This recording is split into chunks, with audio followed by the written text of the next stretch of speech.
Hello, Chatthew. How's it going this evening? Welcome, one and all. I hope you're doing okay. I'm doing okay. I don't know. I'm still feeling pretty out of it this week, but I'm doing okay. I'm doing okay. I have two things to talk about today. Off the top of my head, I guess. One is going to get chat claiming that I'm committing fraud again, which I assure you I'm not. But you're gonna accuse me of such. If Zafty's here, Zafty's gonna accuse me of it.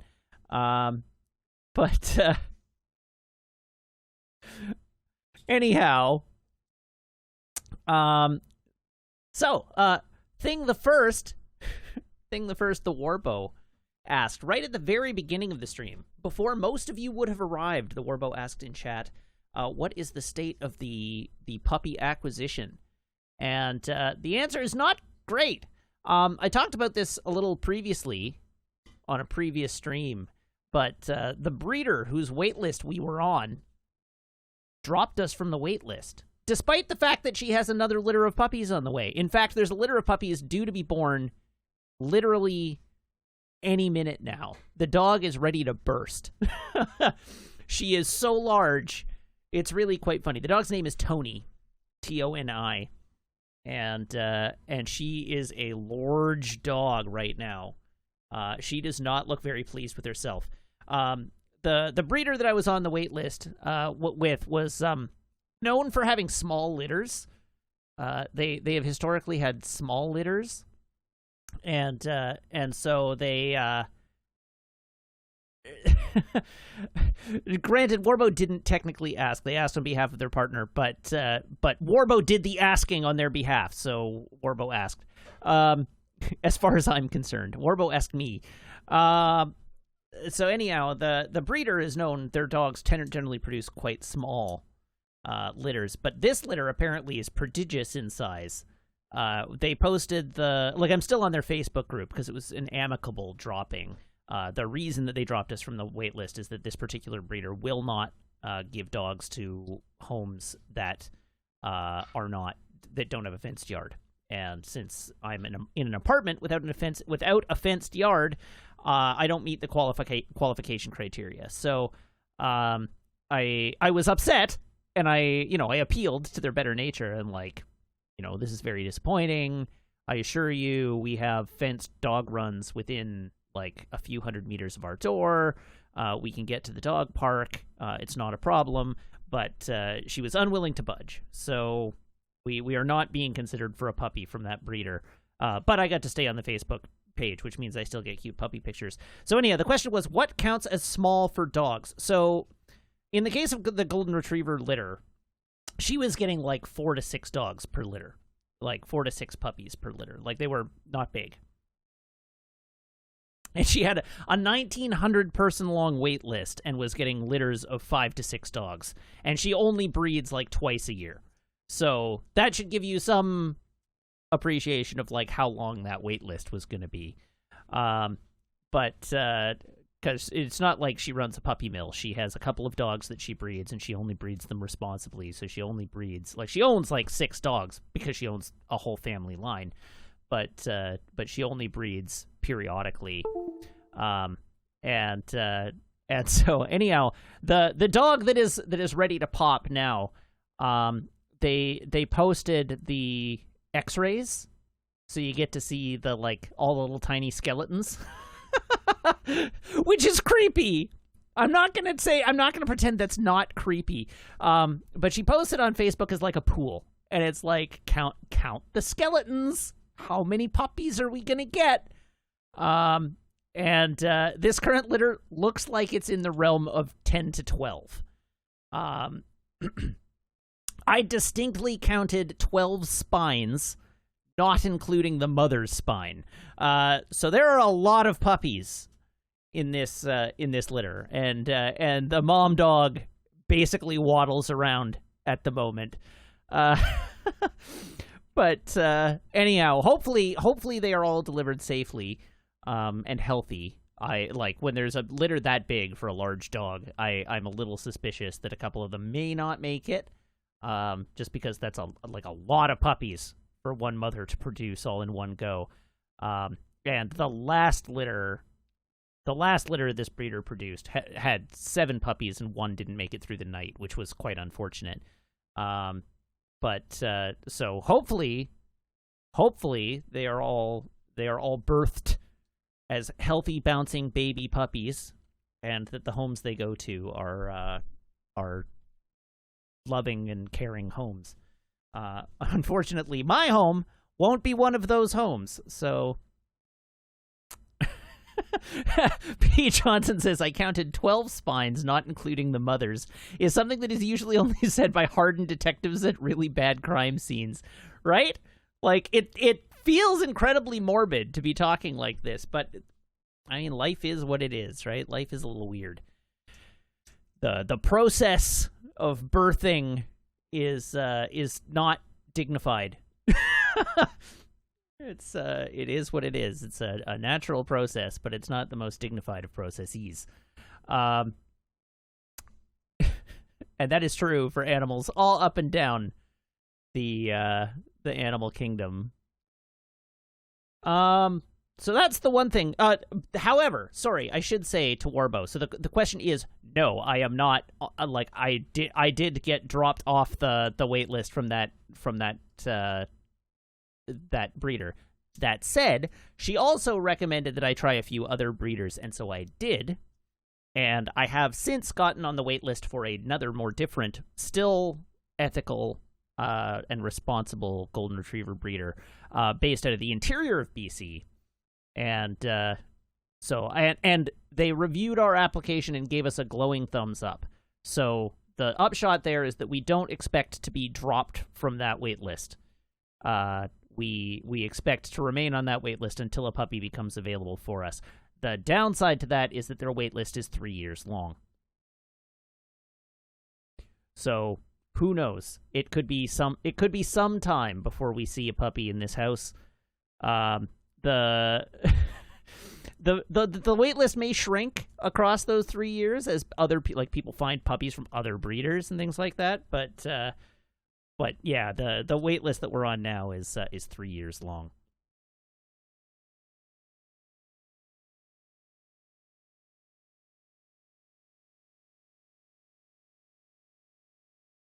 Meg says, I have to assume that everyone is on every wait list, and yeah, everyone is on every wait list, so that's the way to go. I mean, I applied for as many as I could, although I only actually heard back from this one, I think.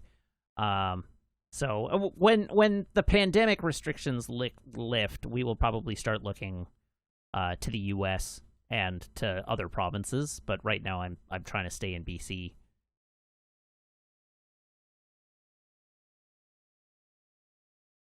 Ghost of Jeff Goldblum says, so Matt, I've played quite a bit more Deathloop, and you might want to consider giving it another go. It's not really got any roguelike elements to it. It's basically just Majora's Mask, but you murder people. All right. I mean, it looks pretty roguelike to me, but I sort of think like Majora's Mask is kind of the same way. But I think I know what you mean. I understand the construction of the game, so like what the structure of the game is. So I haven't given up on it. Like, it's not like I was like, oh, I'm not going to play any more of it. It's just I didn't. I haven't played any more of it yet.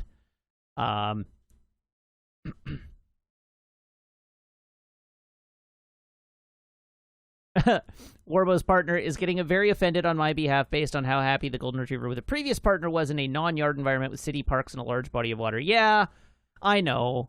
And I get it. Like, the one thing I have a hard time begrudging a breeder over is when they're being particularly selective, particularly when they can be. Like, under these circumstances, if you've got 6 puppies and 1,900 people asking for puppies, you can be incredibly selective about who you give your puppies to.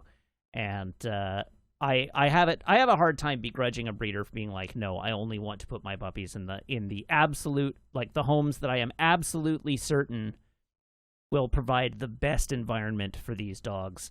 And like, I can't begrudge that. The whole reason I'm trying to go with like a really like reputable and high quality breeder is because I don't like I want to make sure that I'm buying a dog. If I were not dead set on a purebred golden retriever, I would be adopting, right? And like potentially fostering or what have you, but I am dead set on a purebred golden, and so in that case it's like, all right, well, I'm only going to deal with breeders whose like primary consideration above everything else is the health and well-being of the dogs they breed. And so that's my approach to it. If I'm not going to take rescue off the market, then I can at least make sure that the dog I'm buying is as well cared for as is humanly possible.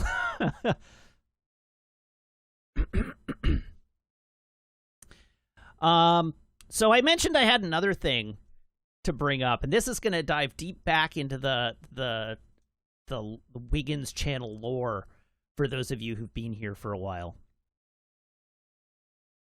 So you remember back in January,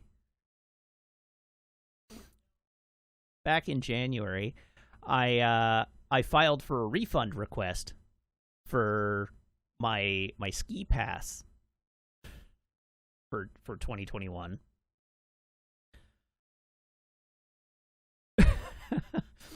Did we have January? We did. This is ski pass saga, like part 37. So anyhow, I can tell you how everything went now because I have like a full accounting of the ordeal. So, Edro says, let me guess, you're buying another one. They automatically charged my credit card today for a pass I still may or may not be able to use. But no, that's beside the point. Anyhow, I filed for the refund. They strung me along for a whole bunch of time.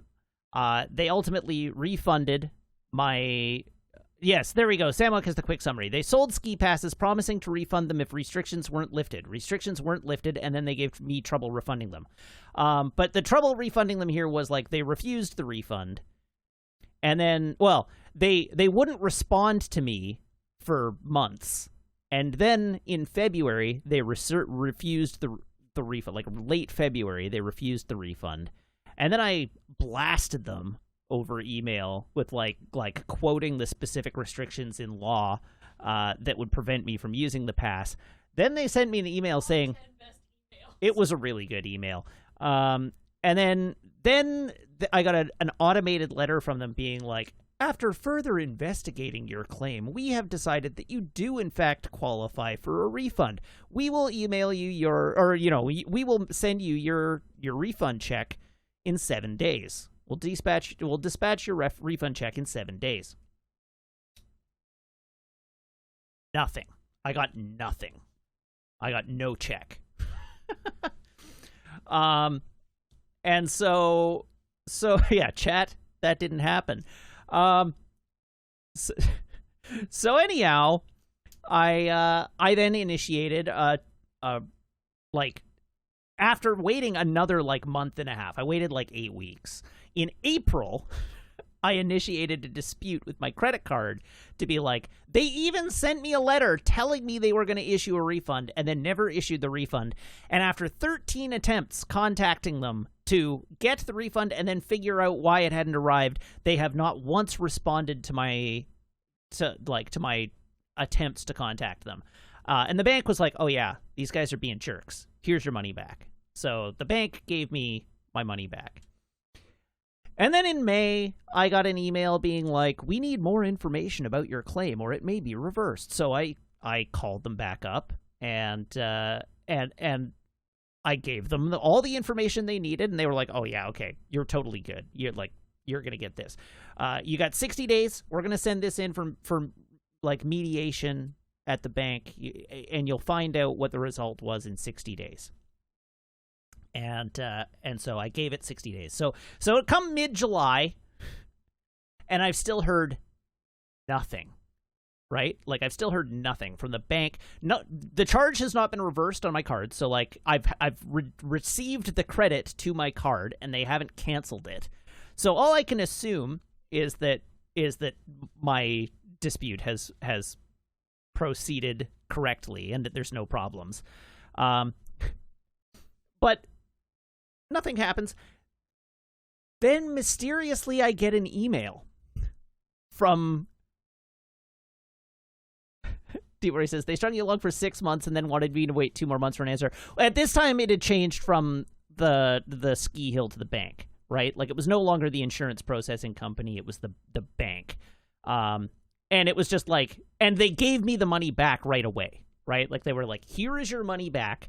We have to do some auditing on this. And after 60 days, we will give you a final, like, yes or no, everything's fine. If you don't hear from us, expect the best, right? Like, that was it. It just like, they have to actually go through the process of vetting it through their doing the investigation and reconciling it with the company that I owe the money, or that owed me the money.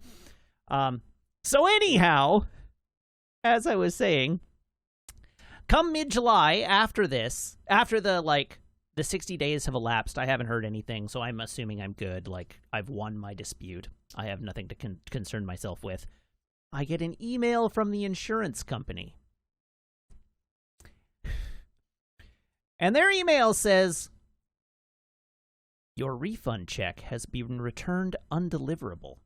Could you please confirm the address we have on file, and we will redispatch your check within 7 days.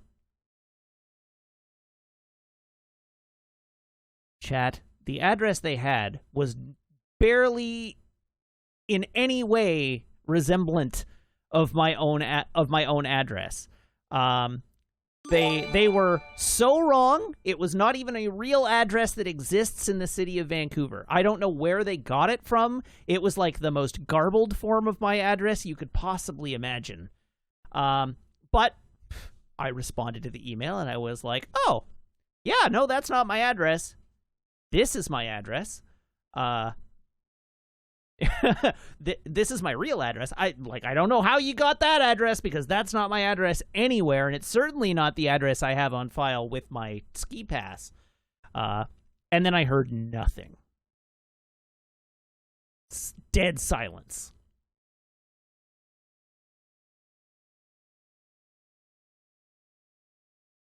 On August 20th, a refund check showed up at my door. I guess it was closer to like August 25th, for the full value of my ski pass. No, it was after that, because I was home. Oh, that's right. It would have been in September. Yeah. You walked in and you were like, I have a moral quandary. That's right. I was like, I have a moral quandary.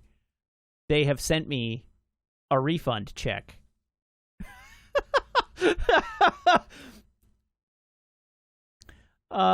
So anyhow...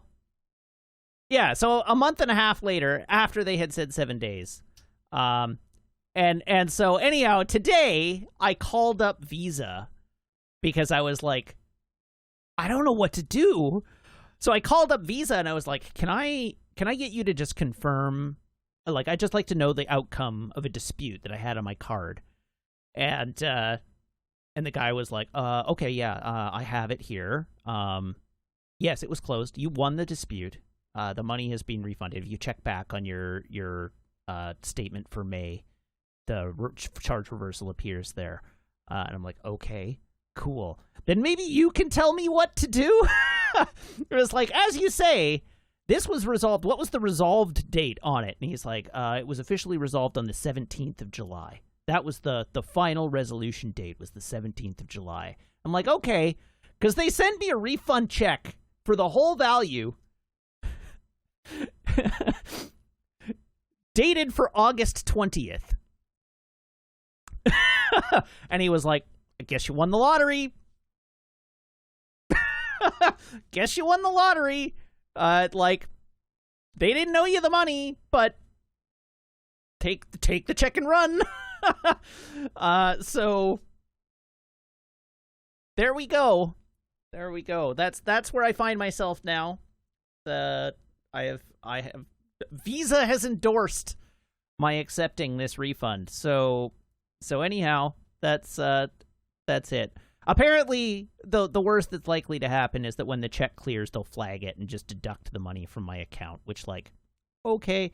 But considering the considering that they billed me for another ski pass for this year, it takes the sting out of that a little bit. I won't feel quite so bad if I am unable to use it, particularly if I have to go through the whole process of refunding this year's ski pass. It's just the payment for my time is what that is. So anyway, I thought you would appreciate learning the final outcome of the great ski pass refund debacle. Is that Visa agreed that they were being dickholes and refunded me, and then they sent me a refund 7 months later for no reason.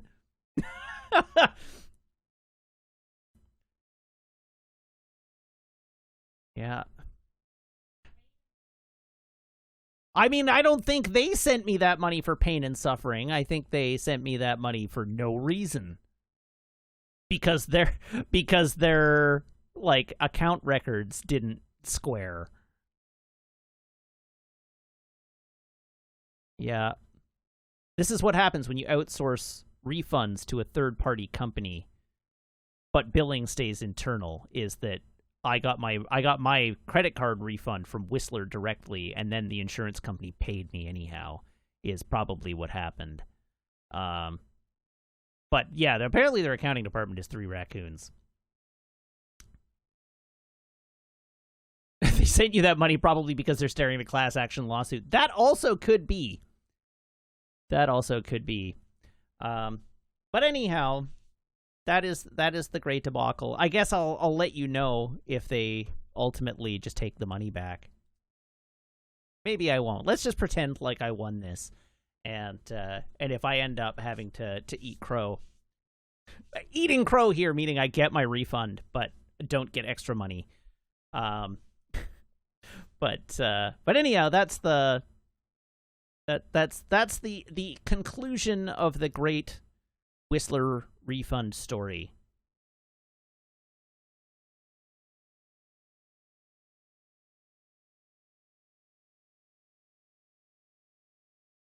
Yes, damn, I am pretty. That is the conclusion. What do you mean conclusion? I mean, it should be the conclusion. If it's not the conclusion, I'm going to be very upset. Intermission at best.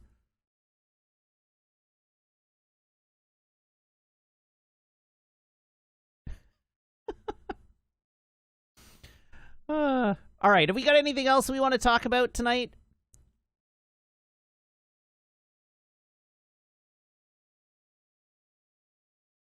Hello, Karsma. We haven't done a drink poll yet, I don't think. The odds that Whistler is fully open this winter are pretty good. It's conceivable. My expectation is that Whistler Mountain will be open on an appointment basis with reduced capacity, like it was last year, because that's what they said they're going to do. And then any of the businesses in Whistler Village will be, like any of the restaurants and things, will be on a vaccine passport. So I don't know. They have said that it is going to be open with reduced capacity.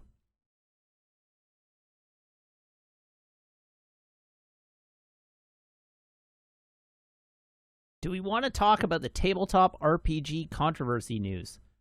Oh, no, I don't think we do. I mean, I'm not that into tabletop anyhow, but no, I don't think we want to talk about that.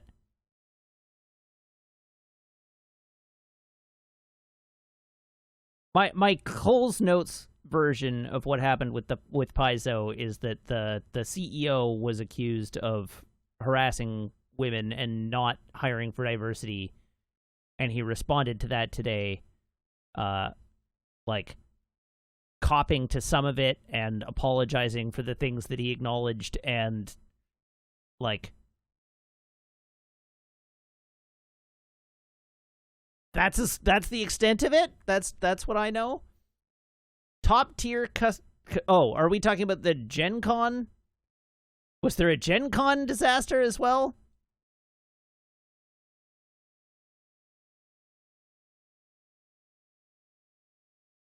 Apologizing for doing it or apologizing for getting caught? No. So I didn't really want to talk about this. The nature, literally the only exposure to this that I have is I saw, like, I didn't know any of this until this morning when I saw the CEO's like letter statement that he posted on the internet. And what he said is that in the case of one specific allegation that, like, yes, it is essentially true that he did pursue a relationship with a subordinate and she declined his advance, and what he says is that he then ceased to, like, pursue it, but that their working relationship degraded over the following months, largely due to his own actions at the company, and then she ultimately left on bad terms with the company. And so, like, he did, like, say, yes, I did that, and I regret it, and it was bad. Whether or not that's enough, I'm not the person to judge. It's not, like, that's not for me to judge. But that was, like, the content of it.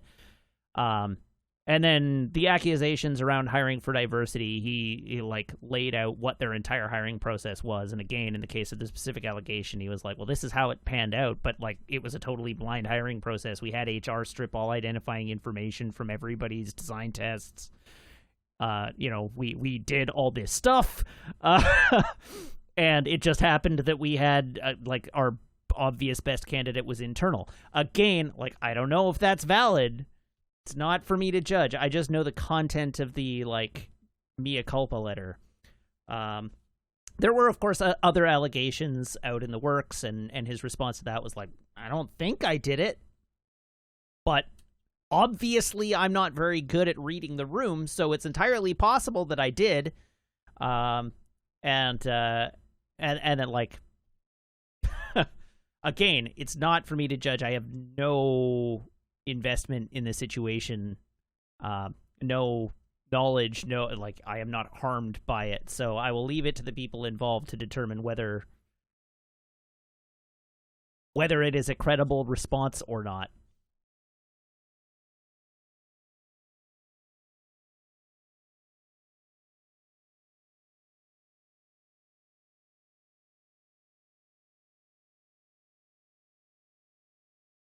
So anyhow, if you want credible information on this debacle, I advise you to go look it up on the internet, which is a great thing for me to say, because I don't know. I cannot speak authoritatively on any aspect of it because I've only seen one perspective, and I didn't find it super credible myself. But I can only report what was said and not pass judgment on it. But yes, the internet, a font of credible information. I mean, it'll be more credible than what I'm putting forward because I don't know.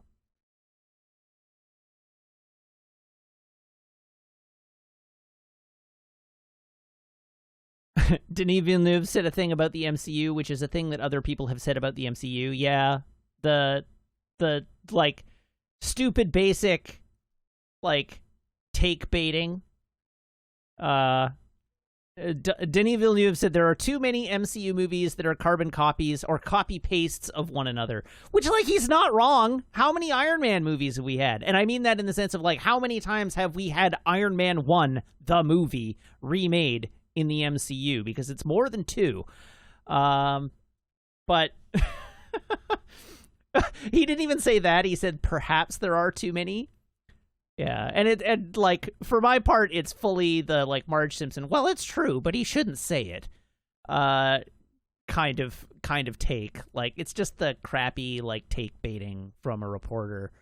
The thing that I found hilarious, the thing that I found most hilarious about the whole situation was the like, I saw this reported somewhere, I don't remember exactly where, but somebody responding to it with, like, notably, The Eternals is getting made. because Chloe Zhao pitched Marvel with stills of Denis Villeneuve movies.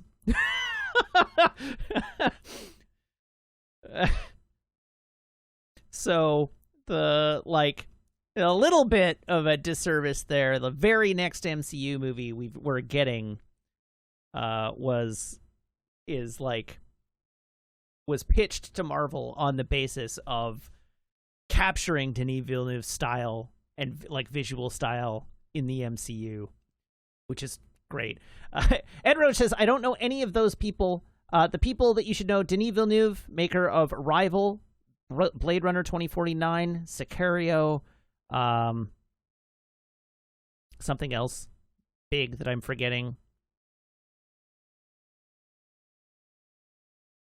The 2021 Dune. Yeah. Something else, though. There's another big movie on his list. But those are the big ones. Arrival, Blade Runner 2049, and Sicario, and Dune. Ed Roach, you should see all 4 of those movies because they're all excellent. Every single one of them is a masterclass in filmmaking in one way or another. They are all very, very good movies for sometimes similar and sometimes different reasons. But he's an excellent, excellent filmmaker. Oh, and Prisoners. That's right. Prisoners is the other one that I hear talked about all the time, which is one I haven't seen.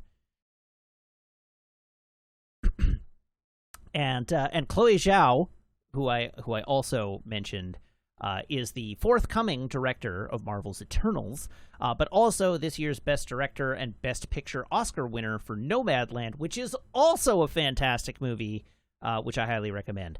So there you go. It may be too early to say on the Dune one. I mean, the positive media response so far to pre-screenings has been quite positive, but you're right, it's probably too early.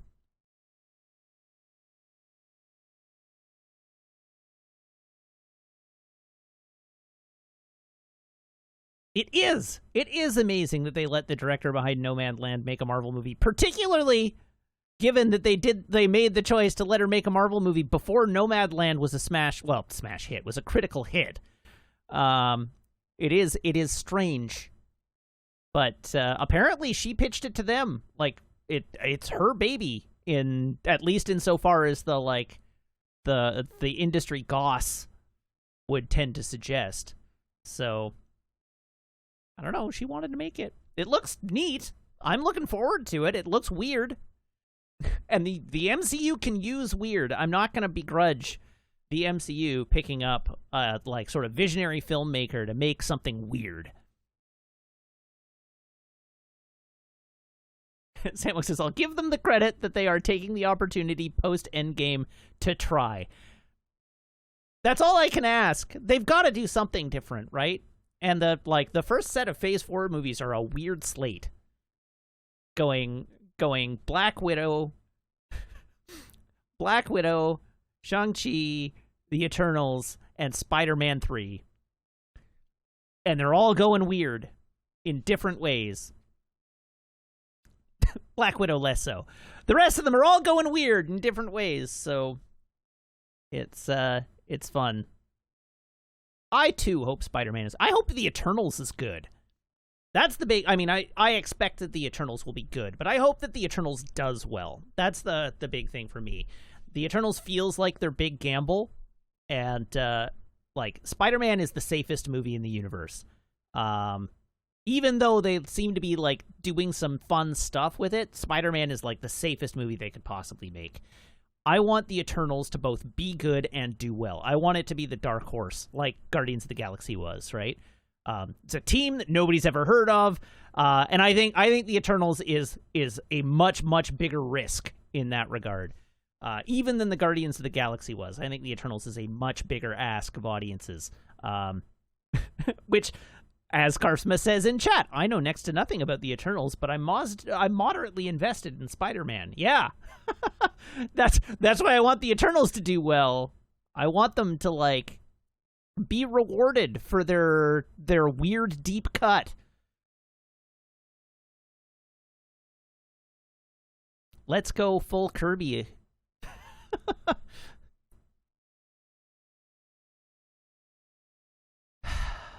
All right. I think I'm done. Are we just pretending that Eternals isn't taking the place of Inhumans because that project was swept under the run? I mean, all right. Yes, the Eternals is taking the place of the Inhumans. Sort of.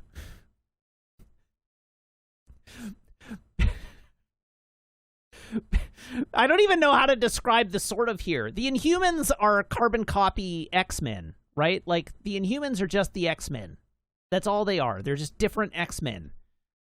Whereas the Eternals are like cosmic Inhumans. But not X-Men. Like, they're notably different from the X-Men. It's like a carbon copy of a carbon copy, and the output that you get on that second bootleg is like way different than the original material. And I think Samwalk is right. Like, nobody watched the Inhumans TV show. If they just wanted to remake the Inhumans, they could probably just make an Inhumans movie and be like, that TV show isn't canon. And then the nerds would hue and cry for a while, and then they would get over it. And then there would be some people that would be like, well, how do we square the Inhumans TV show with the Inhumans that we saw in the Inhumans movie? And then there would be headcanon and so on. But yeah, in this 37-part video series, I will explain how the Inhumans TV show fits in with the modern MCU timeline, even though they've said it is non-canon.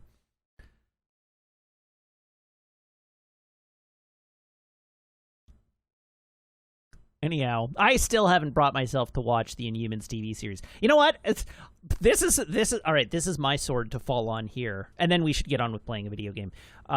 Is I have not watched basically the entire back half of the Netflix like Marvel shows. I fell off basically everything halfway. I got through the first 2 seasons of Daredevil. I got through the first season of what's his name. Power Man, whose name I forget. I got through Luke Cage. That's right. I got through the first season of Luke Cage. I got through 2 seasons of Jessica Jones. I got through 1 season of Iron Fist, and I got through Defenders. And I've like dropped it like a hot brick. I have not been able to go back since. And I got through the first season of The Punisher, and like I liked it. It wasn't for lack of trying. I just don't know what it was. It stopped holding me in the same way. But like, I liked the first season of The Punisher. I liked the first season of Luke Cage. I liked all of Daredevil. I liked all of Jessica Jones. But I just could never. It seemed like they were coming out with such frequency that it felt like such a commitment to keep going back to them. And I realize that is like a common complaint about the entirety of the MCU, but this was my breaking point. So I don't know. I'll probably finish them one day, but I just couldn't. So having fallen off that, I also haven't watched The Inhumans. I haven't watched Cloak and Dagger. Despite the fact that I actually really like Cloak and Dagger as comic book characters. Did I ever finish Agents of S.H.I.E.L.D.? No, God, no. Agents of S.H.I.E.L.D. was bad. I wanted to like Agents of S.H.I.E.L.D. more than I liked Agents of S.H.I.E.L.D., but Agents of S.H.I.E.L.D. was not a good show. It was flawed from its premise forward. I don't know. It was not a good show. I had real problems with it all the way through. It could have been a good show, and I liked some of the things they did, and it had fun episodes, and I liked the characters and their interactions, but I just could not get behind the series story that it was telling at all. Samok says the first couple seasons were a mess in a bad way, and then it landed closer to Legends of Tomorrow, and yeah, it did. And I watched up to season 4. But I couldn't keep going. I just didn't care. I just didn't care. And then Runaways. I loved the Runaways comic. Loved the Runaways comic when it was coming out all the time. And I have never watched an episode of Runaways. I just couldn't. And I guess part of the problem for me with these series was that it became immediately apparent that they were just that they had been sold as canon to the MCU and then were immediately cleaved off, right? Like they were like, "Oh, we had this great idea, but we can't execute on it." And so from minute 1, they were all like, these are not actually MCU shows. They will take some cues from the movies to like make gestures towards being canon to the MCU, but they are not actually canon to the MCU. And at that point I was like, okay, I don't need to pay attention to these. And I just wrote them out. And as it stands right now, the Disney Plus shows haven't hit that bar. I am still praying that they bring Charlie Cox in, even just as a tease. I would like to see Charlie Cox show up in an MCU movie. He deserves it. He deserves it. Yeah, I mean, it is a one-way canon relationship. The MCU is canon, or is considered canon by the shows, but the shows aren't considered canon by the MCU. But even that becomes less true in the case of the Netflix stuff. It just sort of like got cordoned off after the first season of Daredevil. That whole thing just got like cordoned off in its own corner. But yeah, Charlie Cox getting to show up, and unfortunately, he's like so completely the wrong style for the MCU. But Vincent D'Onofrio's Kingpin is fabulous, like fabulous performance, and I would love to see him show up in something again at some point. But he's just a terrible fit for the MCU. Just like the completely the wrong tone. But it would be fun to see. He was very good. All right, chat is now like asking me like, are we ever gonna play a video game? Make with the video gaming. You're sending me mixed messages, chat. Some days I show up and I roll into the video games, and you're all like, all right, he's playing the video game. Now I can F off. I'll leave it running in the background. Nobody cares anymore. I want to hear Matt Newt like waffle at the beginning of the stream. And today, I here I am waffling away, and you're like, make with the video games, Wiggins. Get on it. We're on a schedule here. All right. Here we go. I'm going to make the transition now for your enjoyment. All right. Here is a phone. Here is a cable. Technically, Karsma, it has only been 43 minutes and 28 seconds because there were 9 minutes of getting ready screen today. All right, everybody brace your ear holes.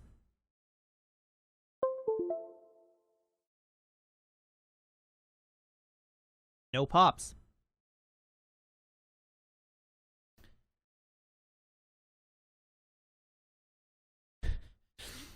All right. And the 5-minute getting ready timer is non-canon. I like it. All right, so the poll. The poll went to Coke.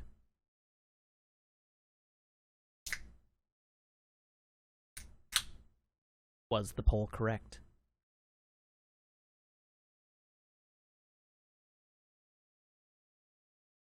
Was the poll correct?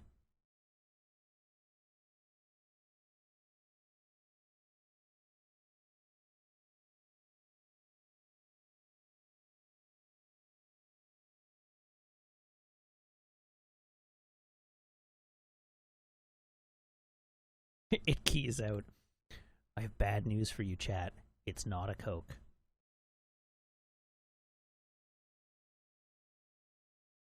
It is a Canada Dry Soda Ginjombra.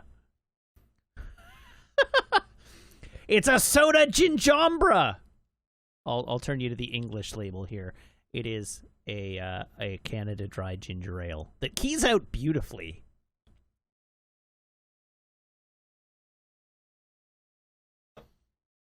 Was that even an option? I don't think so. Meg made the poll. I'm gonna give it to you on this one. There was other. Was there not other? Oh, you didn't even give them the option of other? All right. Then they definitely win because they voted for Coke, and Coke is the closest thing that appeared on the poll. Way to hand them a win, Meg. Alrighty, one last order of business before we get into the video game this evening. Thank you to Badumtish, who 29 minutes ago resubbed to this channel for 5 months, saying, that seems suspicious. I have no context for what seemed suspicious, but that seems suspicious. Alrighty.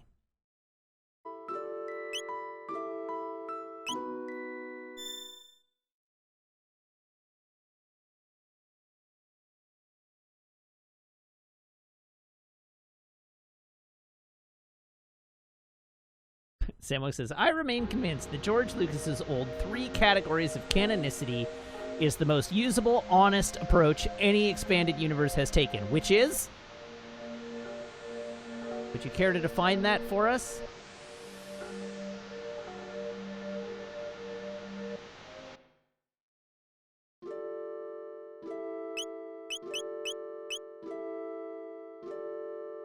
Who's in the party? Who's in the party?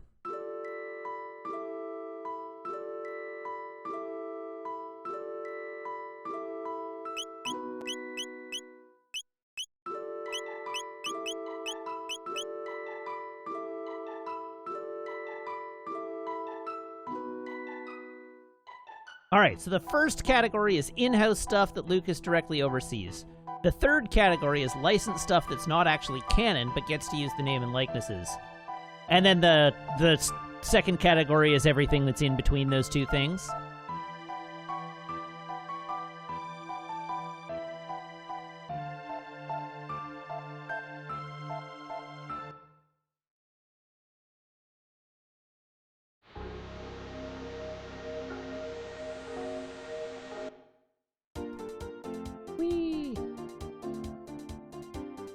Did we get Frog's upgraded Masamune yesterday? I don't think we did. I think I just switched him over to a different sword.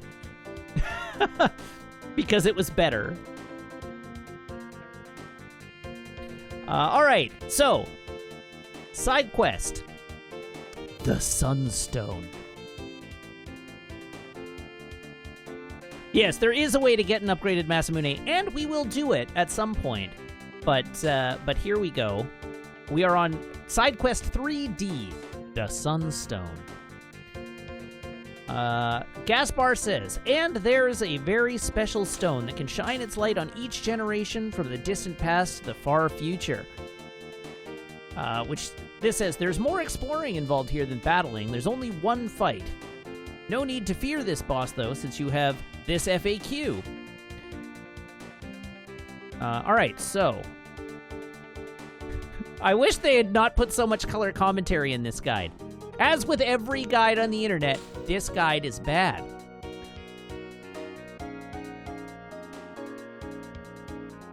We haven't gone to see Luca's mom yet, but I do hear she's got it going on. Alright, so... We spoke to a woman in Algety. She said that a moonstone placed in a sunlit spot for a long while becomes a sunstone. The Kingdom of Zeal had such a stone, therefore before the Mammon Machine, it was the source of the kingdom's power. That sounds useful. So, moving forward. To find the Sun Palace, fly to Pore in 600 AD or 1000 AD, then switch to 2300 AD. Well, we happen to be in 2300 AD, so we can probably just find the place.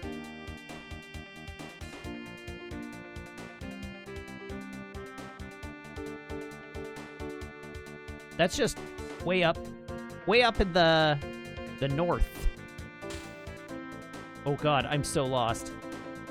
Whoo!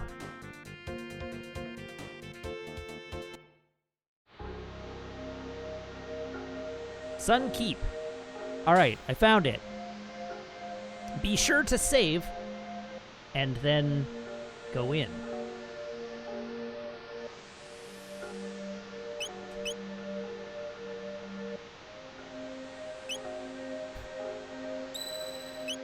Blue, I'm not sure. I mean, this guide is fine. I just don't like the way it's organized, and I don't like the amount of color commentary in it. This is like one of those recipe blogs where you get 700 paragraphs of somebody's life story before they get to the recipe.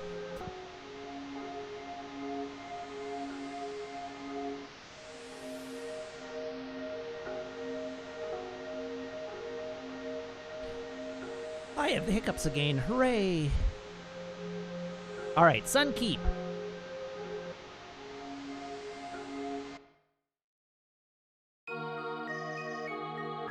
Oh, I'm fully about to fight a boss right now. Huh. Oh.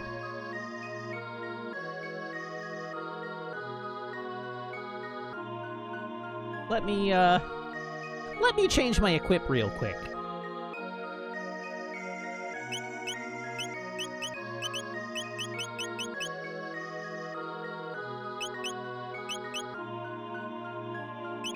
Alright, who has the red mail?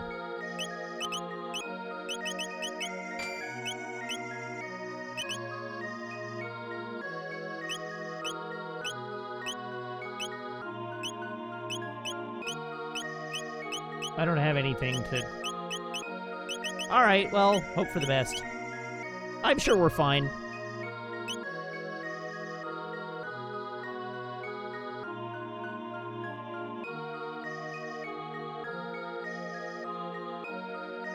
Oh, that's a very convenient light beam, isn't it?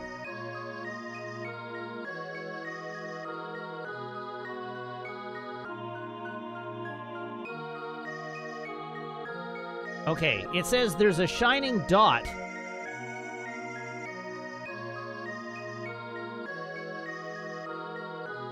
No, there isn't.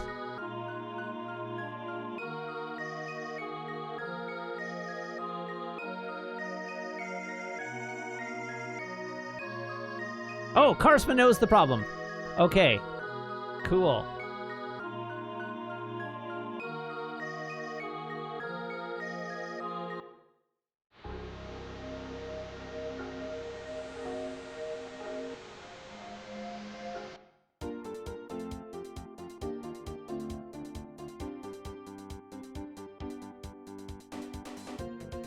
Oh. All right. That could be. Drop it off then and then come back? Okay.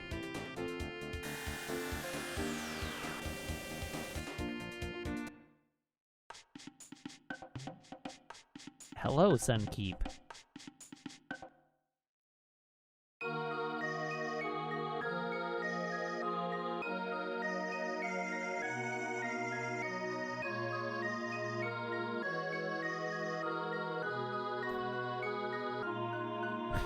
Do I have the Moonstone?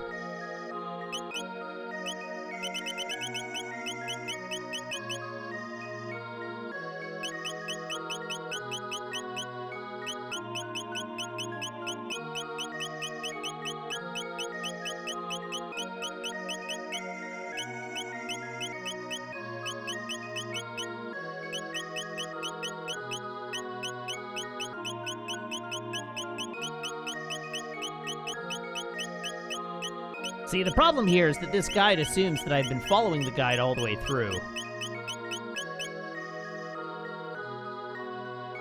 Alright, so, better question. Where do I get the Moonstone from?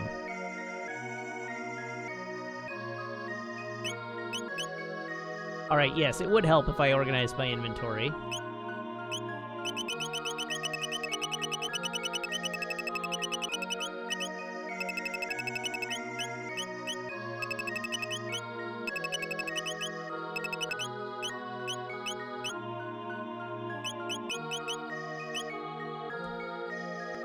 Yep.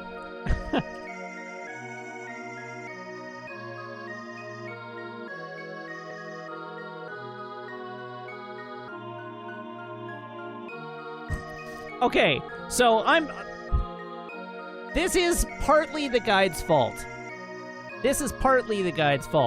Because it does say, remember this woman in Alketi. She said that a moonstone placed in a sunlit spot for a long while becomes a sunstone. The Kingdom of Zeal had such a stone before the Mammon Machine. It was the source of the Kingdom's power. Sounds useful. Then immediately skips down to the Moonstone. To find the Sun Palace, just fly to Pore in 600 AD.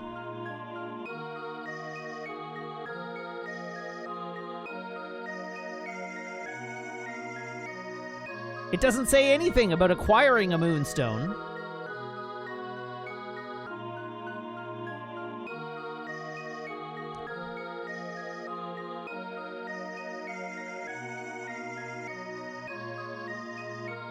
And there's a Control F.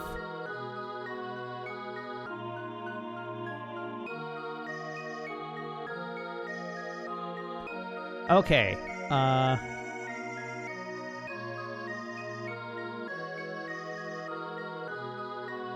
Do I have some jerky?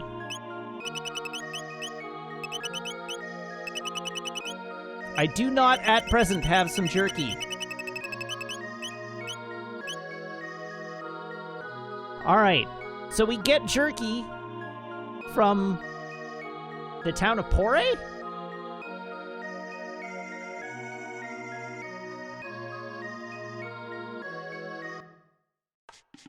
That's right. I did give the jerky away.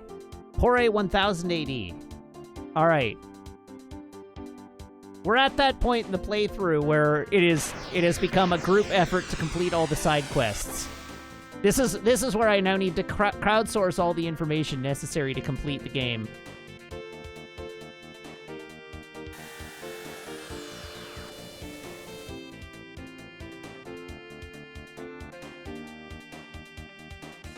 That's not Pore. Steer clear of the Black Omen.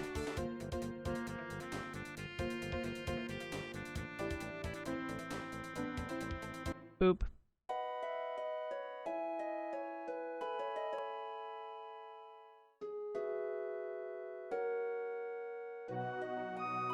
Rabbit GTA says, great, my knowledge with this game is 0, so I can't help. That's what Google is for. This is not where I want to be. I want to buy the jerky from what's the tavern wench, which is the first phrase that came to mind. Did you just wow me? What? It's 1000 AD. The snail stop. What, a tavern wench?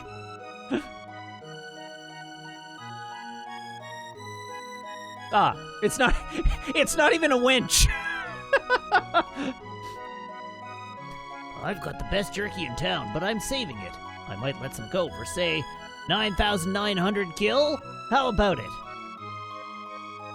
Yes, you must be really hungry. Here you go. It's the Tavern Jerksman. The Snail Stop Jerksman. Alright, Control F, jerky. Let's just go through the guide and figure out what we're supposed to do with the jerky.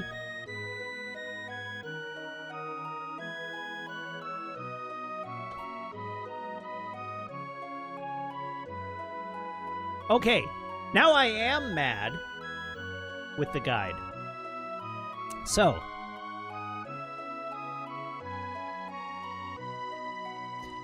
the guide implies I was in fact not reading the guide out of order. This is the funny thing, now that I've looked at it closer to find where the jerky appears in the guide. According to the guide, when you show up at the Sun Palace in 2300 AD, there is supposed to be a sparkly dot there that initiates a boss fight. But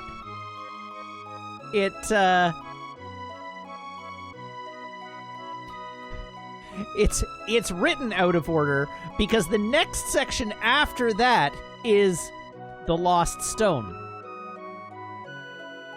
So you fight the boss. It opens up a path upon its defeat. Follow it and acquire the Sunstone at the back. It seems that there's no energy in it left. And the party, naturally, takes the courtesy of recharging it, which will, of course, take some time. So let's try the prehistoric era. So, like, why... Something is still wrong.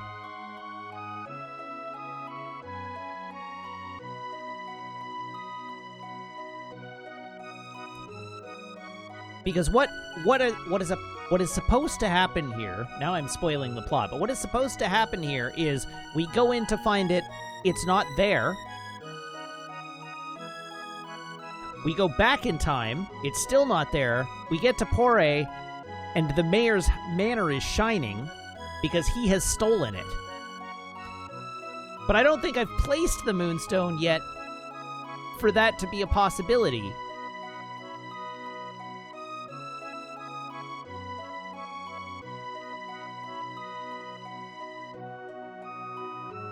Mayor's Manor.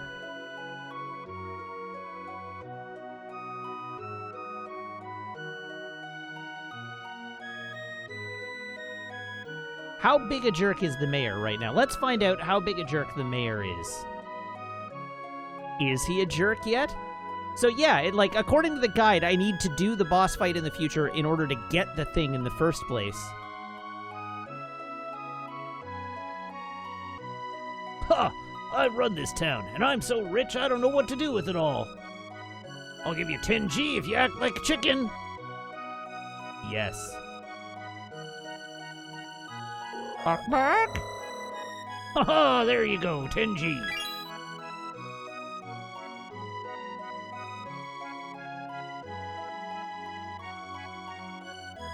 All right, so he is jerk. We got that far.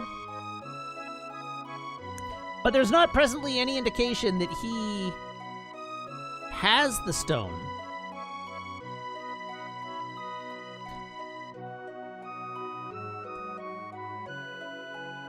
But let's try going back to 600. We may have to do this again, but let's just go back in time and see what happens.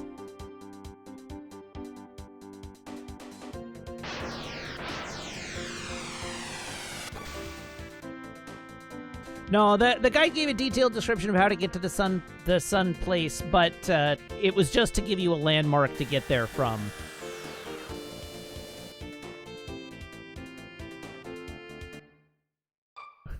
All right, well...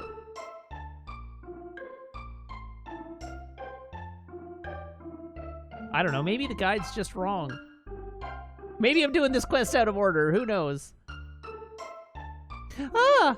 I see you have some jerky. Will you sell it for 10,000 gold? I will give it to you, which is the correct thing to do here. Give it away. Here, have my jerky. It is valueless to me. You're giving it away. I thought there were no kind people left in this world. You can bet my children are going to learn the value of sharing.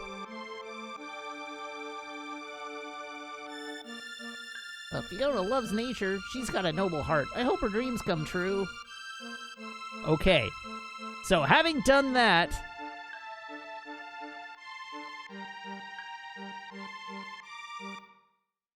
Here, enjoy my jerky from 400 years in the future. Do I just lock myself out of the quest? Well, thankfully we haven't saved yet.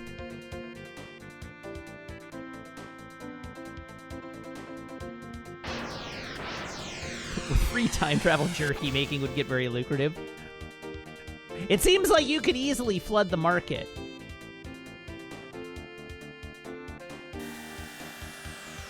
Just collect all jerky from throughout time and space and glut a market in one particular year.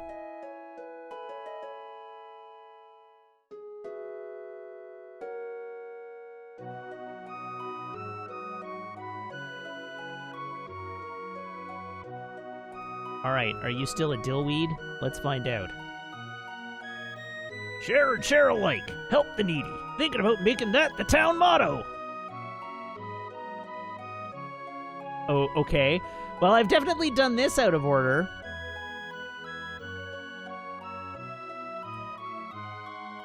So what have we not done?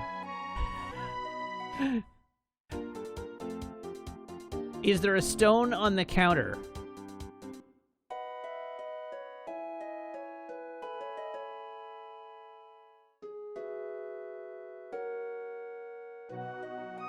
Should it be on the counter?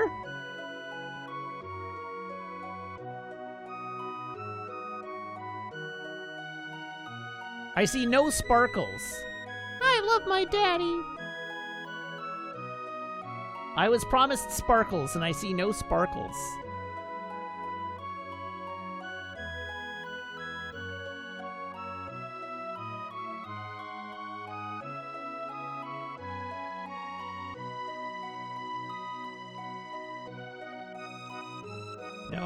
No sparkles.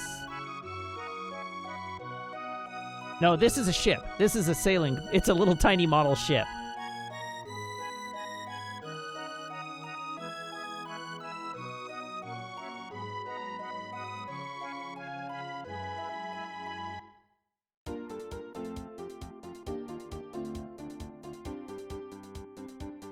Do I need to go to the Dark Ages and, like, specifically talk to the woman in El Getty?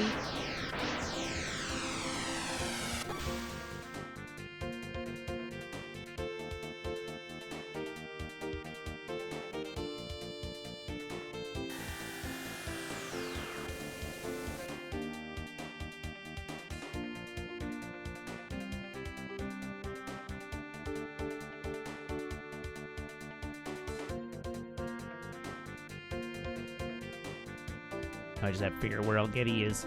North of me.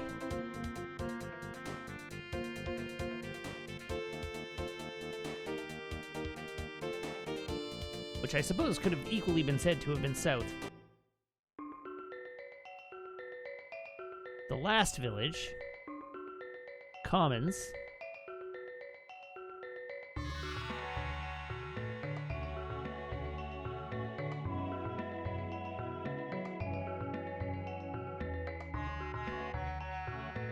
This mysterious sapling.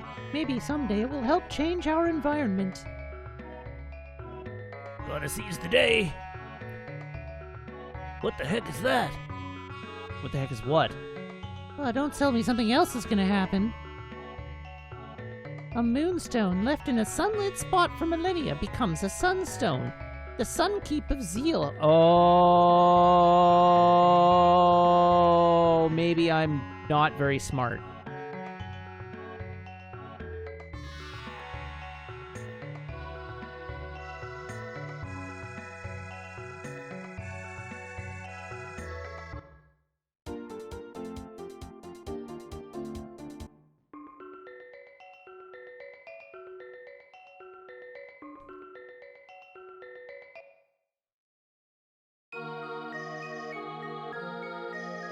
Does the Sunkeep of Zeal still have such a stone?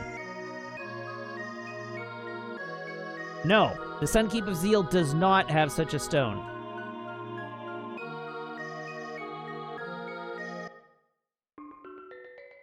Weird. I mean, we can go to the... I have to find it in another era, yeah. And the only era it could be in...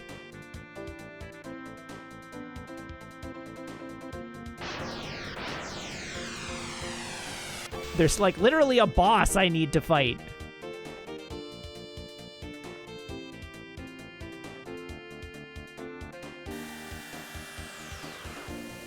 The Sunkeep isn't the Sun Palace. Oh.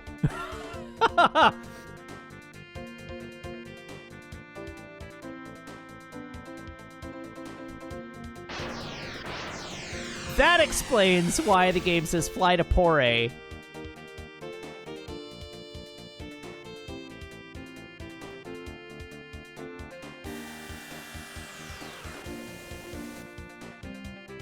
All right.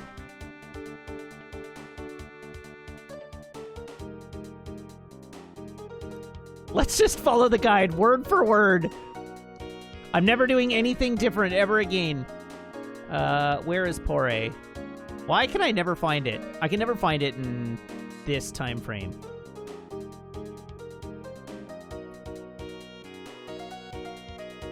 Was that Pore? Oh yeah, okay. All right, cool. So, from here. Far future.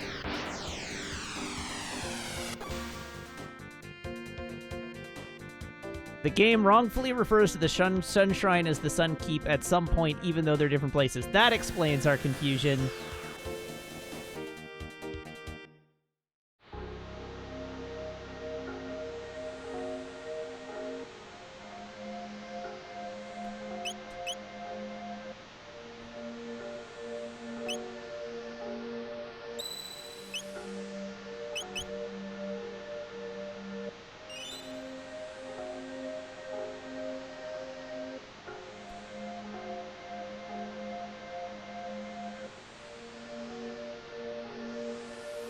Oh, I did gamble on that save.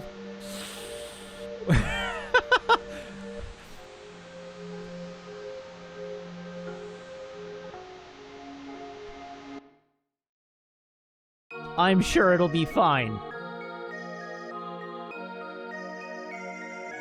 Yeah, there we go. Yeah, the worst thing that can happen is that I've soft-locked myself.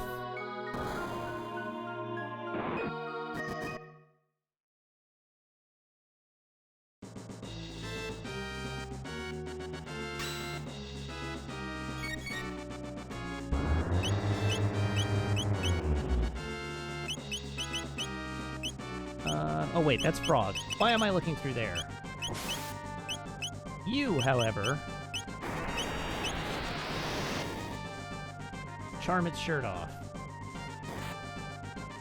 Does this eyeball... Oh, it counterattacks. I see.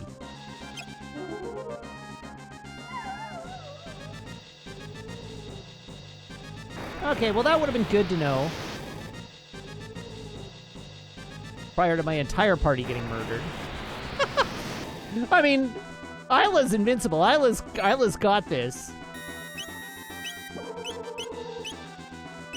Isla does not have this.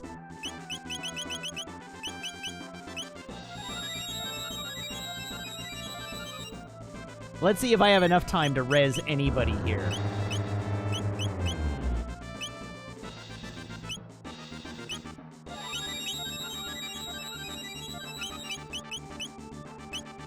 Oh god, oh god.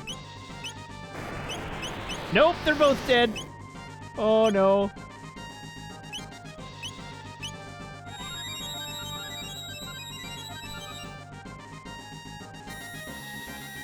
Alright, let Chrono live.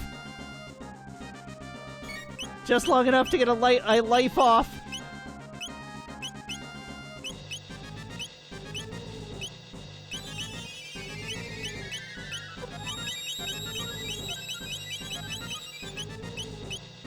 Oh god, oh god. That won't be enough. Ah!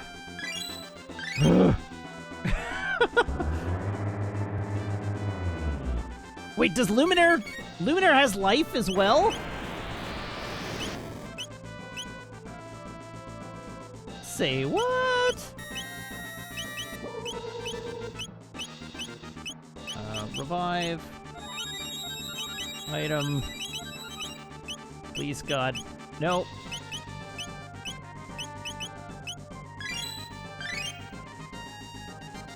Please let me stabilize.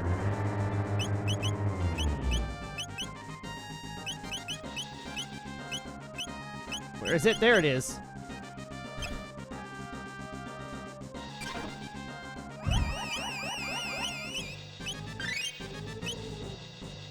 Okay.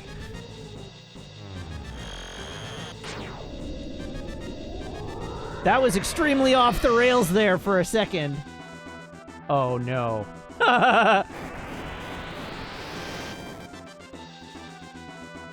It's still extremely off the rails.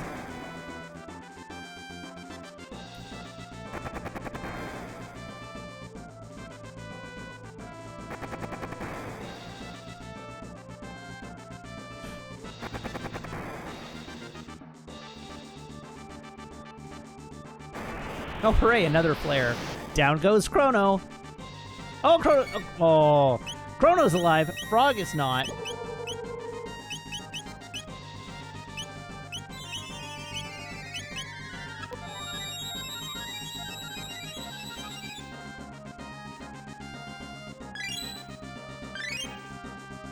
Okay, I just need you to stay alive.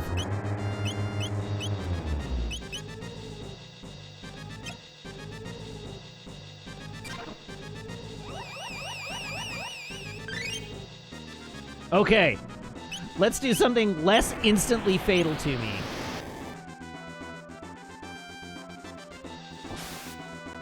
Well, I didn't target its face. Oh, that was a counterattack.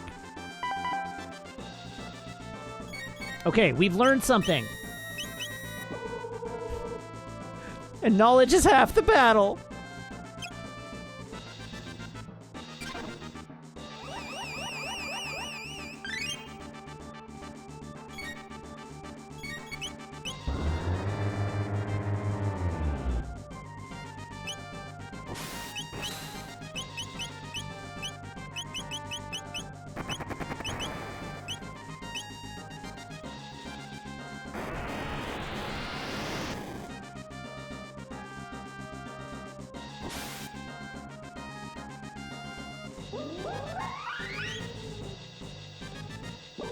All right, let's see how this does for damage. Flame counterattack is fine. Don't care about that.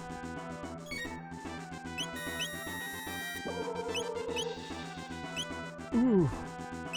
Really?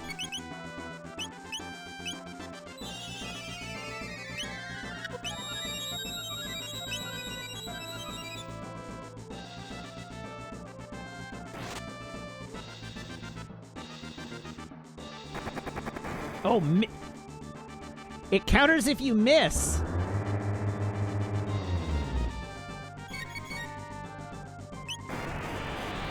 Does it then?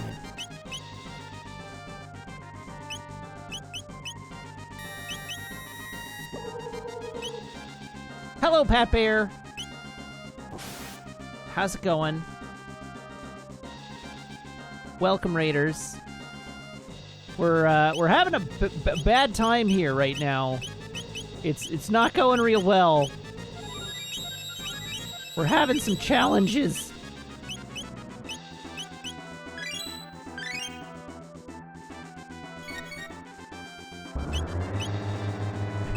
How do I hurt you?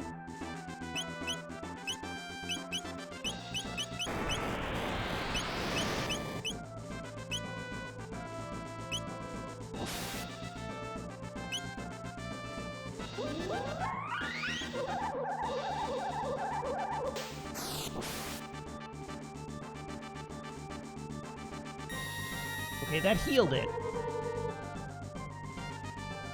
Yeah, there was a puzzle jingle reward when I heard it. I just don't know what I did that hurt it, specifically.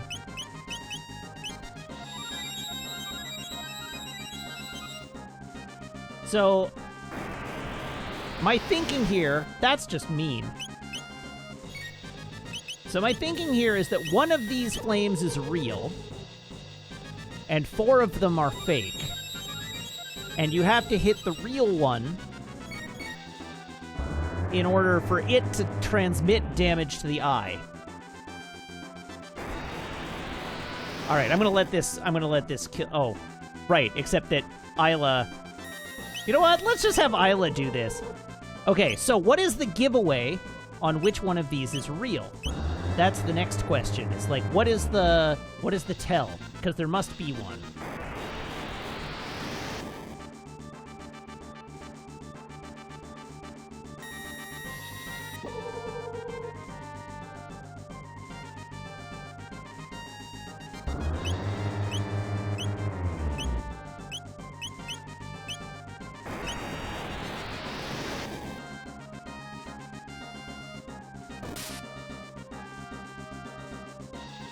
Okay, so that was not it. So it was not top right corner there.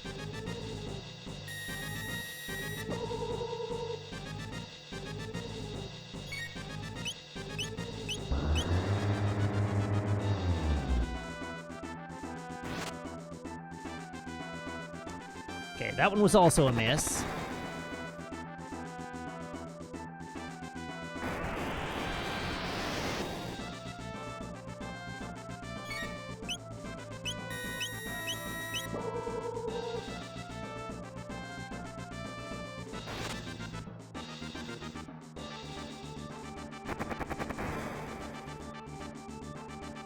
Okay, I'm I'm officially consulting the guide.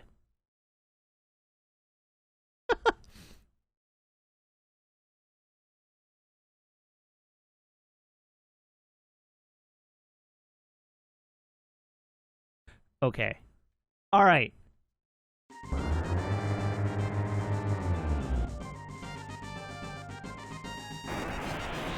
If this boss is ever capable of killing me... So, Square Dot, I'm already on wait. I am on wait combat. I switched over, like, several streams ago. But I don't think this boss is actually capable of killing Isla.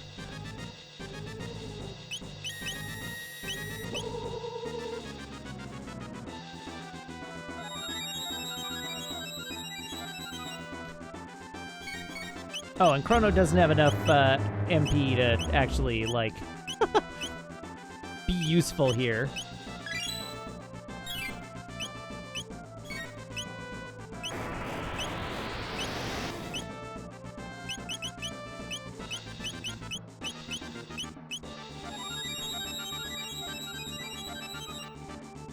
I might just have to straightforwardly, like, reset. In fact, that is what I'm going to do. I'm going to reset.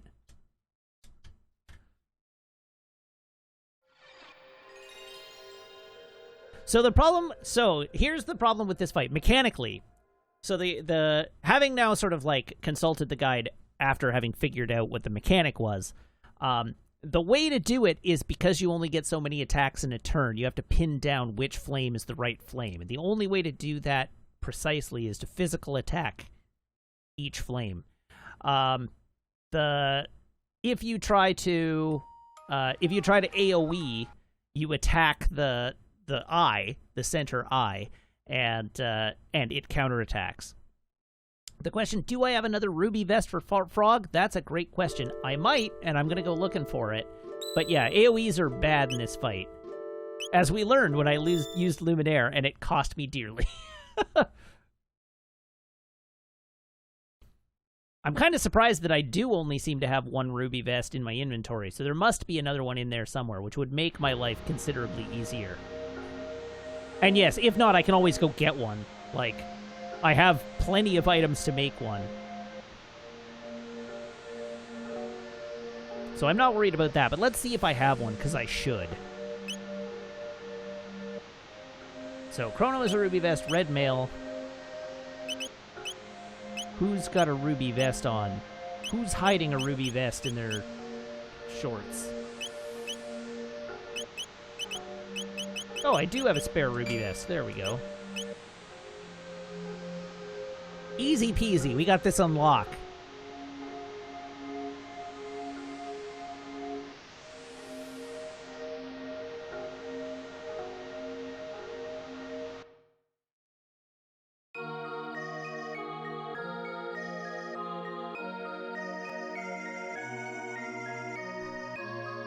Yeah, I could bring... If this proves problematic still, I'll consider bringing Luca in for the next attempt.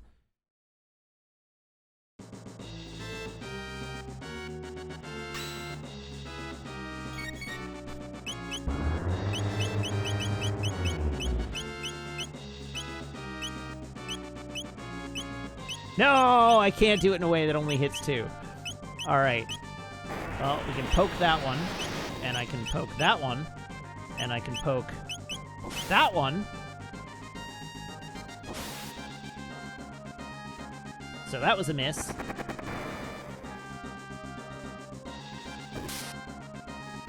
That sounded positive. No, that was a miss.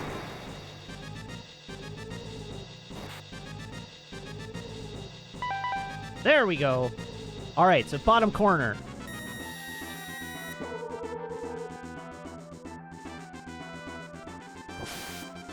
It's a good hoping it doesn't counterattack on counterattack. I have no idea which one that was.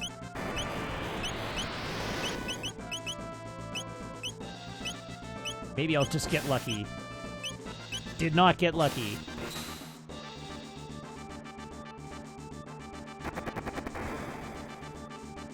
Oh god, please heal Chrono.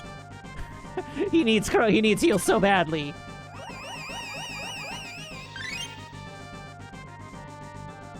I did forget to remove Rage Band, but it doesn't really matter.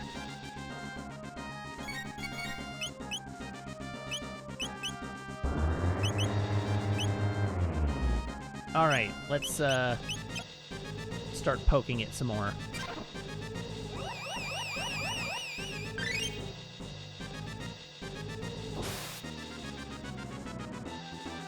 No dice on that one.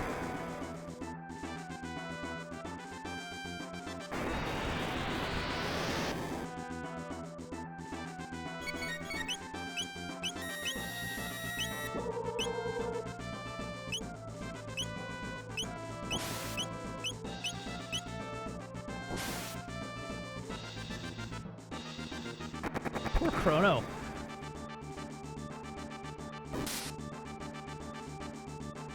No, the boss doesn't have 12,000 HP. The individual flames have 12,000... Or no, the individual flames have 30,000 HP. The boss has 2,100.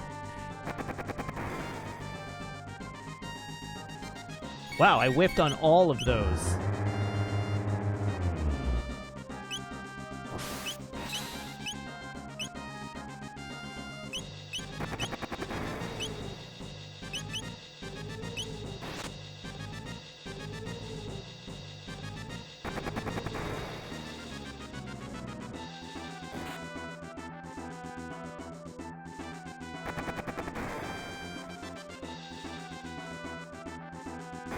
Well, there goes Chrono.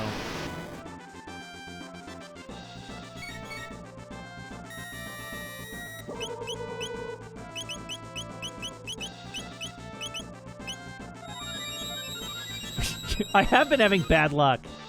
You're right. All right, we're gonna bail out. Do this one more time. I'm going to adjust my approach here. Oh no, I can't. Not the way I wanted to. The specific tech that I would want to use, Magus doesn't actually know yet.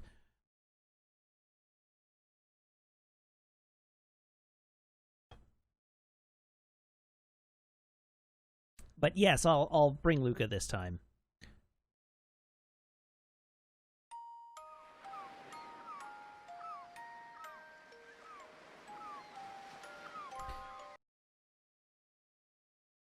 So, Magus has a tech called Black Hole, and Black Hole gets rid of 2 of the 5 flames, bringing it down to only 3.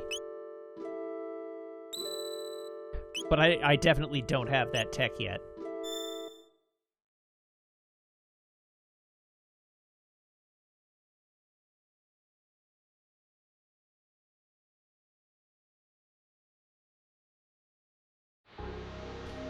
This is what happens when I don't use Magus, you're right.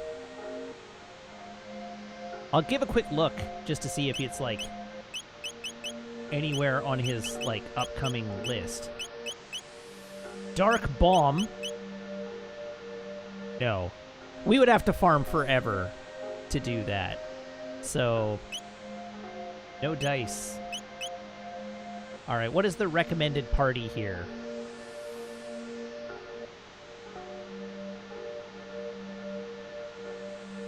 Marl, Luca, and Magus is the recommended party. Which doesn't feel like I have a good, like, party-wide heal. Is the way to get more red mail difficult? I'm not even sure I still can.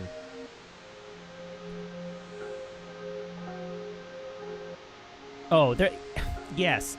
I mean, it's a side quest that I was planning to do this stream anyhow, but it is a whole big, long side quest.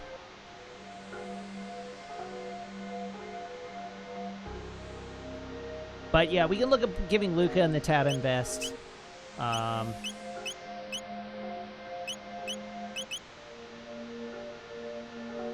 Because that'll allow me...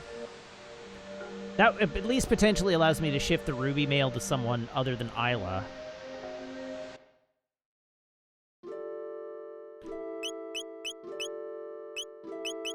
So let's go there.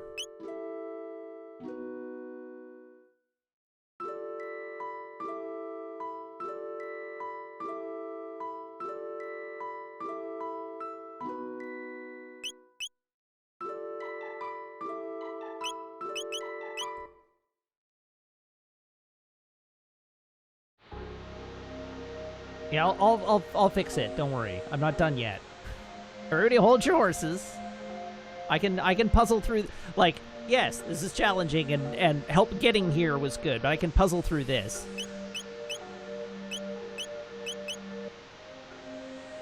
All right. Chrono has life as an ability on his person. So it seems like it might be a good idea to give Chrono the red mail and give Isla a ruby vest.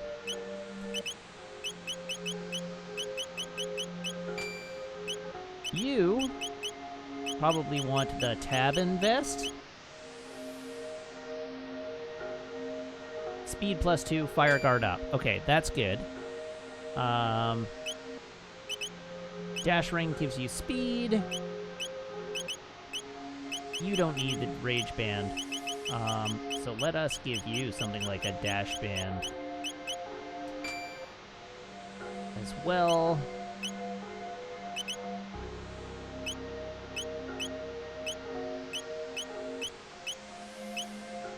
And we could give Isla the hit ring, and then she'd just never miss.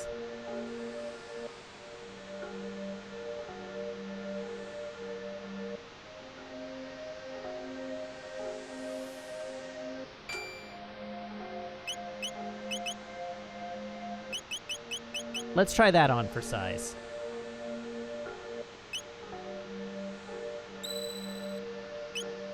So the problem with this party construction is that I have no healer.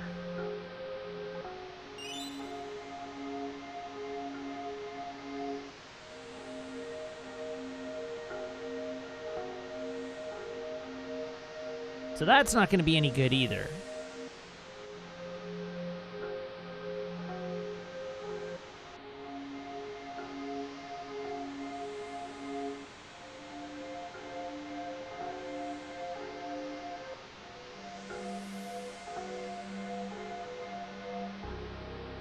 I guess. I mean, we have Isla, and Isla can kiss, right? So that's a possibility. We'll give this a try. We'll see how it goes. We'll see how it goes. I do have a fairly large number of healing items, and with the huge damage down,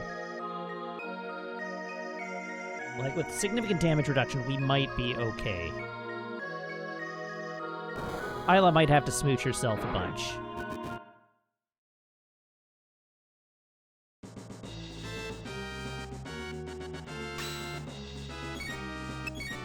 Probably would have helped if I'd come in here at full health.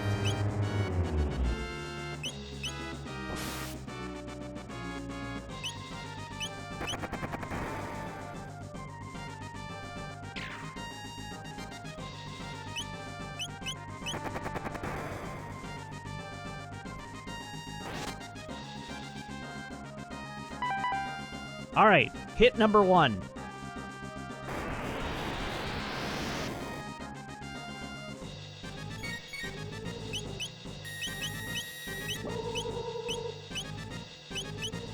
Oh, Luke is dead already. That's no good.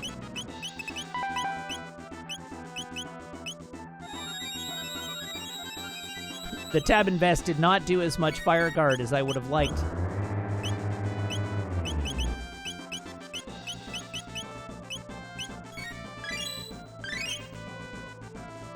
Okay, let's start there.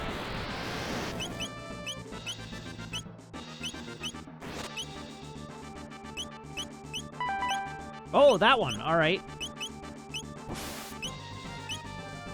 Isla needs a heal. I guess Luca needed a heal too, but oh well. Sure, blow up Chrono. That's fine.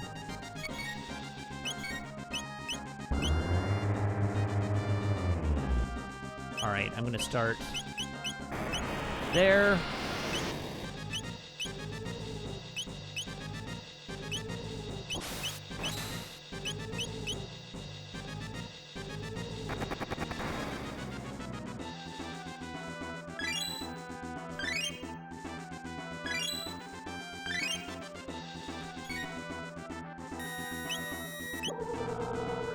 Go there.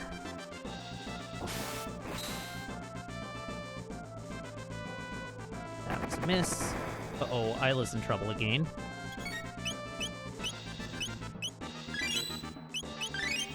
Go there.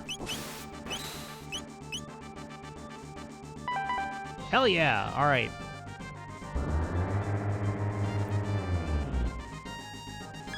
Alright, good night, Karsma. Thank you for tuning in. Thank you for your help. Well, who needs full tonics anyway?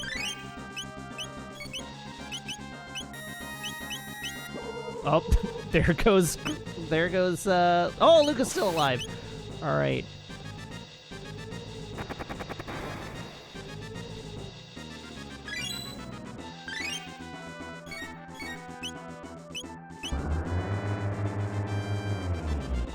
Okay, starting here. Going around.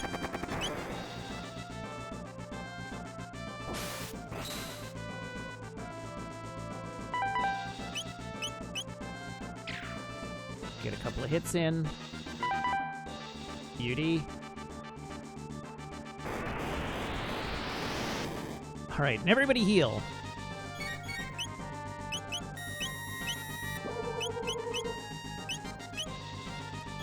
Woof.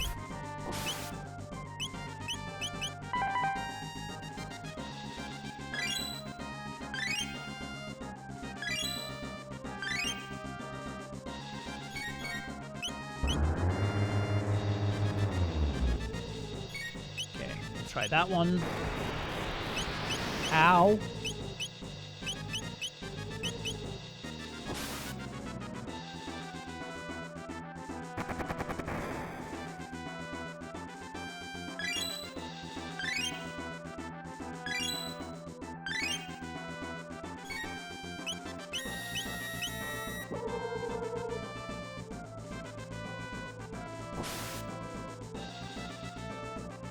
Boo.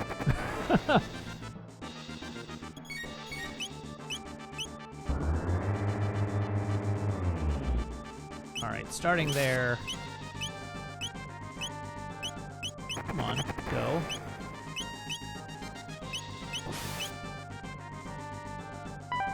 Hell yeah! Let's hit it a second time.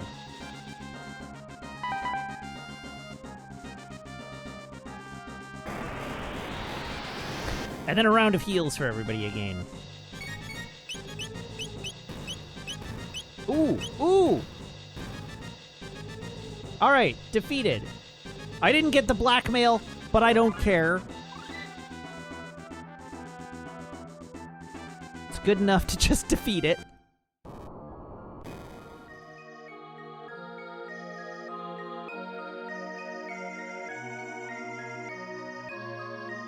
Okay, so we have successfully beaten the Son of Sun.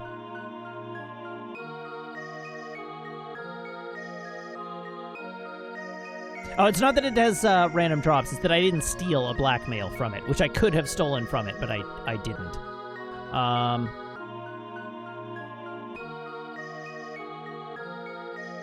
Okay, so follow the path, and at the back here... Oh, hey, buddy.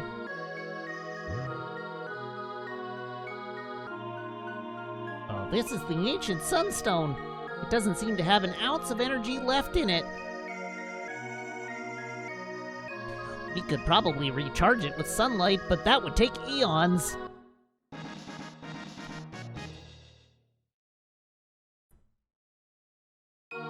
Alright, we now officially have the Moonstone.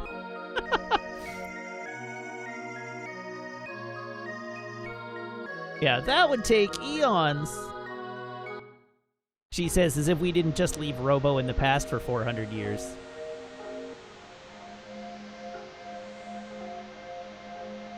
Alright, so, Chrono, you can stay. You can live. I should be in the right menu for this.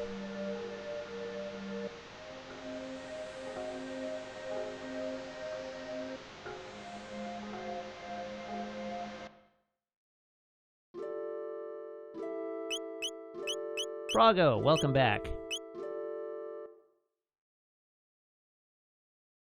And now I have to fix everybody's equip again.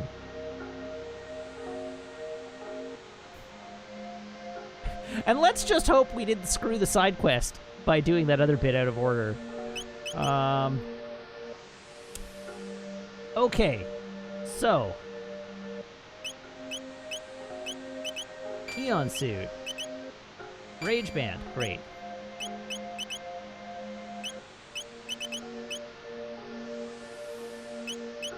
Vigil hat is technically better than the time hat. Load vest. What did I have you in previously? I guess I had you in the load vest previously. Isla. Oh, that's probably a good upgrade. Red mail, blue mail, white mail, lumen robe. You can have that. And hit ring, I think I want to give you... Do we have the dash ring still?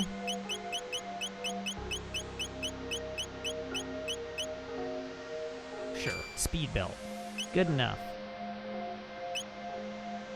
You're fine, you're fine. I guess I could take, like, the super good ring off of you. There. Much better.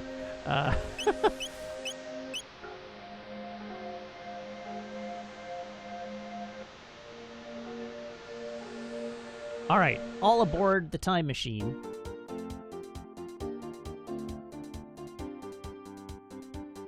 It's been 84 years.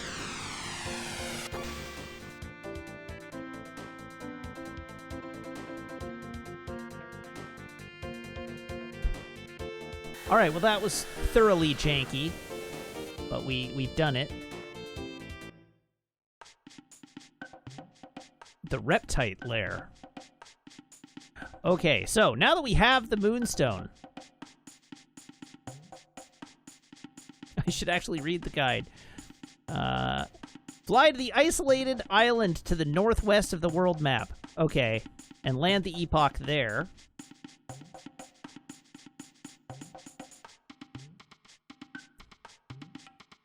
So I'm not in the right spot. We want to hop aboard. And I'm going to the far northwest. Which is actually the near southeast.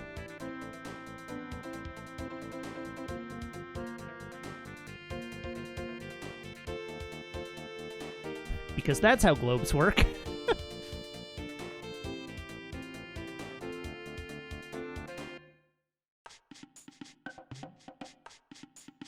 Hello, Sunkeep.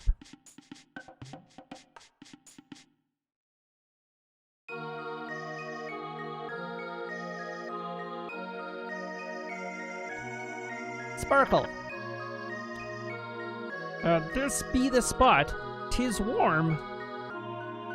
Leave the Moonstone. Yes! How long shall we leave it hither?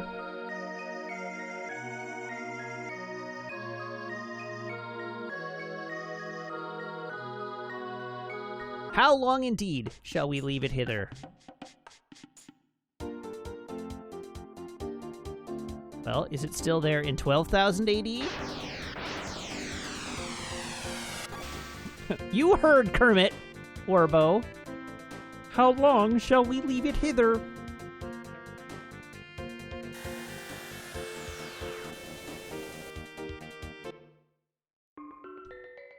How's it doing? We'll have a look at it here in 12,000.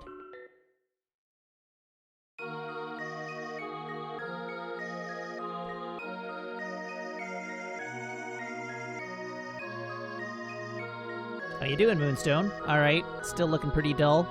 I can't interact with it.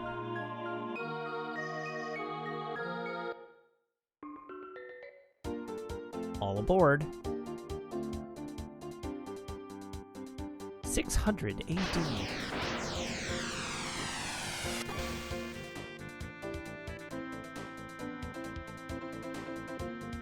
Yes, it's like a solar cell that takes at least 64 million years, or at least 65,002,300 years to recharge.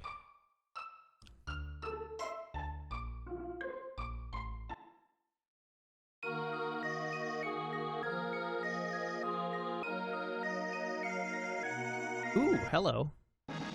A power tab. All right, it's starting to sparkle. Wait, what? A second power tab? I saw that sparkle.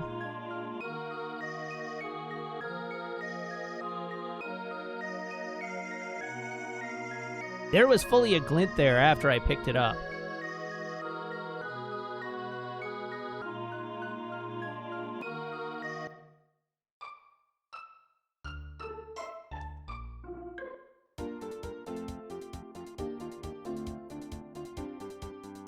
All right, 1000 AD.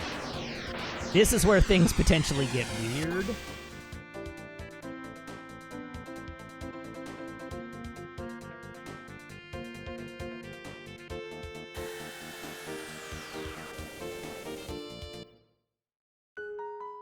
All right, is the stone still here?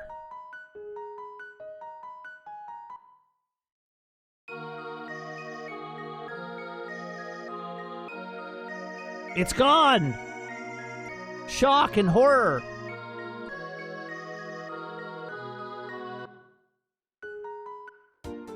Yes, gasp! I didn't predict this at all.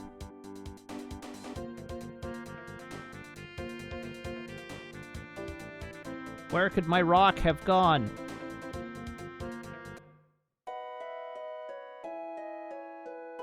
Now, let's hope I didn't F it up.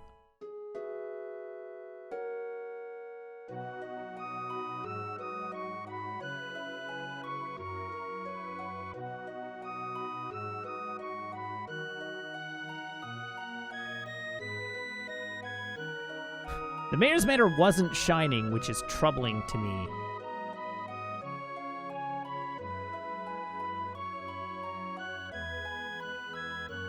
Okay. Share and share alike. Help the needy. Thinking about making that the town motto. Oh, I hope I didn't F this up.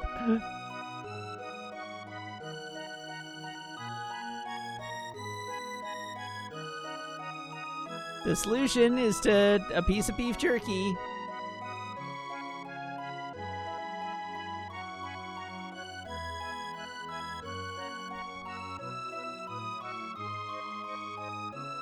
Talk to the mayor and he'll give you the stone for free.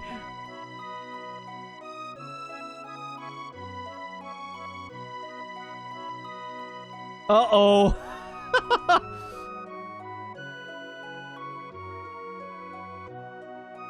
Where's my rock, Mayor?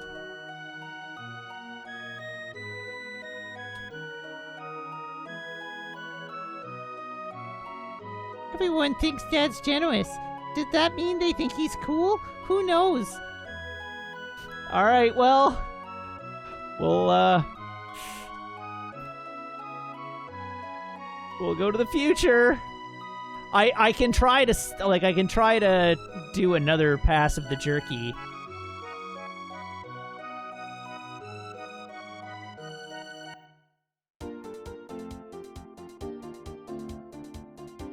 Wait, why am I flying away?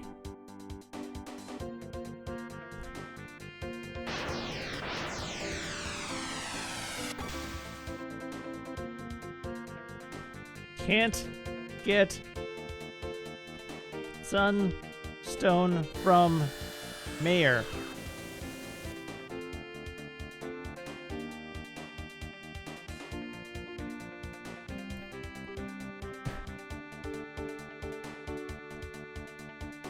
Have I run into a looping glitch?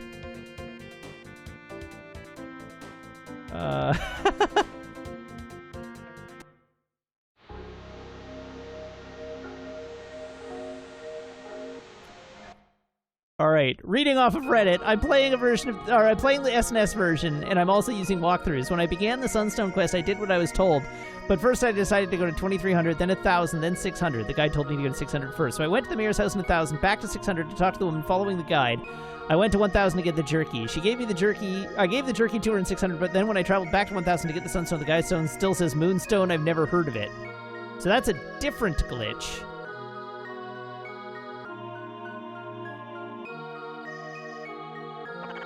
Oh. The Moonstone, 'tis gone. Yet it has not been taken recently. Let us return in time. There we go. Yeah, there was no Pillar of Light, which was what flagged me to the fact that we were in a weird spot in the first place. But yes, I didn't talk to the Pillar of Light on our first visit, so that could have done it to us.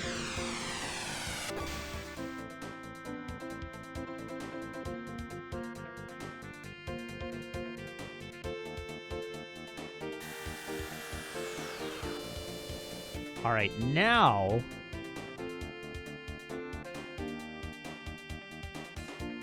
Does the mayor's house have a Pillar of Light?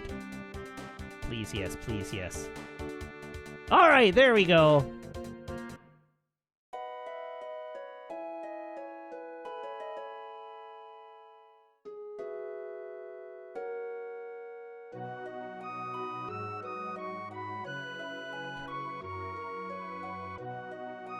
And he's already friendly, so maybe he'll just give it to me.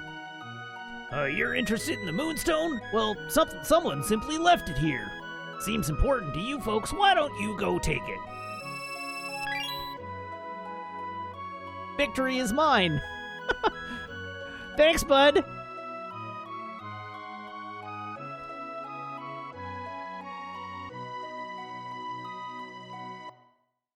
All right, we did not soft lock. Hooray.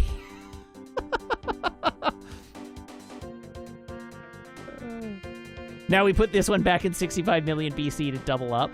I like the way you think. It'll be extra powerful.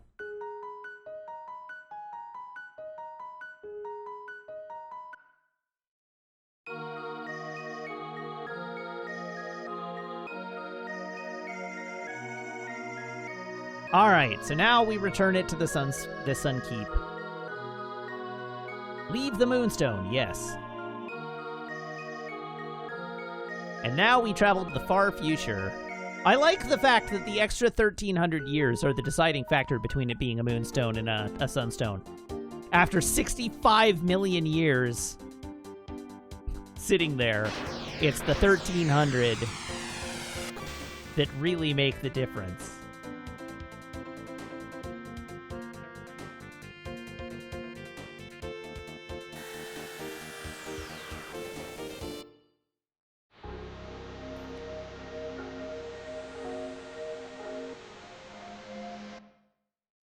Maybe it needed a boost from the lava apocalypse. I mean, I was thinking about it, and I guess there is a period where a thing is almost charged, but not fully charged. If you were doing this, there would be, like, 1 year where it was almost a sunstone, but not quite a sunstone. 'Tis amazing. What might Luca create with it? She must see this. Oh, right, I was supposed to put Luca in the party, which I surely didn't do.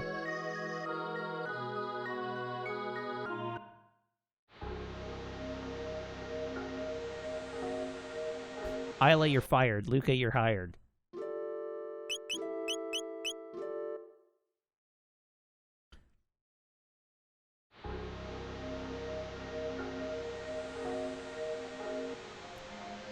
But did it make pops when I plugged it in?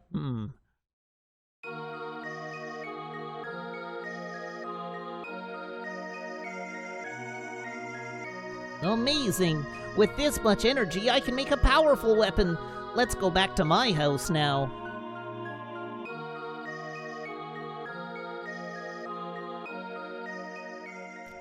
I'm using Luca on purpose, but because I have to. I'll modify the sunstone to extract its energy. Then we'll just vacuum pack it into a cartridge.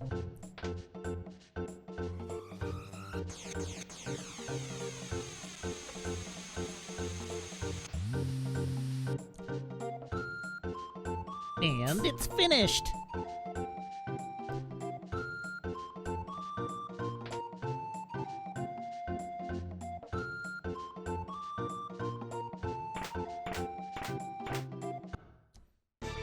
You got one wonder shot. Not only did Luca weaponize the Sunstone, but she turned it into a gun for herself.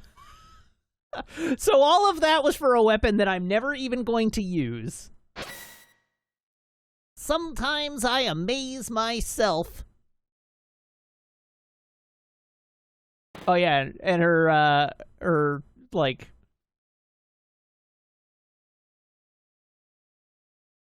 Oh, take a look, Luca. I borrowed a bit of the Sunstone to create something nifty. Sunshades. What do sunshades do?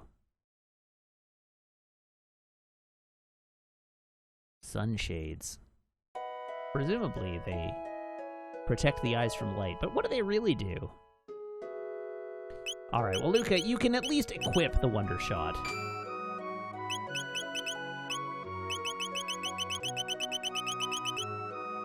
Ups attack power.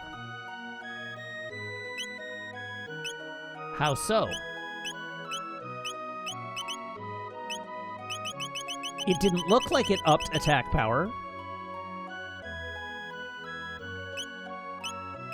Also, Luca has a maximum attack power now that's higher than Chrono's, which is impressive. Maybe Luca does get promoted to the A-team for a while.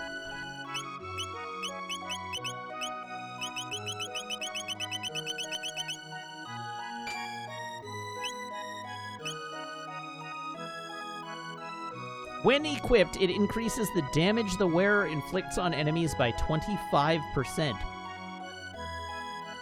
Alright, that's pretty good. That's pretty good.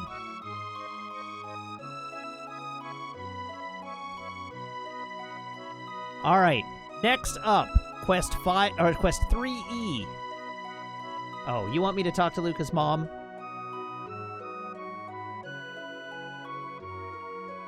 Luca's mom will show up in the end cutscene.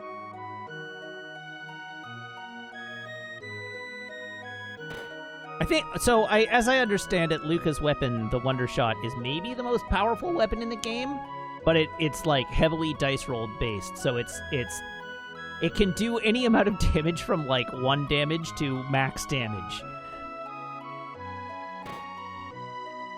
And it varies. Mom? Where's Luca's mom?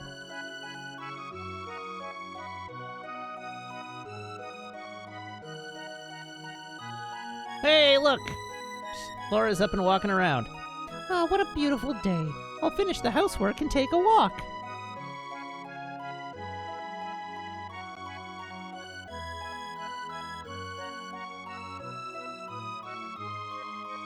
Alright, we're out of here.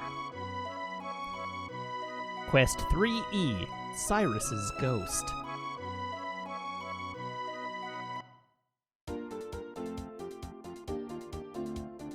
Alright, so, Cyrus was Glenn's good old friend. However, when both of them went up the mountains and fought Magus, Cyrus was killed and Glenn was turned into a frog. If you enter the northern ruins of 1000 AD, you are confronted by a big guy with a big sword and big armor. And you cannot defeat him, therefore you'll need to find a way to put him to rest, which is what this quest is all about. So, this is our quest. So, first things first.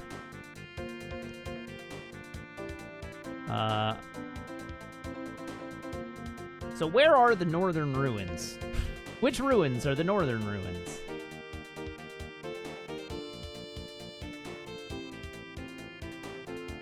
Ah.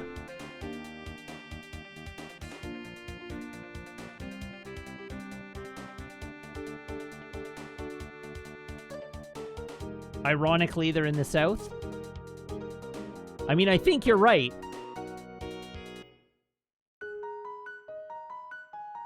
Northern ruins.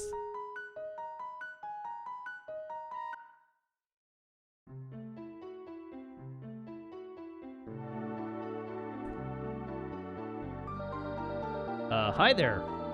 Arrgh. Oh, am I about to die?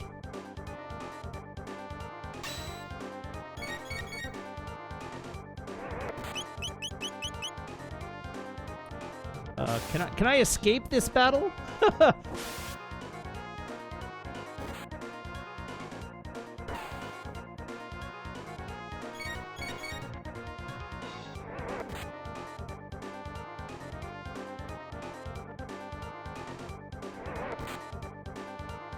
How does one leave?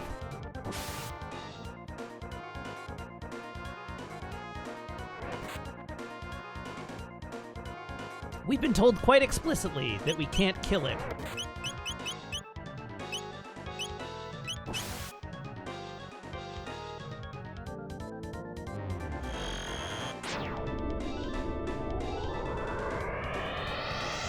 Oh, is a smoke bomb a thing I can use? Nope. Surely don't have one of those. L and R doesn't work.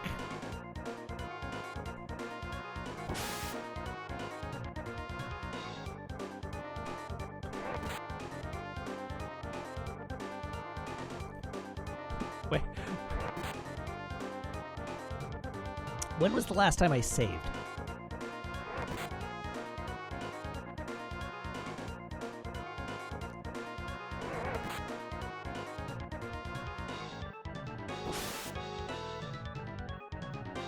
Ah, there we go. Can't run away.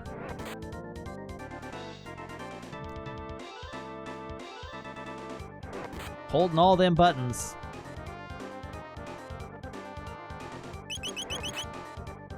Let me out!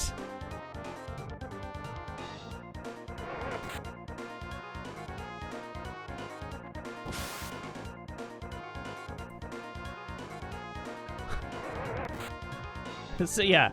Can't run, can't wait, can't run, can't win. So I have to just wait here. Cool game. Maybe it will let me leave after I've, like, been slain and not go to a game over screen.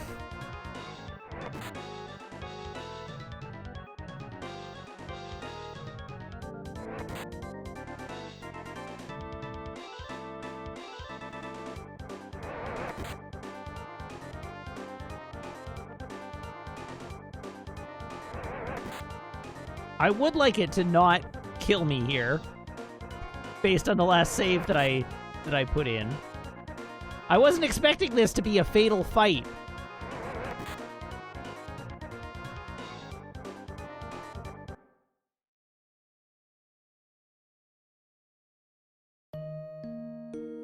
Oh no.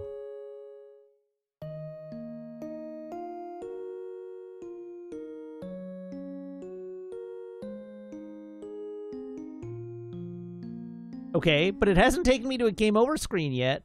Oh, there it is. Rip. Oops. All right, well, now I know better.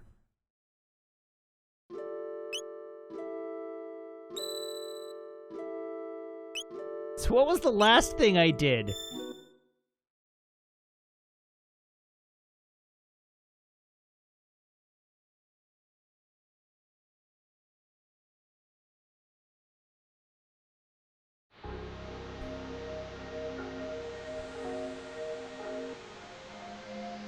You have to fight until Frog recognizes him and then run. Oh. Okay.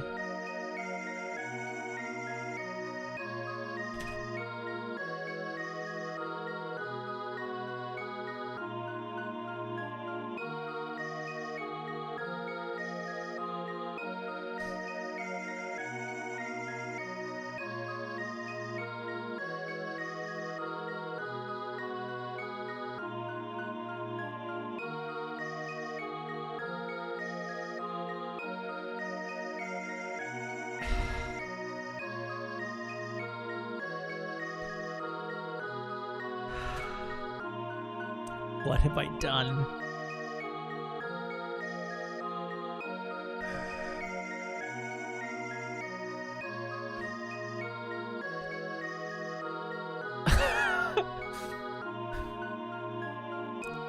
I was hoping to finish this game on Saturday.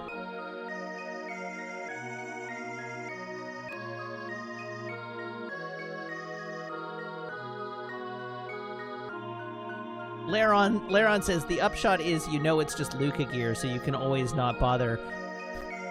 To what extent do you think that's something I would do? Oh.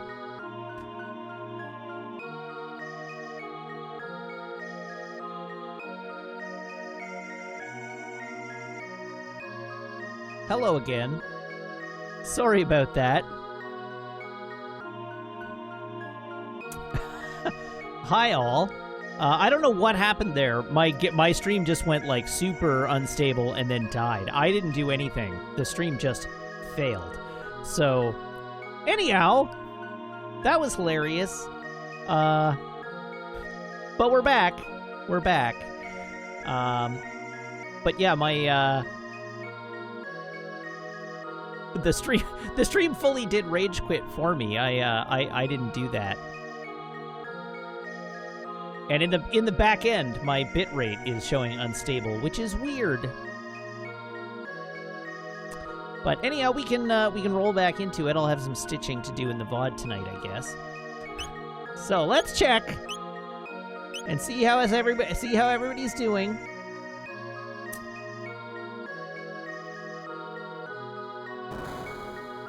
So Laron mentioned is like, well, now that we know it's just silly Luca gear, we don't have to do it. But Laron, is that something you know me to do? Is that on brand for me, do you think?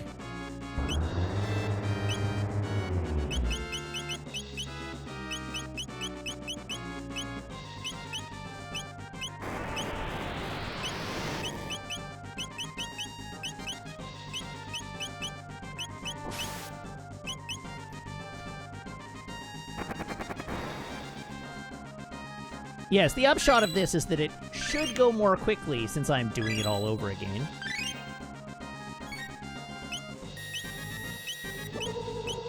Feels great to have lost, like, all of the progress of the stream so far, though. I tell ya.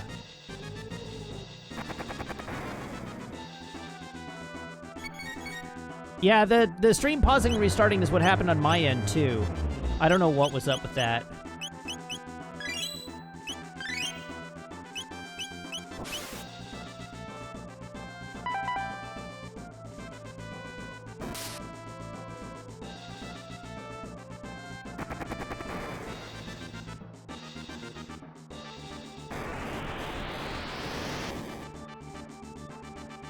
How's the follow the guide word for word plan going? Thanks!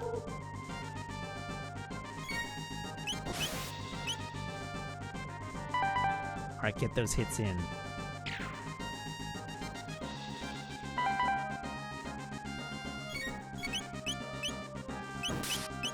Oh, get those hits in!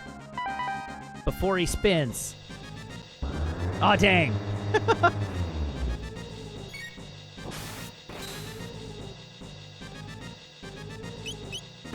Alright, you're gonna mid-tonic yourself. Because I'm about to do something foolhardy. Maybe I'm about to do something foolhardy. Alright, so, you are gonna wait. You're not gonna do that yet. Come on. Item. Oh, Isla's dead! Well, that's not great. Remember when I said I was going to do something foolhardy and then didn't even get that far because my party just died on me?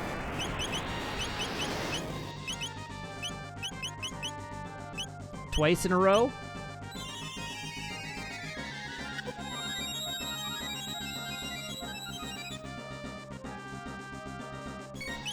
Alright, if you could all please live long enough for me to do what I'm trying to do, I'd appreciate that immensely.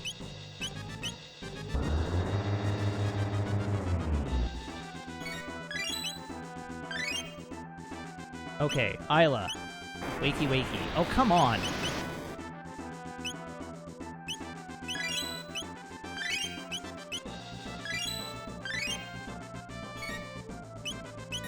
Here we go.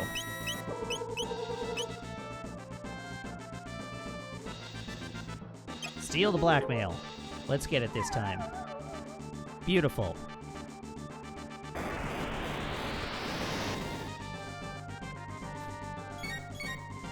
All right, Chrono, do your thing.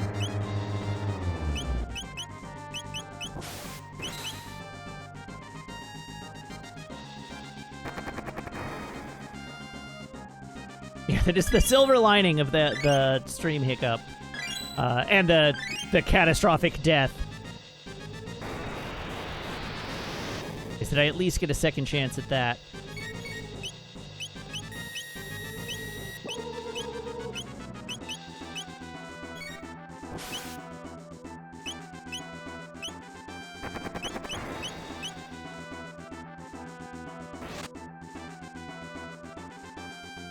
Okay, that's a miss too.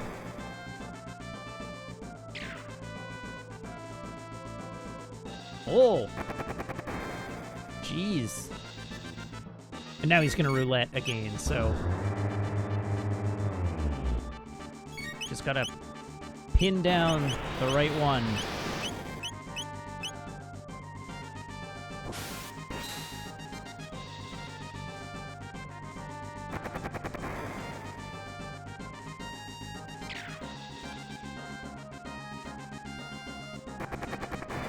I'm having some bad luck here, though.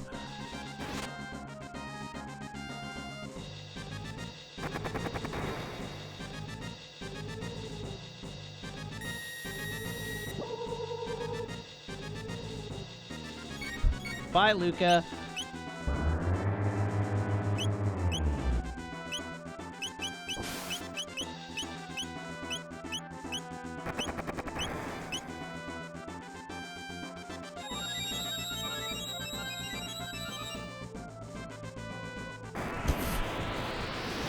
Love to res right into the flare. It's so good. Oh, bye, Isla. Well, Chrono's invincible here, so Chrono might be able to get this done if I'm lucky.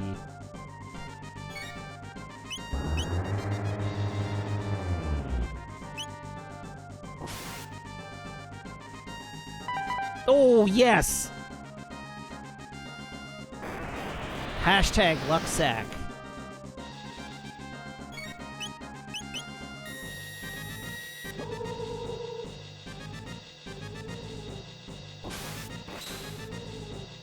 We cannot use an AoE ability on this fight, unfortunately.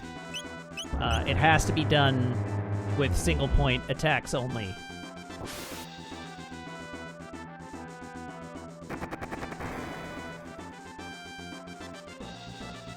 But this is okay. This is not a big problem. We, well, I suppose you can AoE him. You just have to be able to tank a massive counterattack. Which, you know, I guess Chrono could do, because they all Chrono attack with fire abilities. Heck it, I'm gonna throw the fight.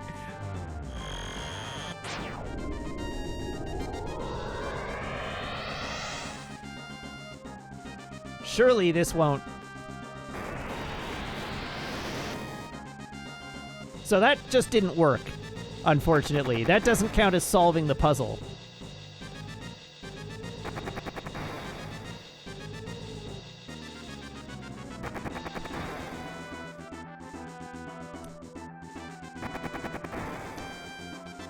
And since it heals them, it's ineffective as a way to burn him down.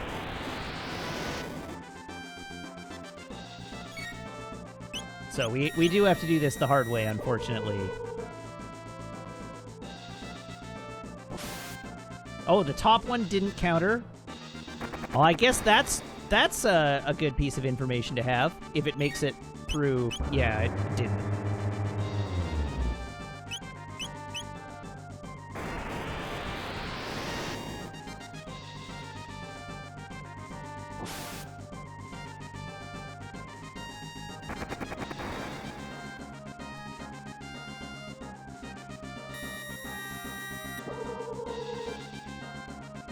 Chrono does not have haste on. Because Chrono has no way to apply haste to himself.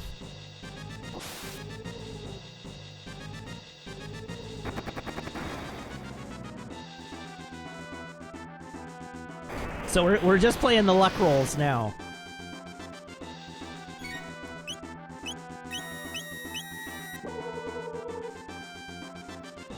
This enemy can't kill Chrono, so this is, like, super safe. But we are, like, this is an inevitable win eventually. But I am rolling, like, a 1 in 5 shot every turn to do damage to the boss. That one might have done it, though. That might be our...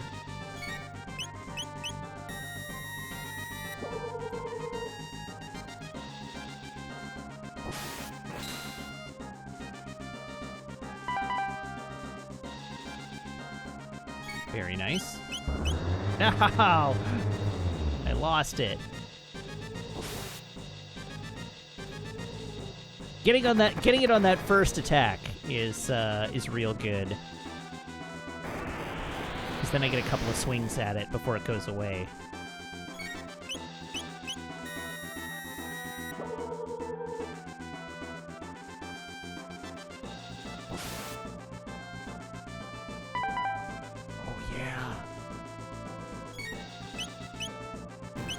Ah! Hooray! I won! And we got the blackmail that time.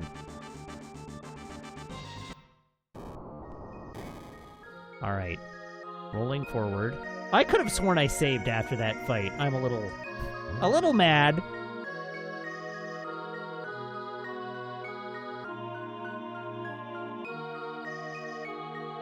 Well, this is the ancient sunstone. It doesn't seem to have an ounce of energy left in it. We could probably recharge it with sunlight, but that would take eons. Alright, we got the moonstone.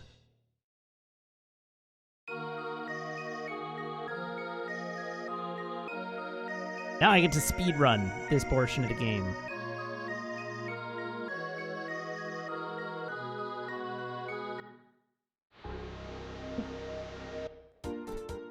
You can't make me save.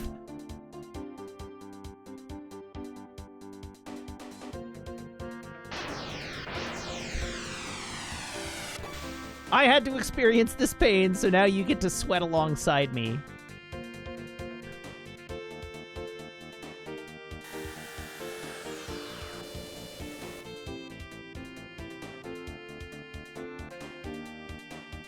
Okay, we did this last time. That's not the Sun Keep. It's the...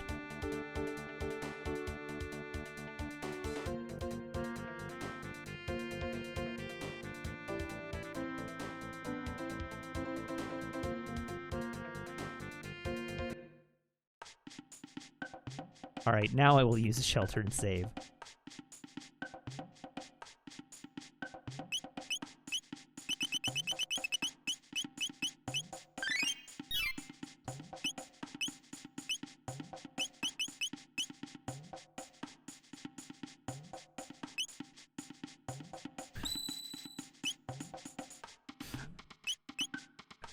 I know for a fact that some of you are praying for hubris wrought pain, but some of you are riding the edges of your chairs, so I'm doing it for both of you.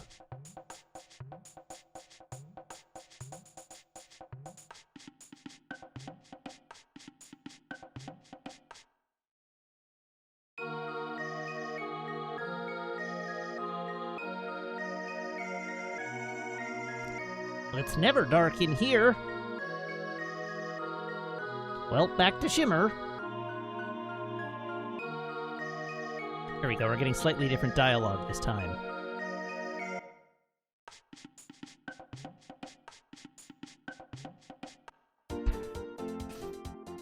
Was there a scene with Michael Caine in Tenet? I don't remember it even a little bit. I'm sure there was. I guarantee there was. But I truly don't remember it. Which, you know, is the sign of a good scene. Oh, right. He's in the restaurant. They go to the restaurant. He meets him in the restaurant. And he tells him how to infiltrate, like, British high society. That's right. Or tells him how to, like, make himself fit in better.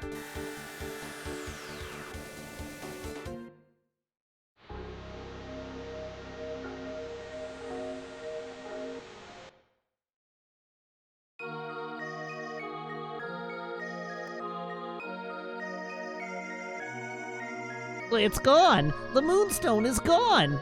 It looks like it's been gone for ages. Let's try another time period. Alright, back to 1000 AD.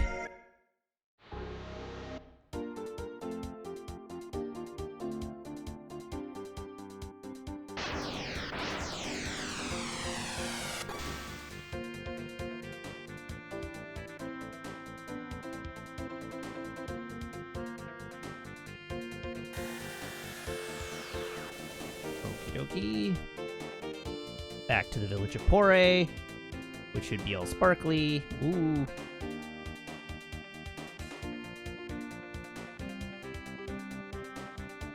Sparkly Pore.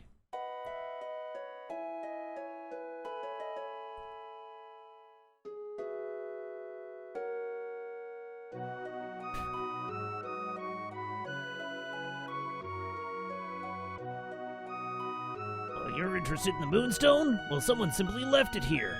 Seems important to you folks. Why don't you take it?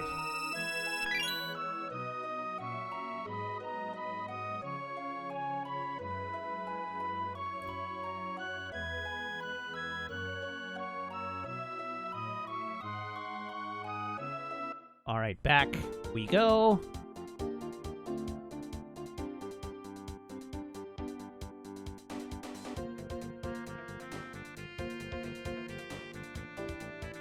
Somewhere. Much further north.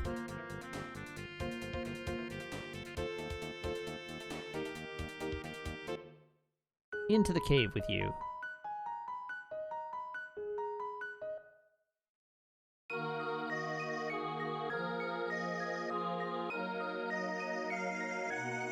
Leave the Moonstone. Yes. Back to the ship.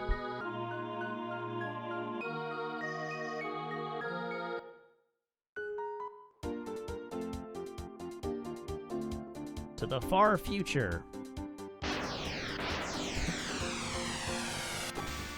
In the grim, dark, far future.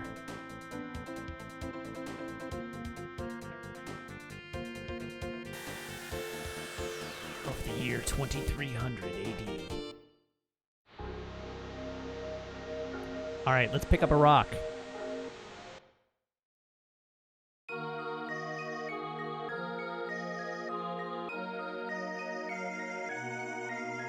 Amazing! With this much energy, I can make a powerful weapon. Let's go back to my house now.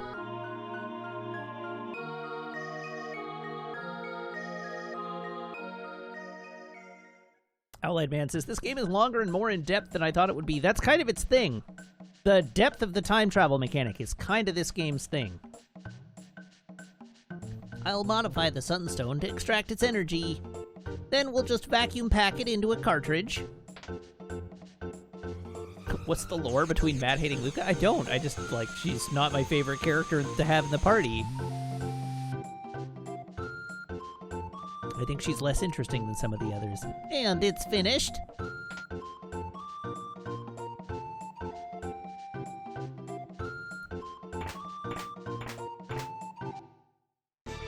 Alright, we got a wonder shot. Watch where you're pointing that thing, please.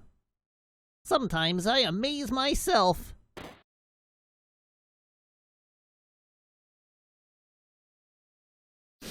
Samwalk, you have said this in chat now. And the only reason I didn't say it a few moments ago was because I was like, I was sort of not 100% sure, but you've now confirmed for me what I thought, which is your original observation is that scene with Michael Caine is there because apparently Christopher Nolan's idea of an English actor who naturally fits right into the most upper class of English society is Michael Caine. Michael Caine, who,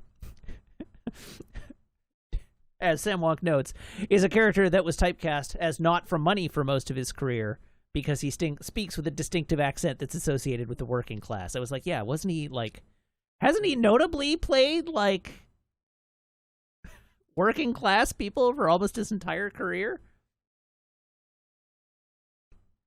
All right, and Tabin made sunshades.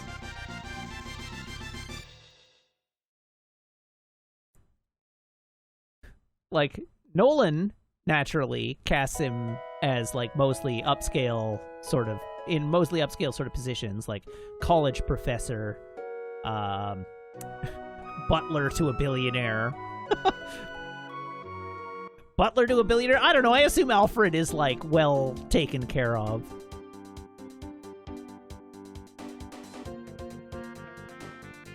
And Nolan's English. You're right. Nolan is English. Right. And now we are going to the northern ruins in the south.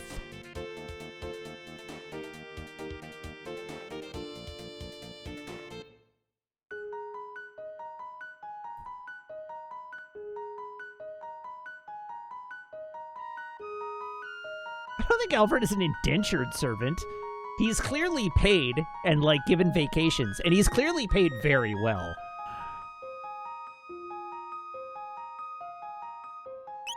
All right, Luca, let's re-equip you with the Wonder Shot. I don't know. You can have the Sunshades. We'll give Isla the Sunshades. And, Luca, you're getting kicked out for Froggo. Whoops.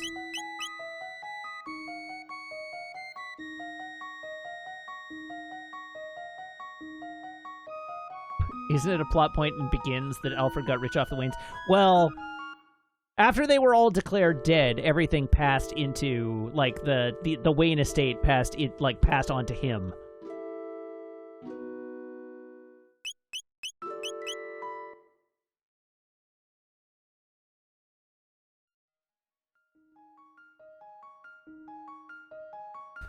Bruce Wayne is spending Alfred's money through those movies. Let's save.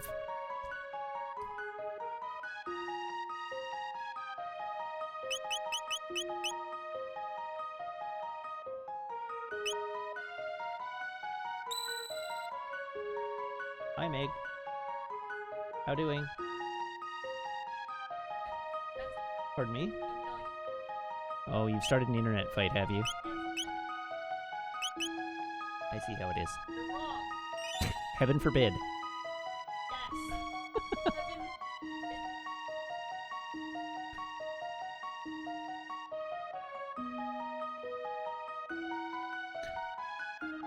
Okay, I should probably check everybody's equip. Because you don't need red mail anymore.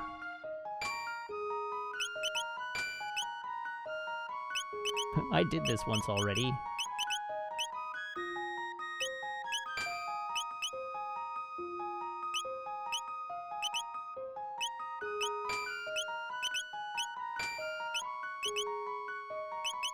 Alright, one more save. Just to be sure.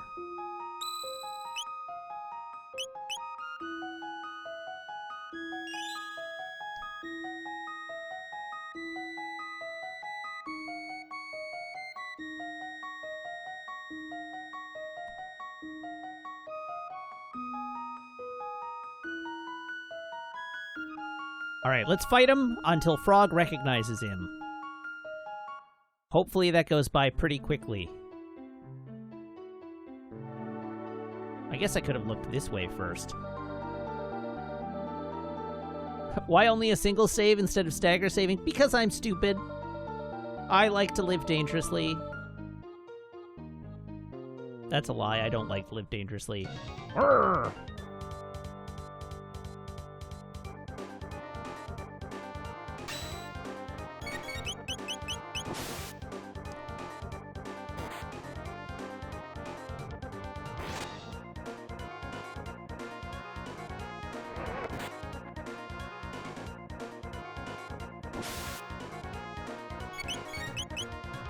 I like that he's even named Cyrus.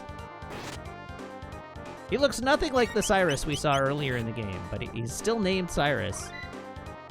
Ah, there we go. That's all I had to do the first time round instead of just letting him murder me. Oh. My sword hath no effect. Glenn. Glenn. Glenn. Cyrus, 'tis me, Glenn. What? Glenn? All right, run away. Uh-oh, where's the door? There we go. All right, so we have met Glenn.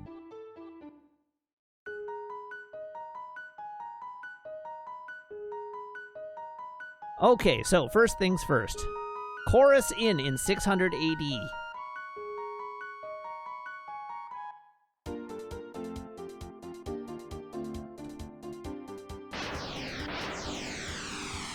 Yeah, I must have been so close to that on the first attempt. So I did this to myself.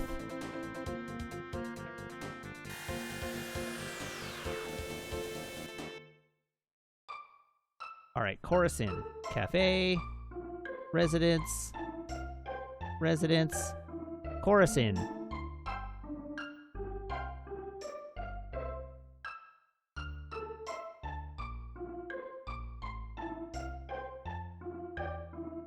All in all, Chorus is a boring place. Oh, go to the Chorus Cafe and talk to the soda guzzling man. Soda. Cafe. As we all know, you go to cafes to get soda. That's what cafes specialize in.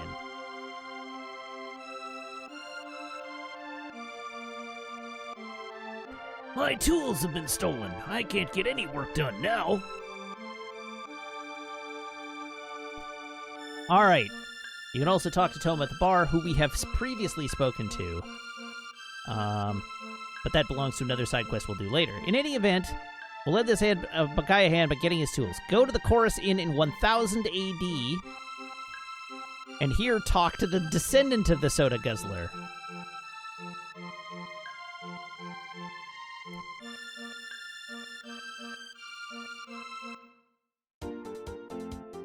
(1000 AD), here we come.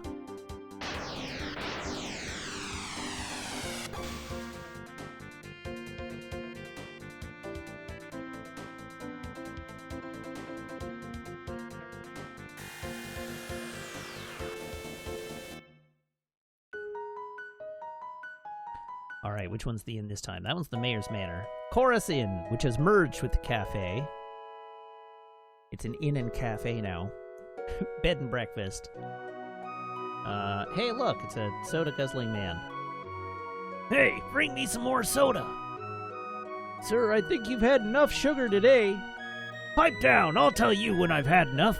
Can't you see I love soda pop? Oh, you want to borrow my tools?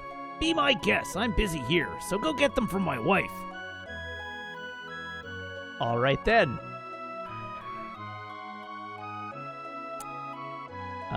Get them from his wife. Go to the residence, talk to the woman inside, and she gives you the tools.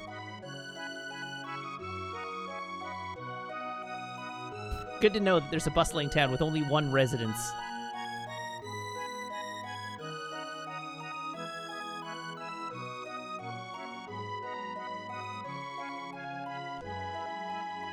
My husband's never around. I'm gonna show him who's boss. Next time, pow, right in the kisser. What? His tools? Oh, hold on, they're right here.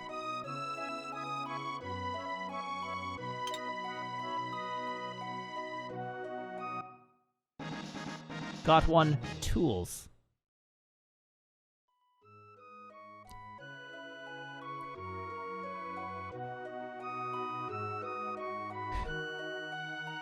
All right, the guy in 600 AD who lost his stuff is no longer... Oh, right. Anyway, now that you have them, return to Chorus in 600 AD, or 600 AD to go to the cafe, talk to the soda freak, give him the tools. Let's go talk to the soda freak.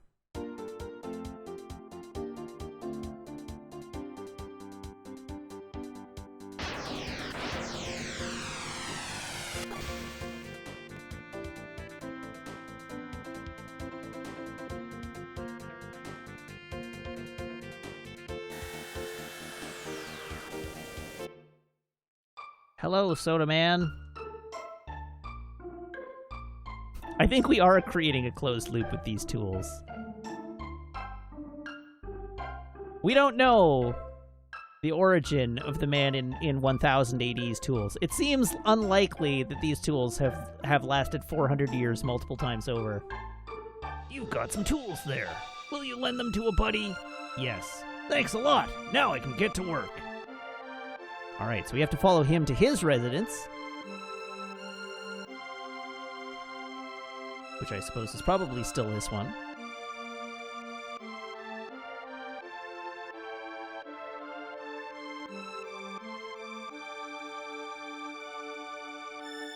Thanks for lending me those tools. Now I can finally get to work. I guess I'll start with the ruins. Come on, you lazy blokes. Oh, whatever you say, boss.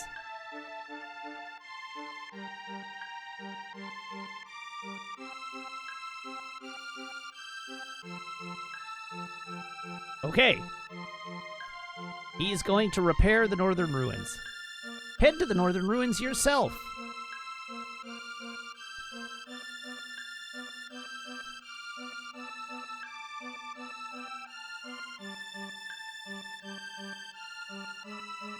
Save before we go in.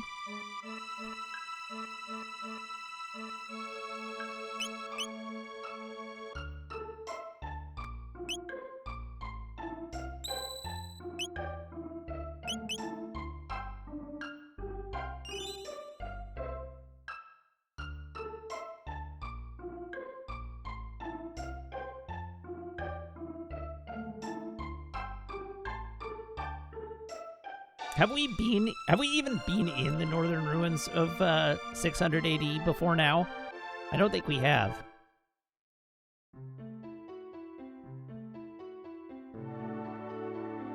We're done for now. We can't repair the spots where the monsters hide. Call us after you get rid of them. We'll do the rest. Come on, you lazy blokes. Whatever you say, boss.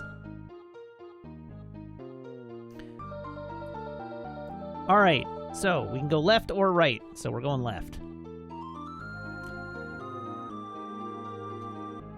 Hey guys, how's it going?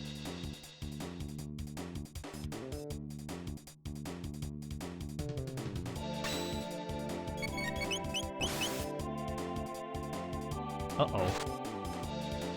Uh-oh. That's a concern.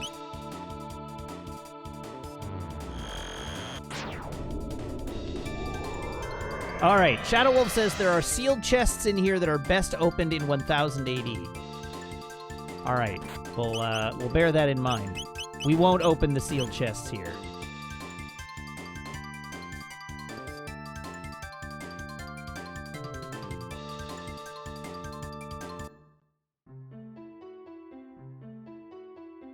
All right, so it's all magic all the time in here, apparently.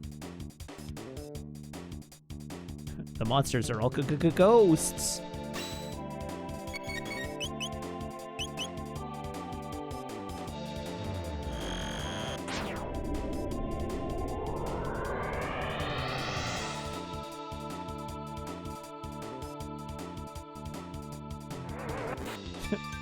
I like that they get pissed off when Chrono kills them.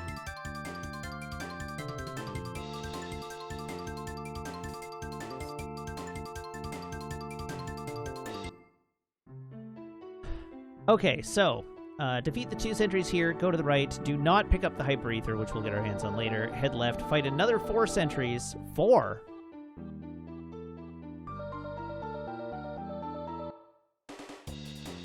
Ah, there they are.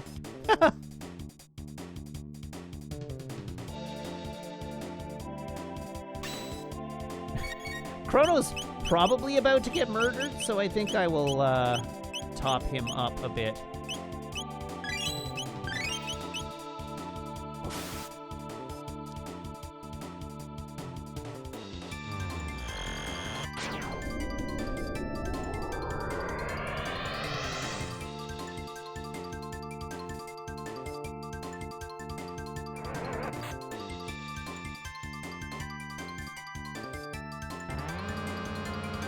Oh dear.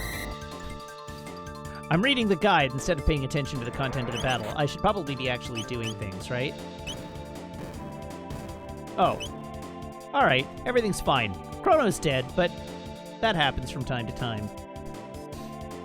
That's a repairable situation in this game. Both narratively and mechanically.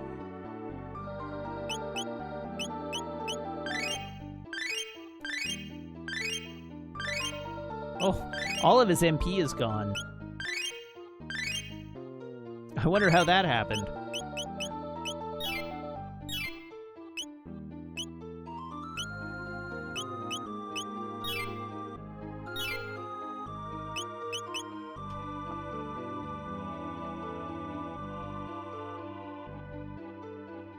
Okay, so we've cleared the bottom floor.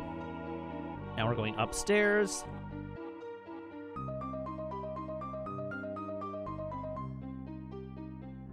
Taking the right wing.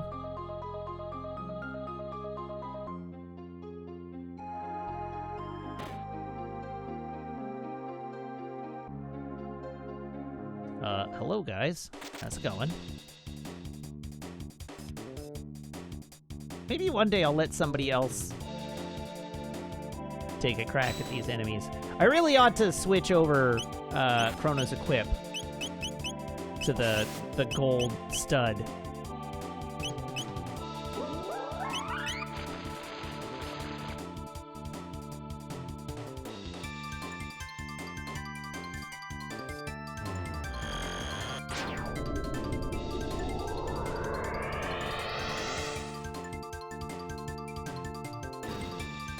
Oh, that'll do it.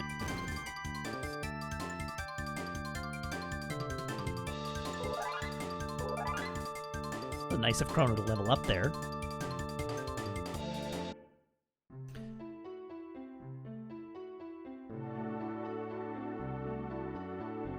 Alright, Marl, you have the gold stud. You're gonna have something else for the time being.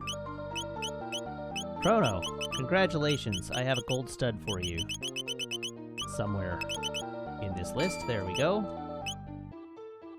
Now you can use Luminaire cheaply.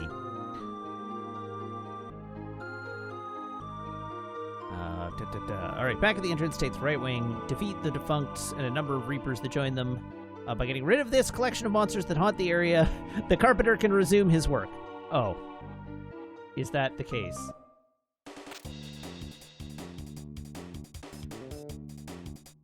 That was it. Well, what a waste.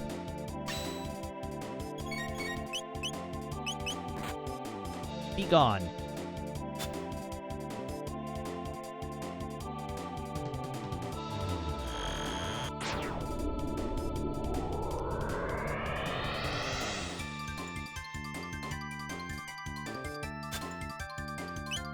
How are you all still alive?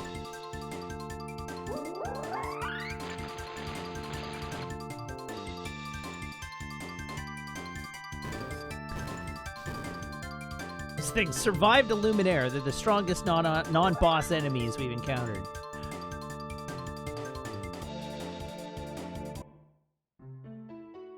Alright, is that it for this area? Oh, nope, there's more.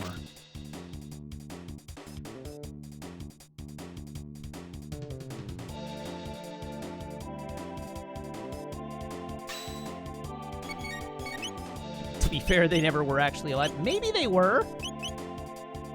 I mean, they're skeletons. Presumably there was at one point meat attached to those bones. I'm still not clear on the like mechanical function of skeleton ghosts. That one's still weird to me. But the skeletons with pikes, that I can get behind. That's fine.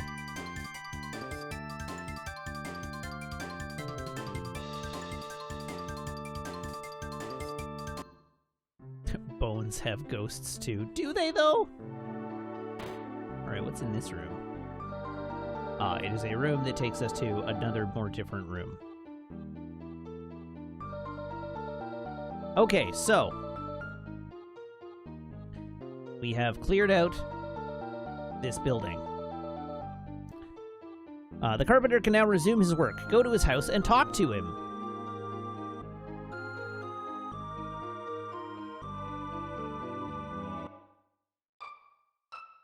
But first I will use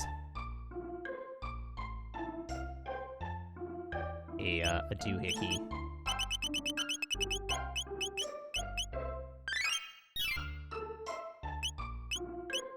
A doohickey.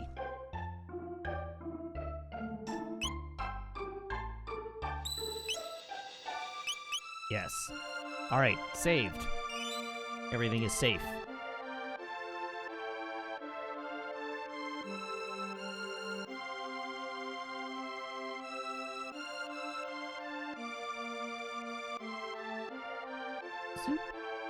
Wait, not the shimmer. That would be bad.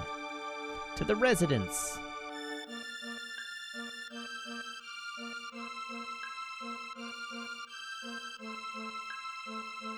And the guy. You want the northern ruins repaired? It'll cost you 2,000 gold. What? Why will it cost 2,000 gold? You were gonna do it free the first time, and then you made me clear all the monsters. Come on, you lazy blokes. Whatever you say, boss.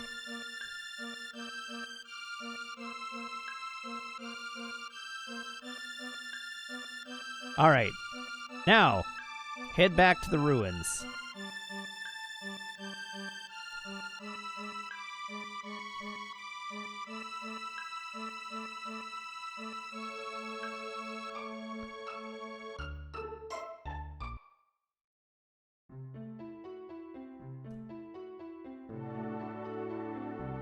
We're done for now. We can't repair the spots where the monsters hide.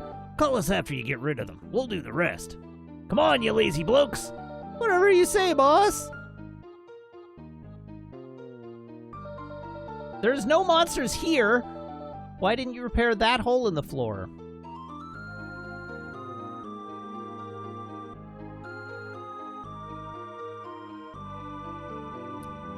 Alright, I'm not going to open any of the chests here for the time being.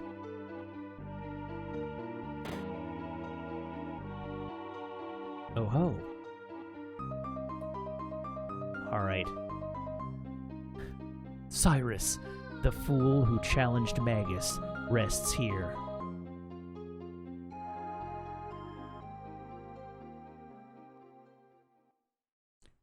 Cyrus, I hath returned. I shall honor my promise to thee.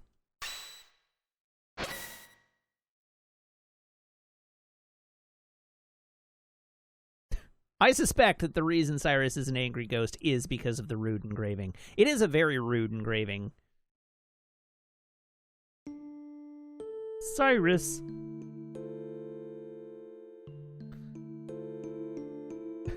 Glenn, thank you for making the journey here.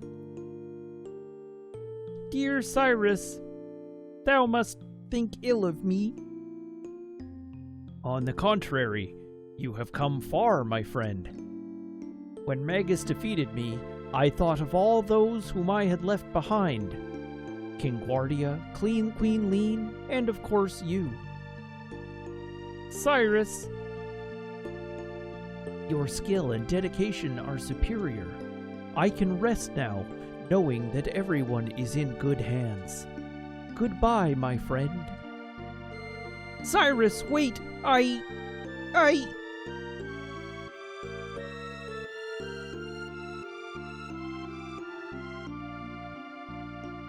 The Queen. Oh, the Queen. Look after Queen Lean. Alas and farewell, Glenn. Cyrus! I'm so sorry, Cyrus.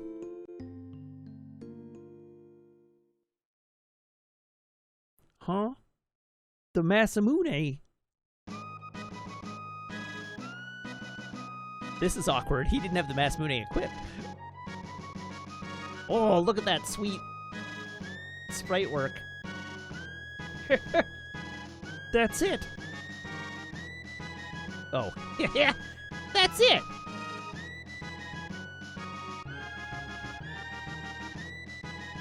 That was special. Quite. I guess it means that a hero's power comes from within. Mucho metaphysical, man. Like, mind over matter, Mune. My mind? Now for a yummy full-on test. It's thrashing time. Aw, crap.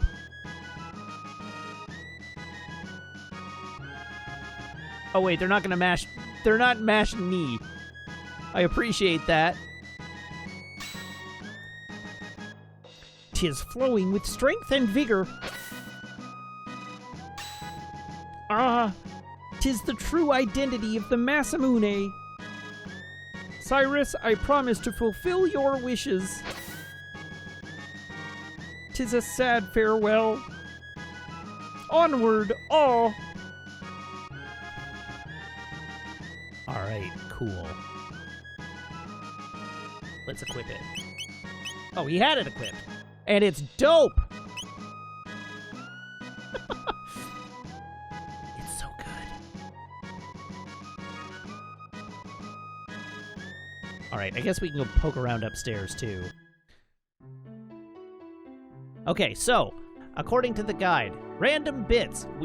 We are officially, quote-unquote, done with the side quest. However, there's still a bunch of stuff to do. We can return to the carpenter's home. And give him another 2,000 gil to repair. Just pay for it. Alright. I'll go give a quick look upstairs, just in case there is anybody for us to fight.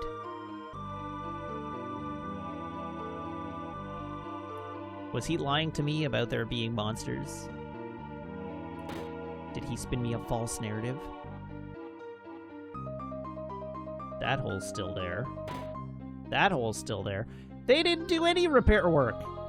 They repaired that one little bit downstairs, and that was it. Liars and thieves.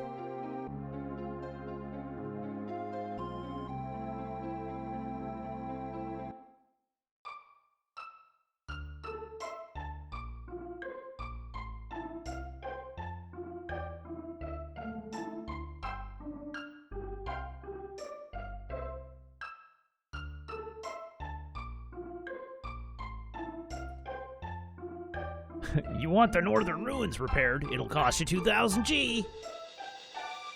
Come on, you lazy blokes. Whatever you say, boss.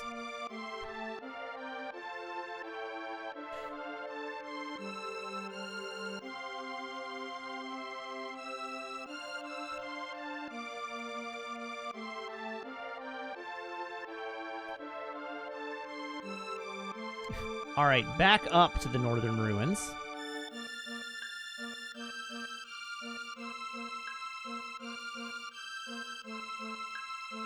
Have I, am I in need of a heal? No, I'm good. Everything's fine.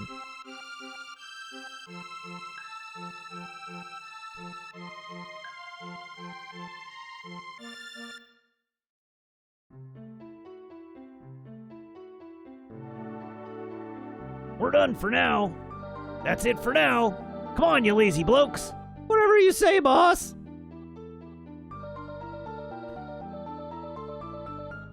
Okay, so we are not opening any chests. We are just exploring. The only thing we are doing is unsealing the magic chest. Not opening you.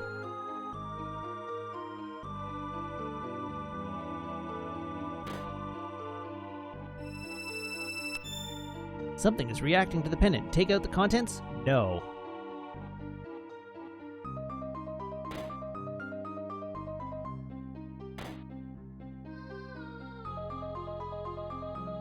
What's back here? Uh-oh. Oh, okay.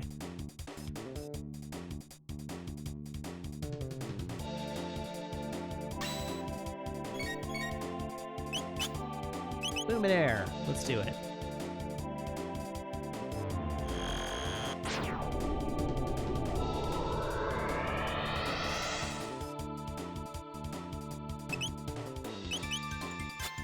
Kill these guys.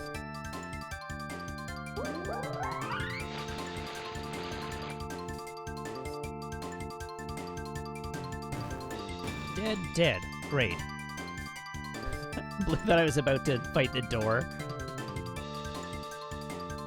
It gotcha! The guide specifically says not to open the chests. And we're gonna have to come back here again anyhow, so it doesn't really matter.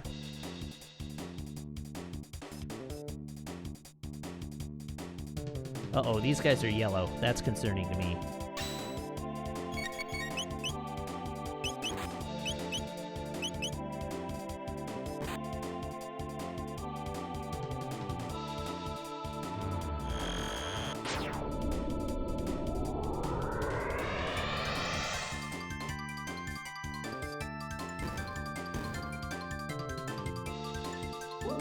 Alright, we got the first two.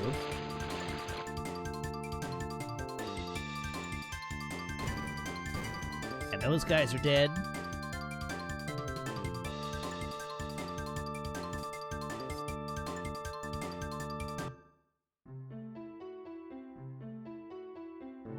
Oh, and these guys are dead.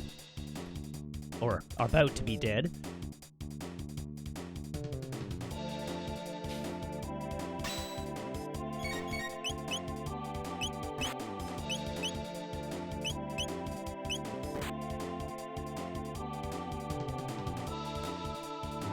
Yeah, we have the thing with Marl's dad to do, but that is part of the Rainbow Shell quest. The major thing I think we have left is the Rainbow Shell quest, which is like a big, long side quest, and then the end of the game. So I might still be able to beat this game tomorrow, maybe.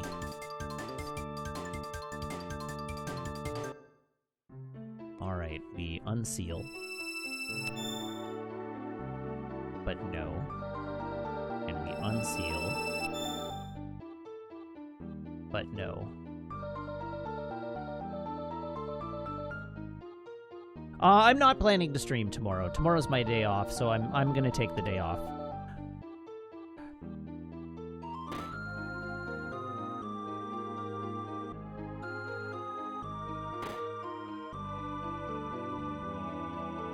I will do my time on Saturday, like a good streamer.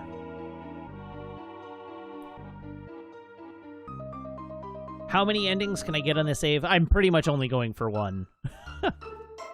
I have like a few options, like there are different places I could fight Lavos, but I'm really just looking to finish the game. I'm not looking to do a 100% ending completion.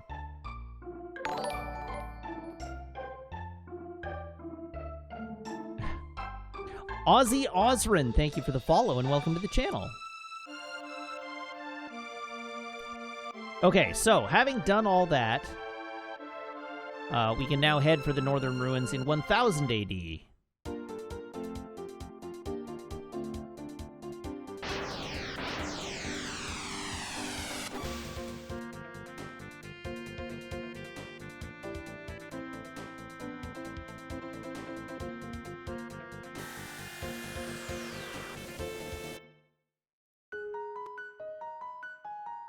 Which are now titled differently. Yes, it's the hero's grave now.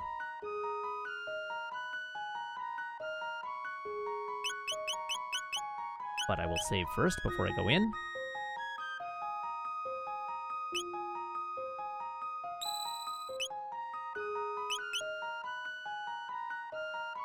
Laron says, I still suggest trying for the dev room ending if you have spare time after Saturday's stream. It's the easiest one you can get by no means, or the earliest one you can get, but by no means the easiest. Yeah, well, we'll see. I'm not confident I'm going to have a lot of spare time after Saturday's stream. But we'll see. We'll see how it goes.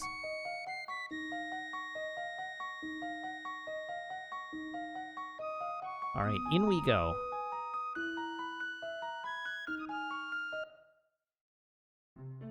So we are going to the right.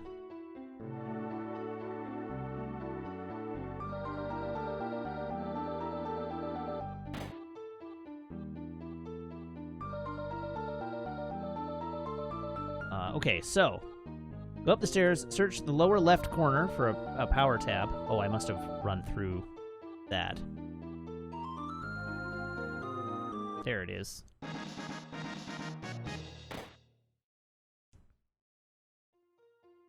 Oh, head back and go to Cyrus's grave. Okay, that's downstairs.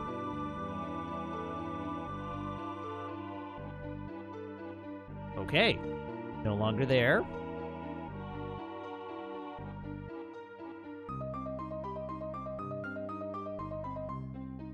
Hey, Cyrus, I've come to make sure you're resting peacefully.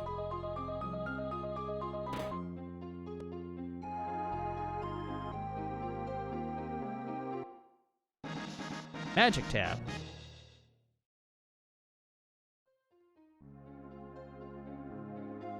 Okay. It says here, head for the northern ruins in 1000 AD, which is now called the Hero's Grave. Instead of going to the left, go to the right. Go up the stairs, search the lower left corner for a power tab, head back, and go to Cyrus's grave. Is the entrance blocked by some huge ghost? If you haven't met Cyrus in 600 AD, he cannot rest in peace, which means that he now haunts the present, which means that you haven't finished the side quest yet, which means that he'll be here blocking the way to his grave. So it is possible to defeat him, but winning won't make a difference.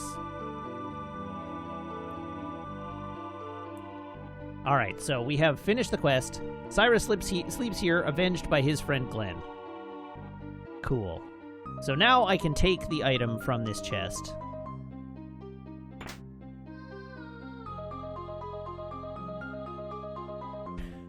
P. Johnson. Alright, so Samlock has said in chat, awesome, for relaxation, do something fun like Chrono Trigger, like finish Chrono Trigger off stream. P. Johnson says, I would actually love it if we just came back Saturday to Metroid and me explaining that I beat the game on Friday. This is now my new streaming brand. I play, like, all the way through a game, but the last stream only shows up on my YouTube channel as a VOD. With no commentary.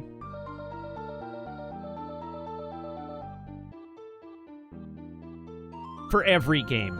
Not just Chrono Trigger. This is just every game from now on. They don't get finished on stream.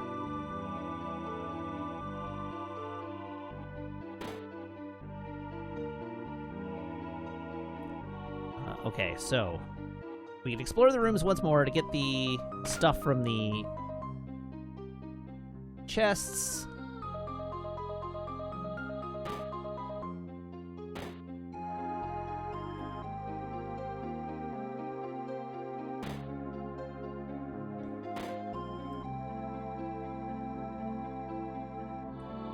Hello, chests. Chest the first. The Kali Blade powered up. I got one Shiva Edge. Don't know if the Shiva Edge is any good, but... And a Valkyrie. I don't know what that is, but it's apparently gotten better.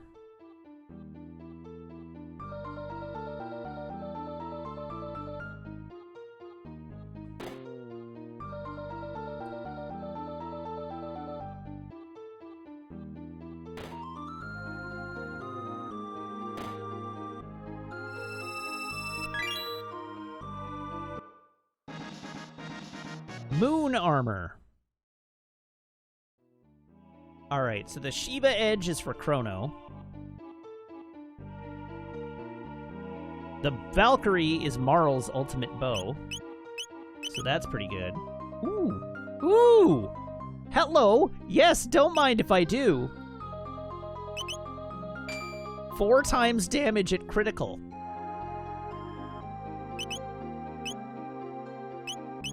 Holy moly. I'll put that rage band right back on. Alright. The moon armor. Let's have a look at what the moon armor does. Moon armor.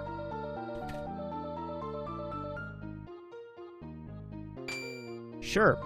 And Marl. Marl has an upgrade.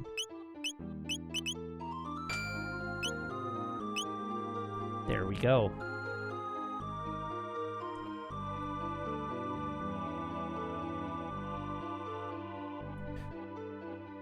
Wow.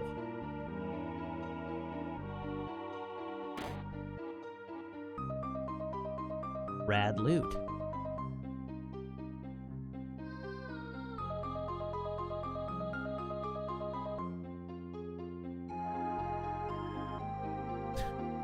What's wrong?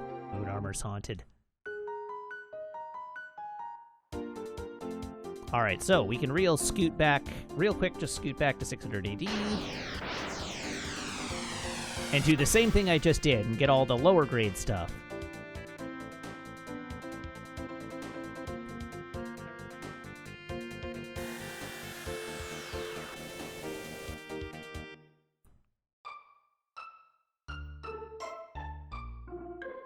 Yeah, this place is stacked with junk. It's got so much stuff. The sweet loots.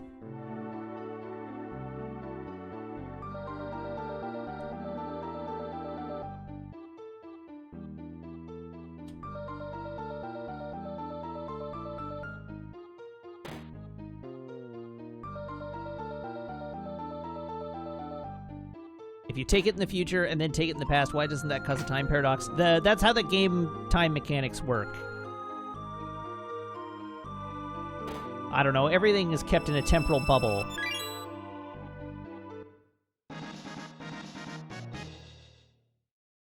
Once you've taken it out of the time stream, it's no longer affected by causal events in the past.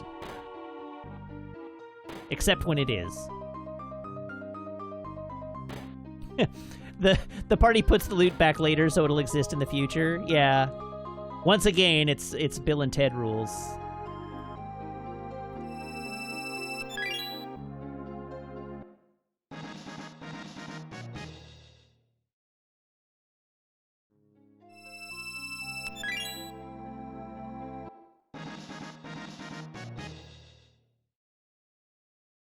Okay, so that means I got a second good armor. Is it good enough to warrant equipping on anybody? That remains to be seen. Yes, it does.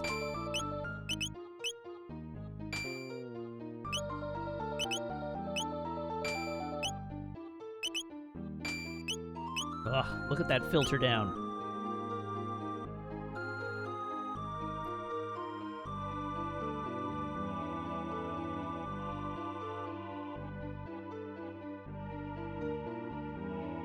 Zelbeck, this is 600 AD.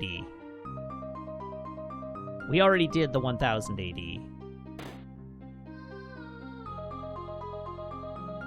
I got that one, yeah.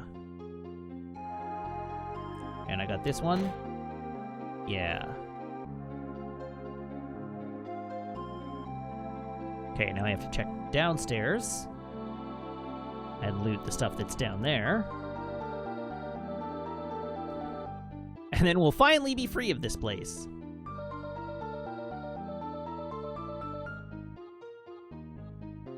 Box.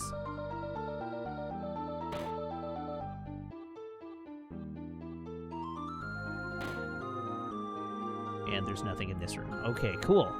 So that is that side quest completed. And everybody is coming out of it way more stacked than they went in.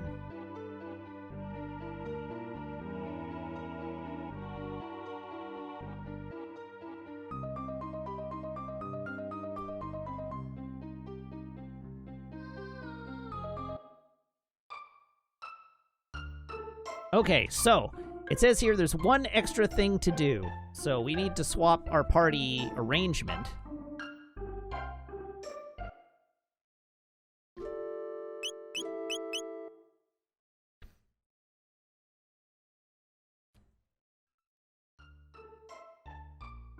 And we need to find the Denadoro Mountains. Does anyone remember where the Denadoro Mountains are?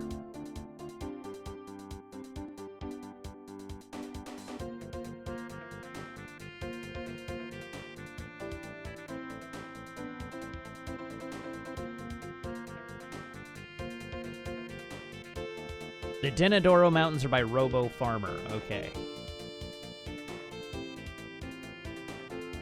Those mountains.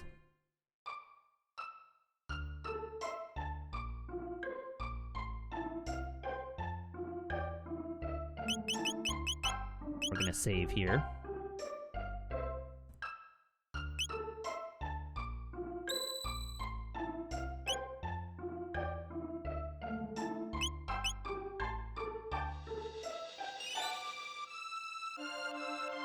Isn't that where I burned the goblin weapons on the way to Broken Masamune? It probably is.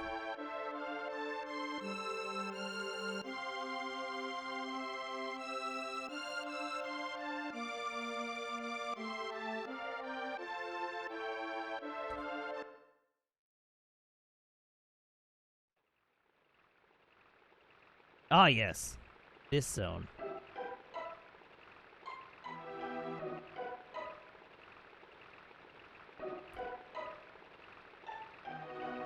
Alright, we are traveling through this area to try and get some rocks thrown at us. This is our objective here. Sure don't have anybody with a fire ability. Oh well. Hopefully my physical damage is strong enough that I can just kill these things now. Ah, yes.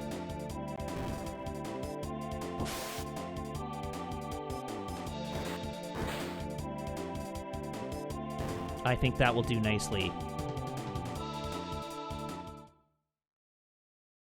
I didn't actually check the title of this zone to be sure it was the right one as we walked in. In retrospect, I probably should have done that.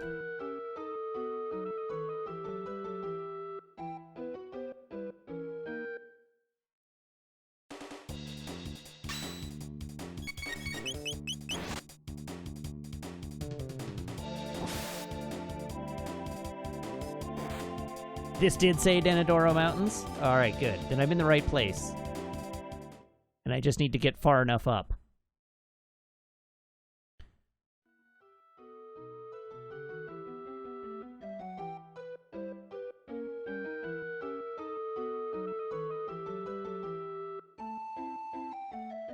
Oh, this ninja bird's about to die.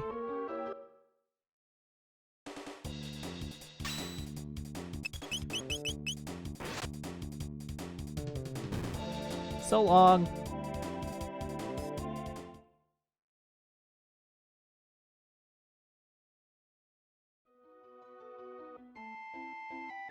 Are you throwing rocks? You are not throwing rocks.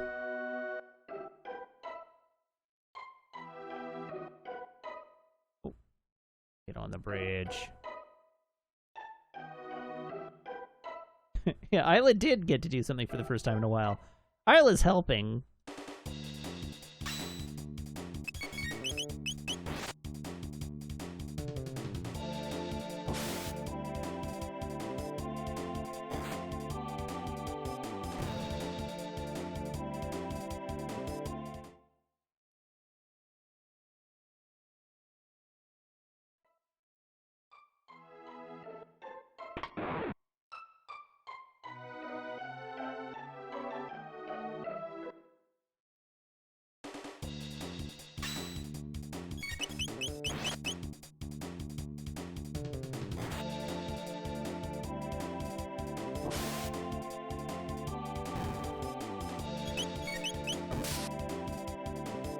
Ow!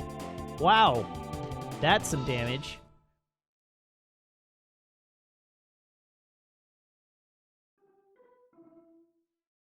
Uh-oh. Where did I get lost?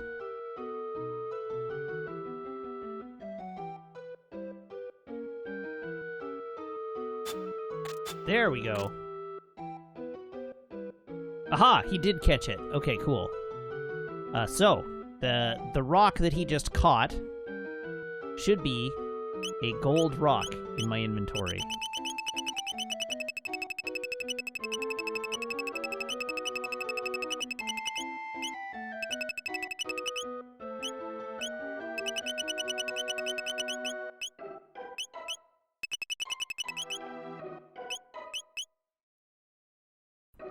I thought I saw a little animation of him catching it. Maybe I didn't. Is there a gold rock in my inventory? There's not, so he must not have caught it.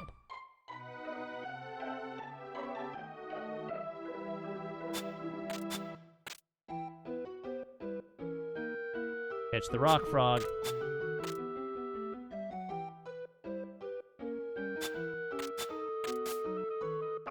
There we go. I await thee, freelancer. It starts glowing in Frog's hand.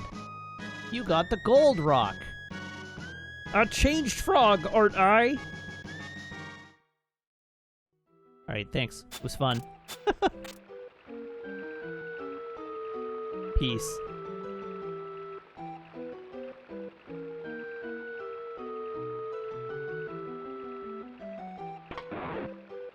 So the gold rock unlocks a tech, between Frog, Marl, Frog, and Robo. How far are we till final boss? There's a pretty good chance we'll beat the final boss on Saturday.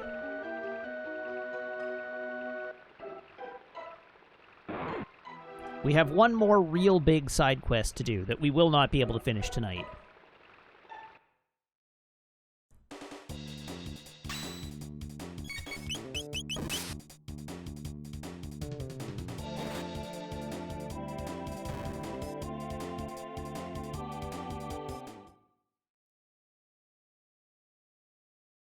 Mystic Man says, so why was that a thing again?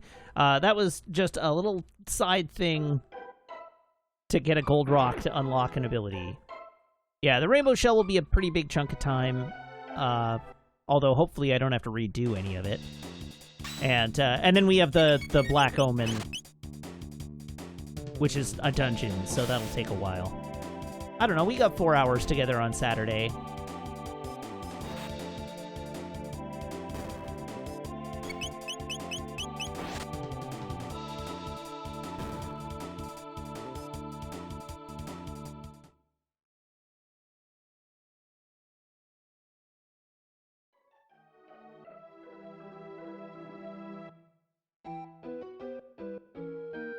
Black Omen times 3? I don't think so. I don't think we're doing it 3 times. I know you can do it 3 times, but I don't think we are. I just don't have it in me, I don't think.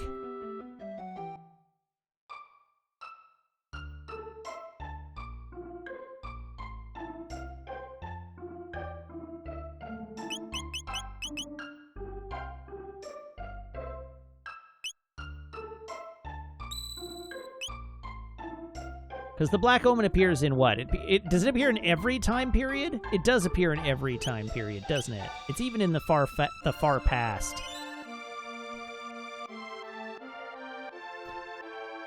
Alright, so, next quest. 3F, the Rainbow Shell.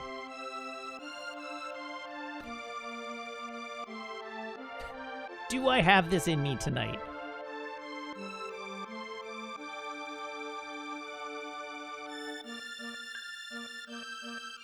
Let's see what the first step of the quest is.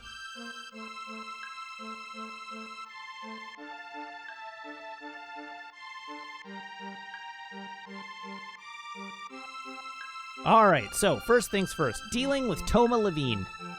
Speak with Toma in the Chorus Cafe. He's the one drinking at the bar. He tells you that he's found some more about the Rainbow Shell and gives you Toma's Pop, something he wants you to pour in his grave after his death. We have already done that.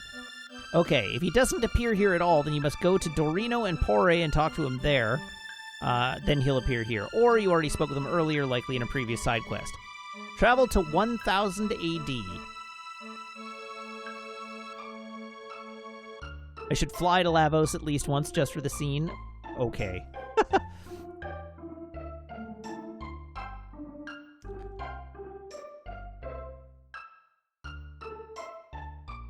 All right, first things first. Let's get our party orientation sorted out here.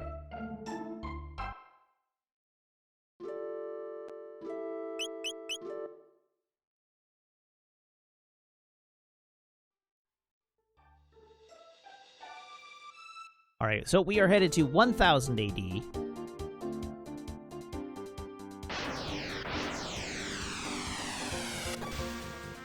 Little Farmer Robo is still adorable, it's true. He's just the cutest. Alright, so on the East Continent over here... Not that one.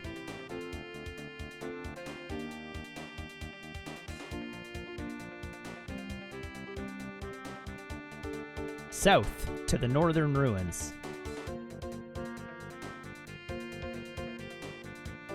There we go.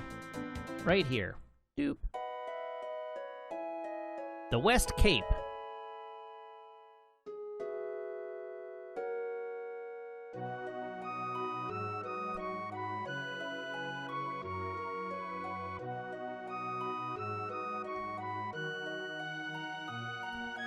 The great adventurer, Toma Levine, rests here. 36634. Pour one out for our fallen bro.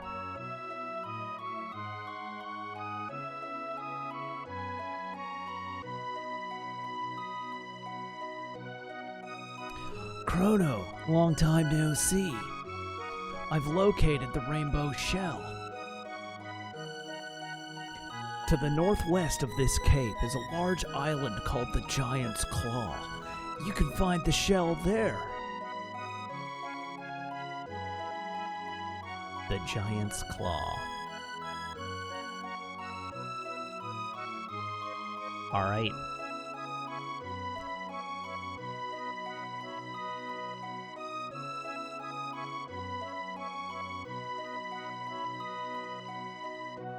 But beware, there are many beasts about.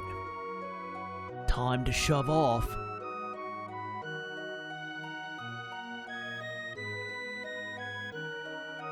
You guys are a riot a minute. See ya.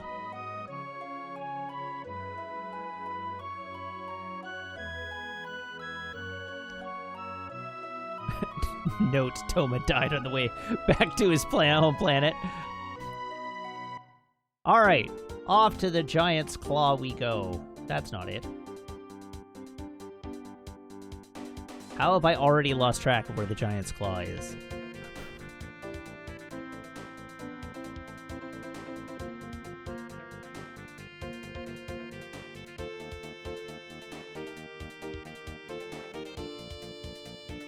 I don't know what direction he told me. I was too busy reading his lines to pay attention. This looks promising. Nope, that's the Sun Keep.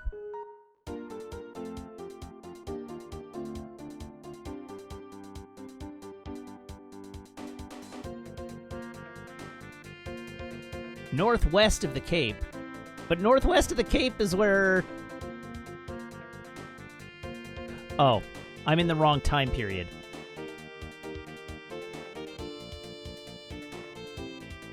It's in 600 AD.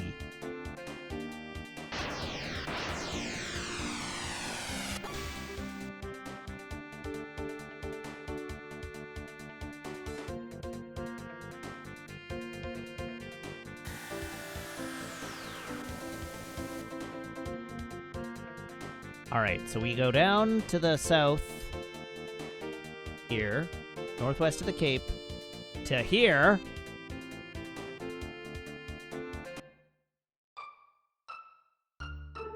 Giant's Claw. Alright, we got it.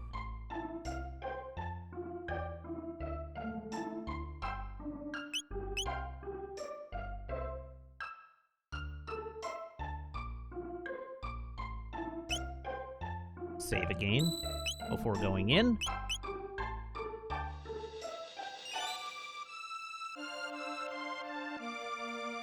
Alright. In we go.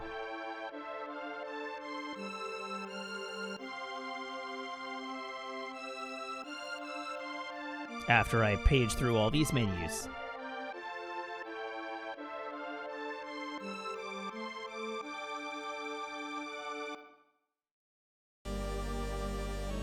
Ah, that's a good sign.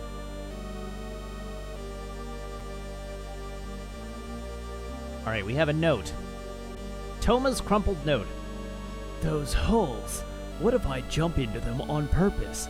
Yes, I'll start back at the beginning and... All right, so we have learned a note. Here we pass through the door. Oh, that's promising. Look, we're in the Troma lair, or in the Tyranno lair.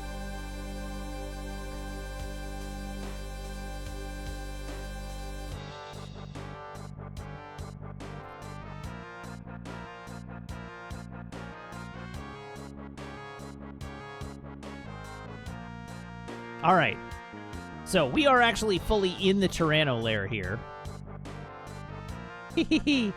But we're coming at it from the back end. The Tyranno lair? Lavos fall, and Tyranno lair buried underground forever.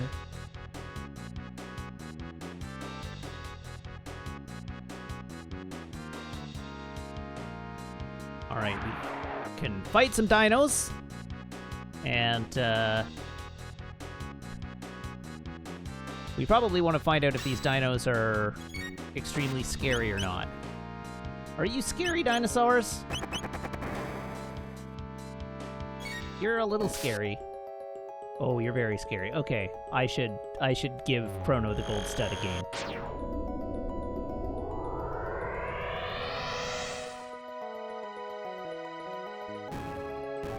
Not that scary, though.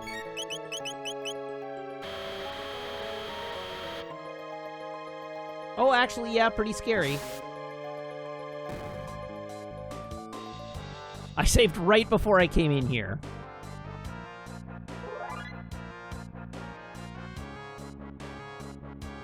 So it hasn't been a long time. Alright, so... Got a sight cap. I am gonna put the gold stud back on Chrono, because with dinosaurs, that will be having unlimited use of Luminaire will be very handy. Alright, so we got it. Getting near it involves that fight. Oh, you can also get ruby armors off him. Huh. Alright, go to the right, it says.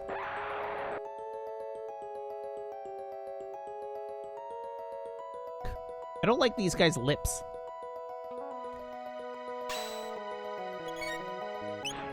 Lizardactyls. I don't like those lips. I don't like those lips one bit.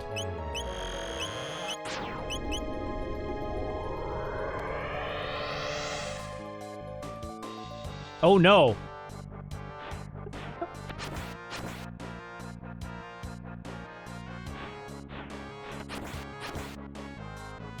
Well, that's awkward.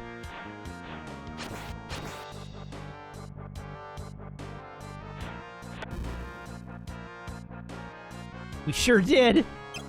Not that they had taken any damage yet, but we surely did heal them. These guys are not weak to electricity, which is a thing that the guide told me further down than I had read. And they are fast. They don't appear to hit very hard, but they are fast.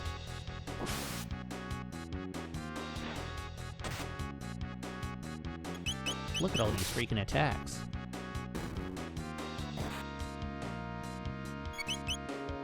Oh, I should check to make sure that Frog has the critical hit accessory equipped, because he's got the mass immunity gain.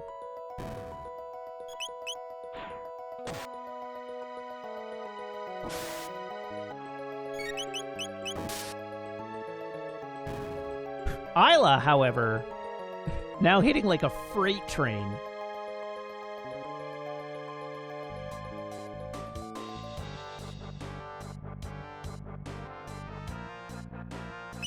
Alright, Frog.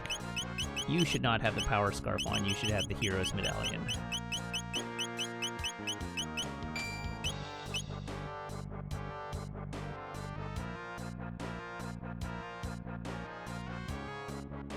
Warbo notes, per their earlier comment on Dactyl, these enemies are lizard fingers. Great!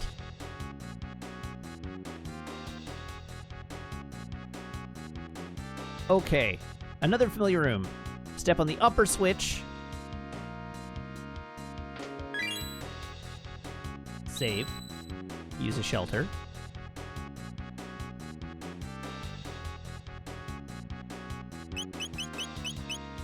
Oh, I should have saved first. Oops. Back out. Not saved. I should have sheltered first. I can use words. I'm very good at using words.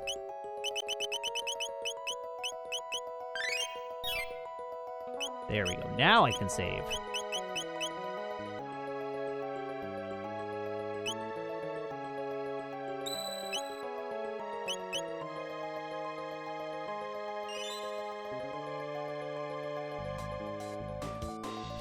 Alright, we have finished saving the data.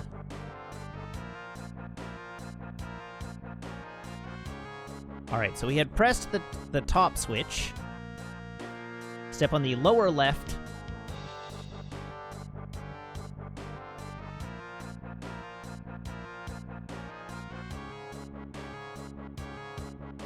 Alright,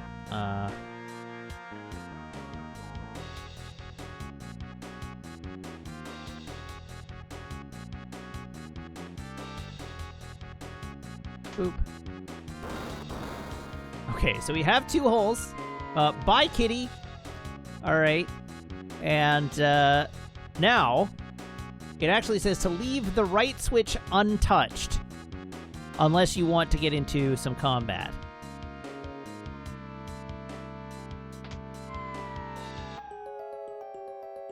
Sure, why not? I'll make life difficult on myself.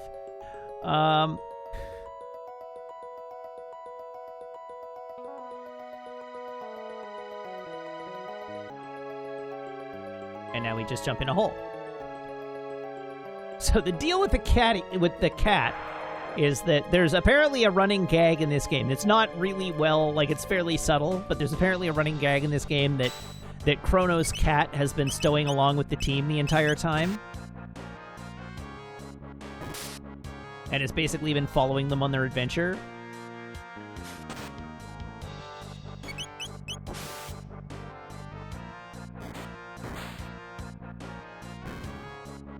Alright, 1 round of combat each to kill these guys.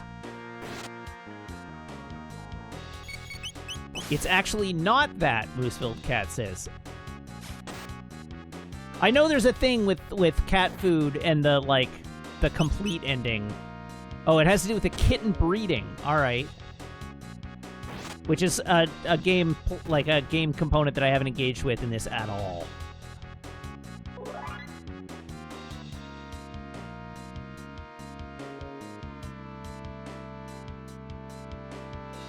Alright, step on the left switch.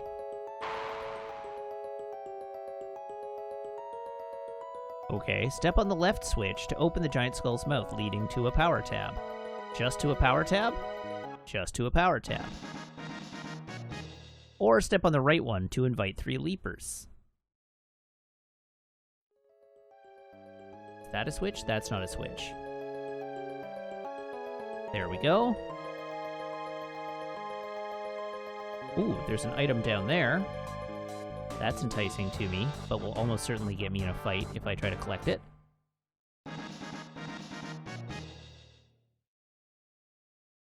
The complete ending plus kitten breeding means a bunch of time-traveling cats. Alright. Climb down the first ladder you see, go to the far right, find another power tab, then to the far left to find a chest with a full ether. That'll be that one. Return and continue through the area. So back up the ladder.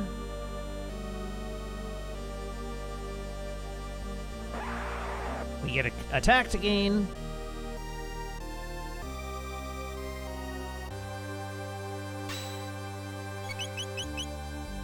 So I'll put as much hurt on them as I can.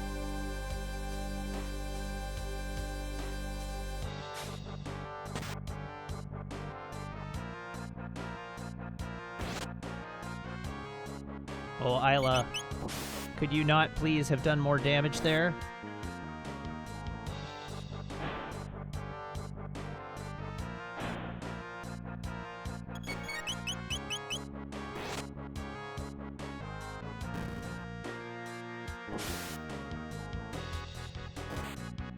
Froggo has really not been delivering with those crits since I had since I applied the hero medal to him.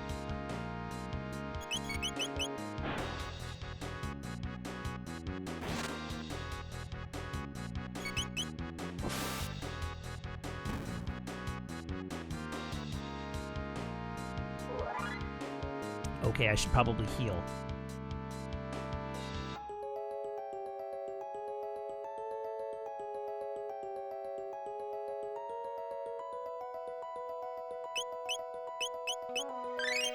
Ooh, I need to top up on healing materials at some point soon as well. It looks like I'm running a little bit low.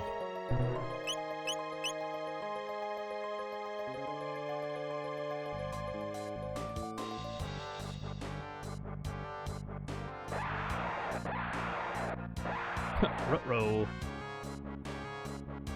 Well, this seems like a job for Luminaire.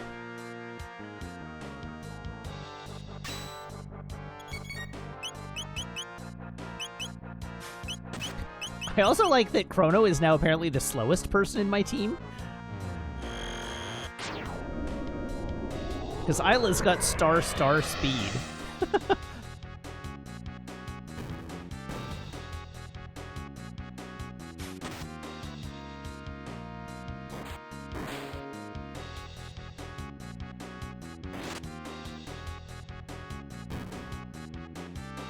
All right, great.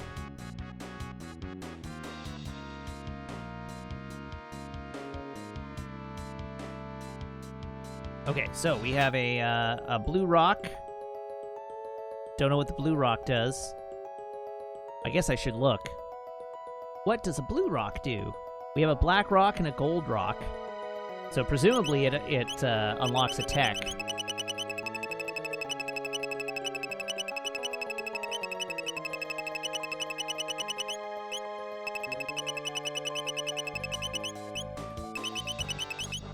Blue rock. Invokes triple tech Omega Flare. That sounds good. Blue rock. Chrono. Trigger. Who is it for? Luca, Robo, or Magus. Alright. That's good to know.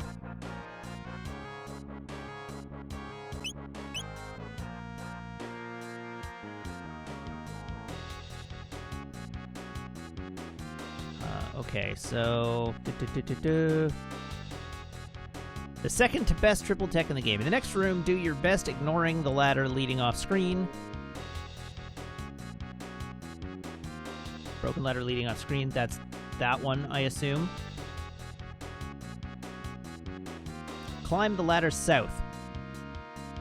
Climb the ladder south.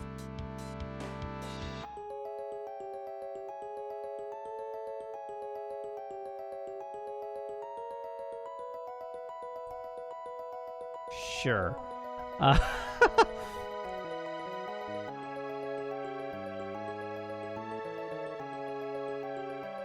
From there, go left and open the well-hidden chest. So there should be a well-hidden chest. Aha. That has a Zodiac cape. What does a Zodiac cape do?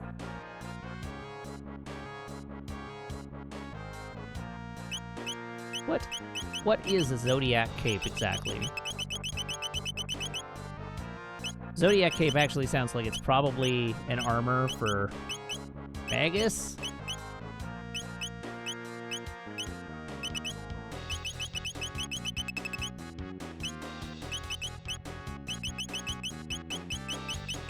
Zodiac cape.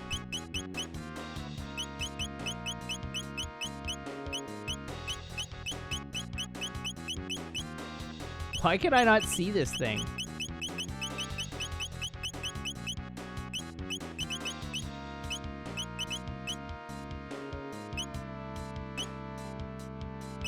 Oh, there we go. Found it. It's a lady's armor. Which means, I guess Isla could wear it. If it's useful on Isla.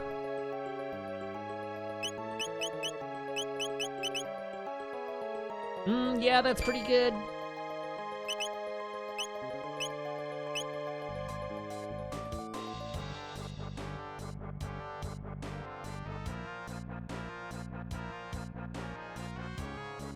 Okay, so, from there, go left and open the well-hidden chest.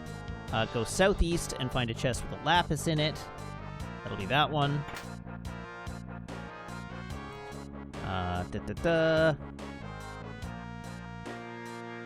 Search for the passage to the left and enter the next area. Passage to the left. Passage to the left, enter the next area.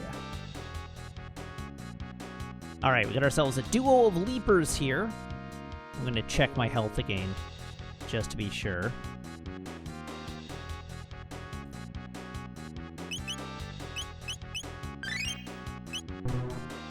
Alright, everybody's good.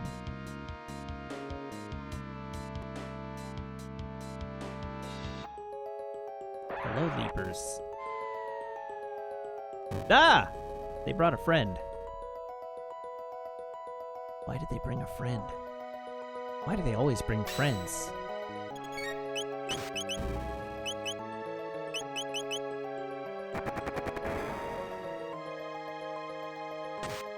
Okay, let's zap them. It's time.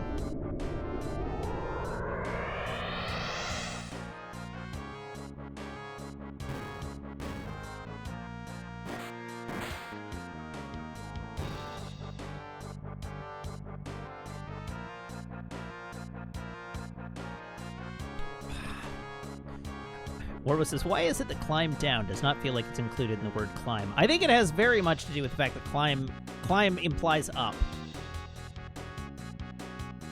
I don't know why climb implies up, but you're climbing up by default, and you have to say climb down if you mean climbing down.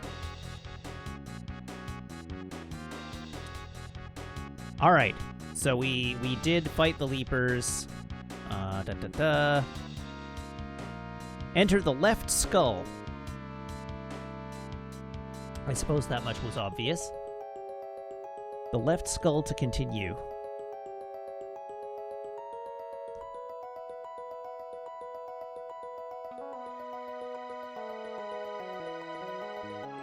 Alright, what does this room look like?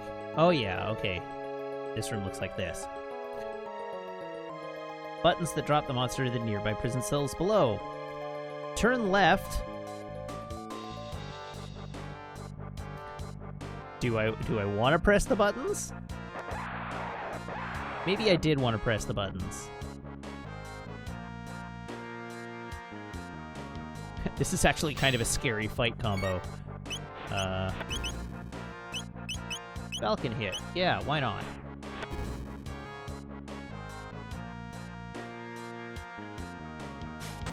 Leave Chrono alone.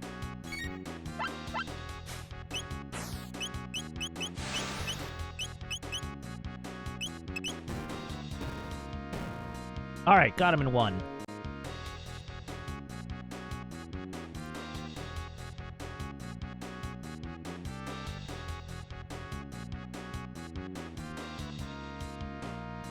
Okay, so apparently there's a ridiculously good item in here.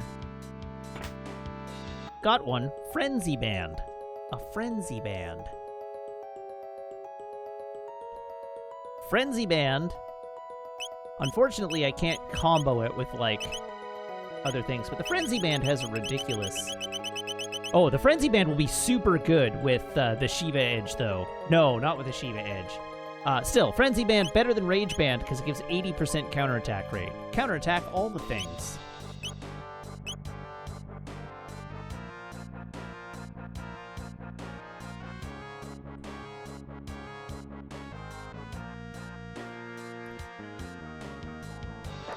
Oh, I got caught again.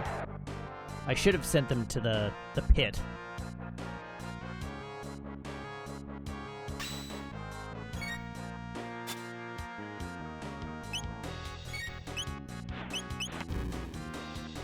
Alright, get him, you two.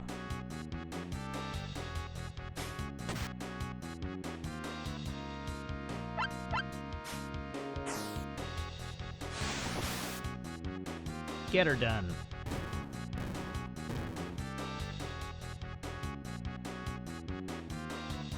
What is our goal here again? Our goal here is to locate the rainbow shell. The rainbow shell is an important thing that we need to acquire. So that's our goal here. Alright, so we are now on the right. There are two rubbles. We should try to defeat these. Hey guys. You wanna fight?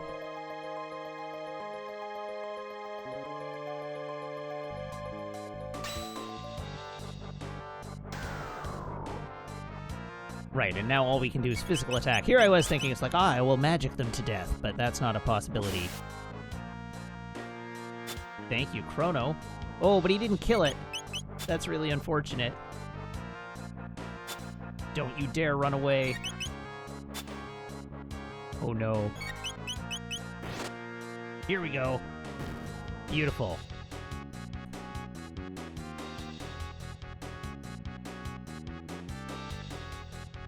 Actually, I'm not sure any of this team really has any, like, abilities they have yet to learn. So fighting these things might not actually be of much use.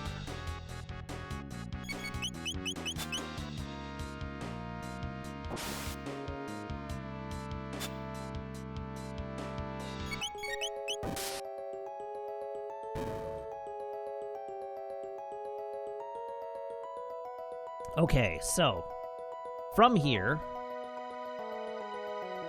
we go through this door. There are two things here.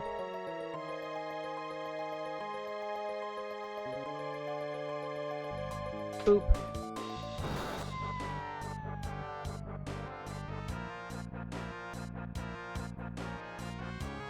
All right, so we've fallen into a trap. So now we're down here in this cell.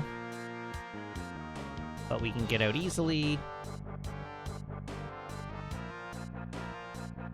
Head left up the stairs. This is right, but I'm just curious what's here. All right, we're heading left up the stairs.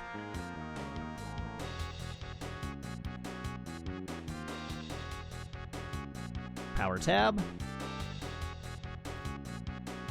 Power tab? There we go. There we go, and now we go back down. Take the right path. Down this way. And we have arrived at Kino's imprisonment cell.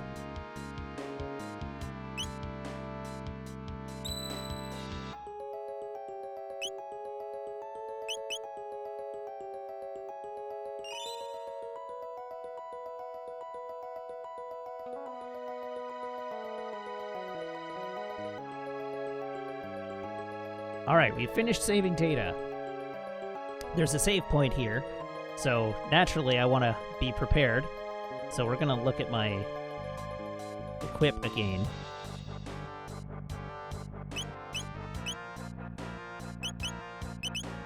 And we're going back to fire resist. So who among my team has the ruby mail?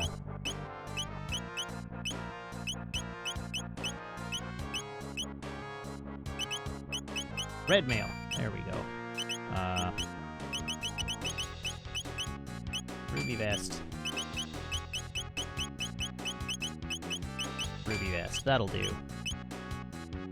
And Chrono, I think I want you to have the Frenzy Band. And while I'm here, we should shelter. Cool. All right. Moving right along.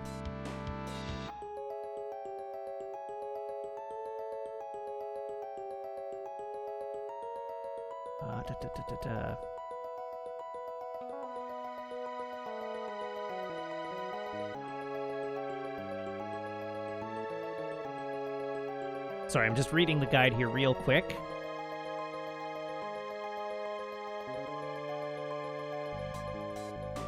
And let's go.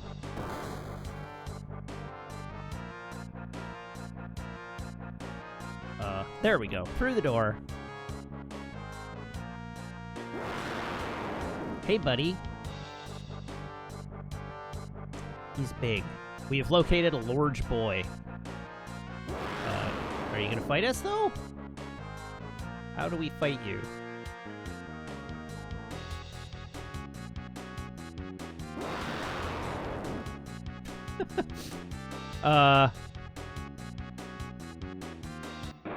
There we go. That pissed him off.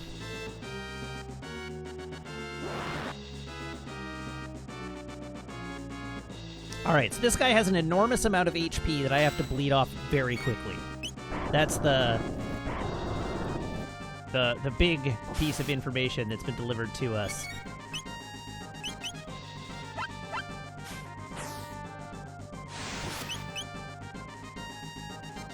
He has 25,000 HP.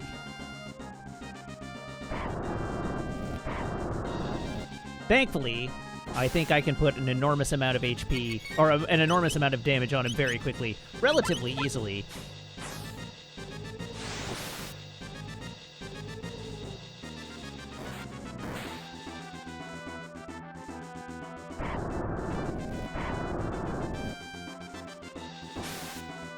Also, that 80% counterattack is amazing.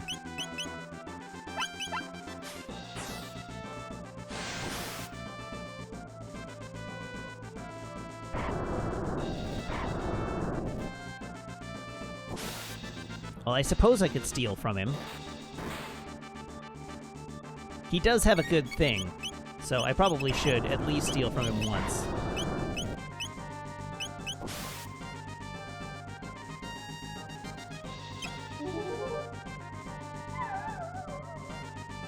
Hey, a red mail. That would have been handy earlier. That would be handy now.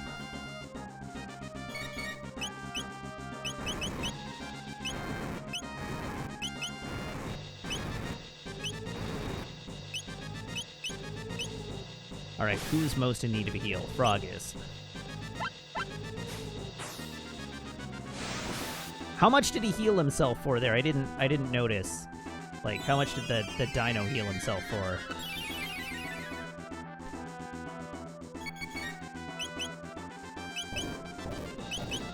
Yeah, how much does each of those chomps do? 500.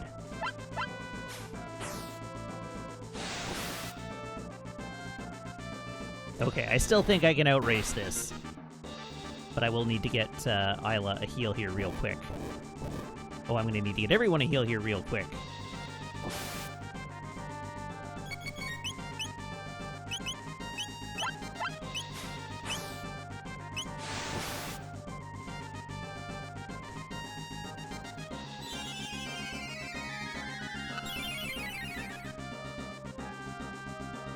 Alright, he's counting down again, so now Chrono will be healed, so I don't have to worry about healing Chrono, I can just put damage on.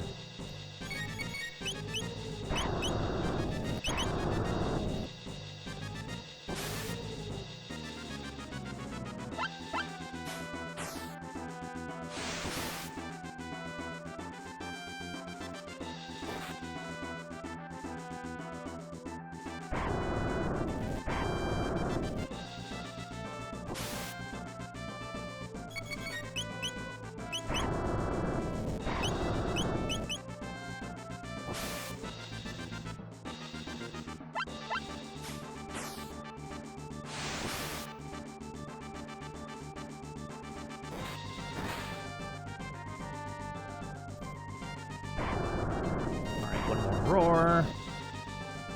Might get one more Falcon hit in here before he goes again.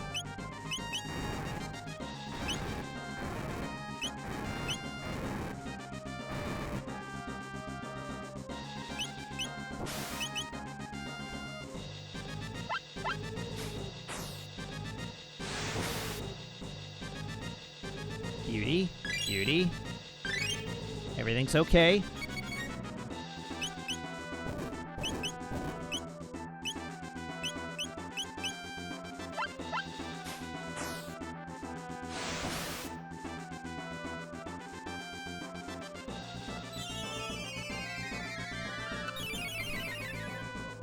We should actually be pretty close to the bottom of his health pool now.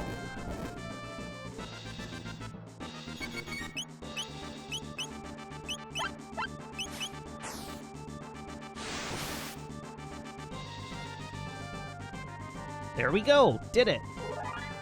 Chrono leveled up, Frog leveled up, Isla leveled up.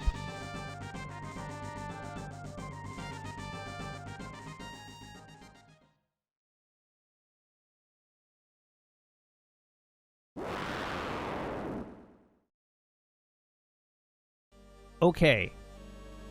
So.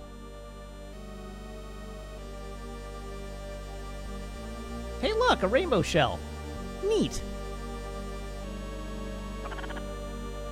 Behold, the rainbow shell.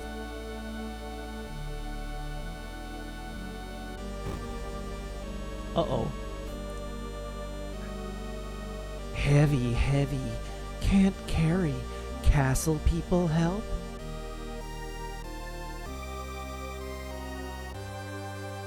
Well, All right, then. Yes, totally done now. Hello, you're always welcome here. What can I do for you? We asketh a favor. I get it. You want me to keep that huge shell safe here until the next century, right? I ask for the sake of Chrono. Please carry out their request. Done. I shall obtain the shell and store it in the castle as a national treasure. Knight Captain! Or Knight Captain. Yes, Majesty? Go and obtain the rainbow shell and bring it back in one piece. At once, sire. Thanks to thee from one so humble. All right, we did it.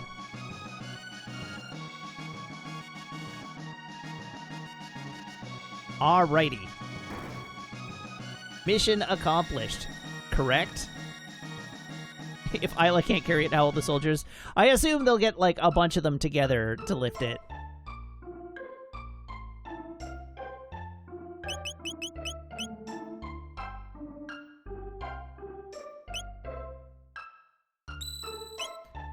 Alrighty, so we will go and check on the rainbow shell on Saturday. That's where we're going to pick up. So, thank you everybody for tuning in. Thank you to everybody who subscribes, everybody who follows, everybody who cheers, everybody who chats, and everybody who hangs out and lurks. It is a genuine thrill to stream for you, and I hope you have as much fun watching as I do playing. I will be back on Saturday, same Matt time, same Matt channel, here on twitch.tv/Wiggins, and hopefully we will be finishing Chrono Trigger.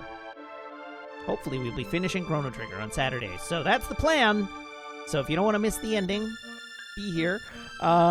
Until then, of course, you can always follow me on Twitter at twitter.com/Matt_LRR. You can check out the VODs on my YouTube channel. You can join the Discord by making sure your Twitch account and your Discord account are linked in Discord's backend, where my server will appear to you as if by magic among your linked servers. And, of course, I have an Instagram and a Letterboxd you can follow as well if those seem like kinds of things that you would like to follow. That's it. We'll give a quick look, see who else is online that I can raid this evening, but I don't know that anybody is. Shark Fists is playing Valheim. Let's raid Max. They're good people. Do I have... I don't.